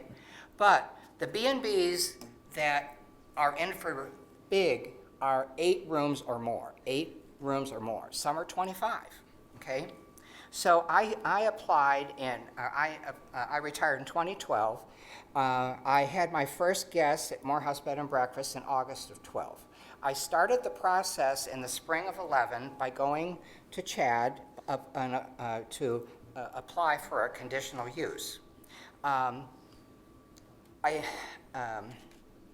A city inspector came to my house and said I needed 1 more parking place. You asked about parking. I did not have enough parking. I had to spend $1,100 and expand my parking lot, so I had extra off-street parking. So parking is a concern I had to deal with. I had to have a neighborhood meeting to explain my plan to all of my neighbors, so my neighbors knew what I was doing. There was a sign in my front yard. There was going to be a Board of Zoning Appeals meeting. 3 of my neighbors went with me and spoke up in favor of it. It passed, okay? So, a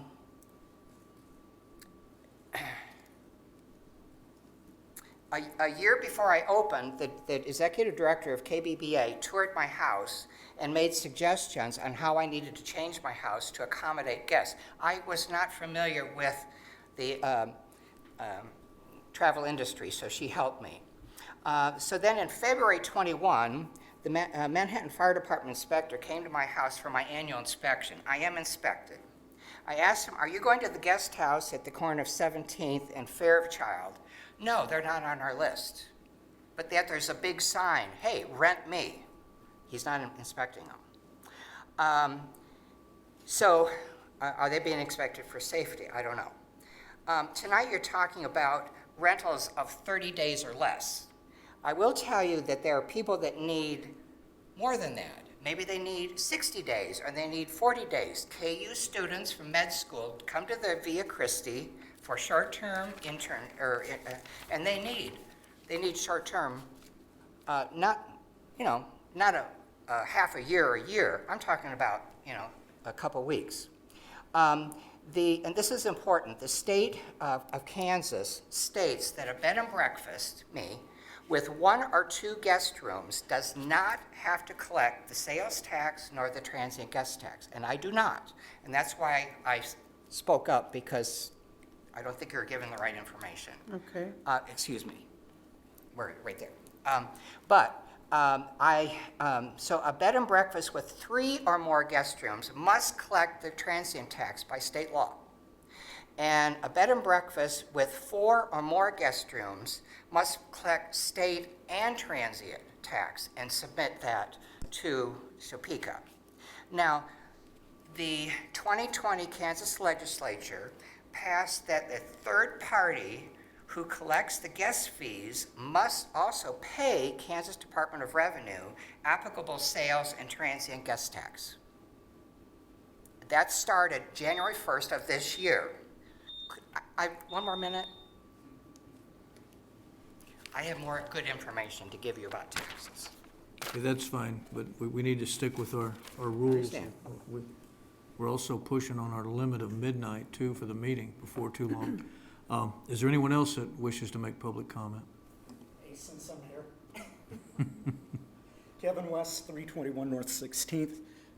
I think just out of general fairness, STRs should be treated like any other, like the hotels. They need to be regulated even if there isn't a comprehensive enforcement mechanism across the city. If we put the rules on the book, it at least provides redress for neighbors in an area to file a complaint. I know a couple of the properties west of City Park, there have been some neighborhood issues, and when you call the city to say, hey, what can we do? You're told, well, our rules are in conflict with each other and there's nothing we can do. Looking at Airbnb setting back there, 132 places in town. One of them I think Tim probably referred to over on 17th. You can rent any one of the 5 bedrooms by the night for maybe $38, or you can rent the whole place for $400. Talking about affordable housing though and the effect on inventory, when you look over on the east side of the park, moving a little farther down Bluemont, you can see places that clearly they were single or multi-family, and now they're renting them out by the night. That can't be good for the community. So I'd only say put some rules in place, have the zoning, have the occupancy match the zoning, and you've got to find a way to collect the tax. That's a 132-room hotel that's not paying their fair share. Thanks. Okay, thank you. Is there anyone else that wishes to make public comment? I just have one. I'm sorry. I will keep it very, very short. You all know me, but I'm Monica McFarling, 213 Parker. I had one question on the external doors. there are some of the rental homes, and I actually know a couple of people who use for short-term rentals, that actually rent out their basements. And so they don't actually have the guests come through the main door. They come in through the basement where they would stay. They have short-term nurses that come and help in the community, or they have soldiers who come for different trainings. So I would request that if you're thinking about that, make sure that you're not trying to, limit some of those other properties that maybe that's more safe or less, I guess, an inconvenience to the neighborhood if they can quietly go in and out as they need to. That's all. Okay, thank you. Is anyone else that wishes to make public comment? Okay, seeing none, we'll close public comment. Come back to the commission if there's any other comments. I mean, my thought on it is, Katie, I think your slides are fine. I'm just torn between the idea of we're going to get a return on investment. I really don't want to see us put a whole bunch of money into chasing something down that's not a problem and is going to cost the city more money than it's worth. So I would sort of want to have that on there, and I think Chad did a pretty good job of laying out that collecting the transient guest tax is probably not going to be a profitable thing to do, but there is the point on the safety issue, and does it disrupt the neighborhood? So, but that's where I'm at on it. So, any other commissioner comments? Yes, no, I'm definitely for looking at some type of an ordinance. I do think we need to have some kind of regulatory process to it. I do think it's an unfair playing field right now for hotels and everybody else.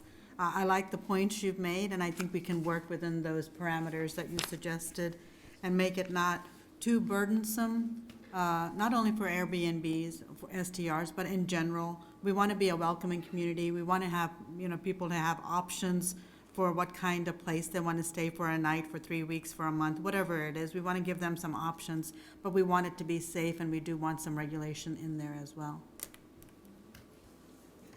I think you hit the head on the nail when you talked about the wedding. People are going to come to town and they don't want to stay at a hotel. It's that generation of 21 to 35s that my 29-year-old daughter would never stay in a hotel. She only thinks VRBO is the only thing that ever comes to mind whenever she goes. Her and my other daughter went to Dallas, and 3 nights in a Airbnb that's all she would ever travel like that. So that's one of the reasons Manhattan it's getting so popular here was that age group. But yeah, I agree. I think Chad, I think your math is off. It's not that bad. But the question is, our transient guest tax is 2% something, right? 7.5. So that's, yeah, you missed it by so it could be worth it. I don't know. Yeah. It's all about the occupancy rate. Yeah. I mean, if you go every weekend, 2 out of 7 nights, 28%.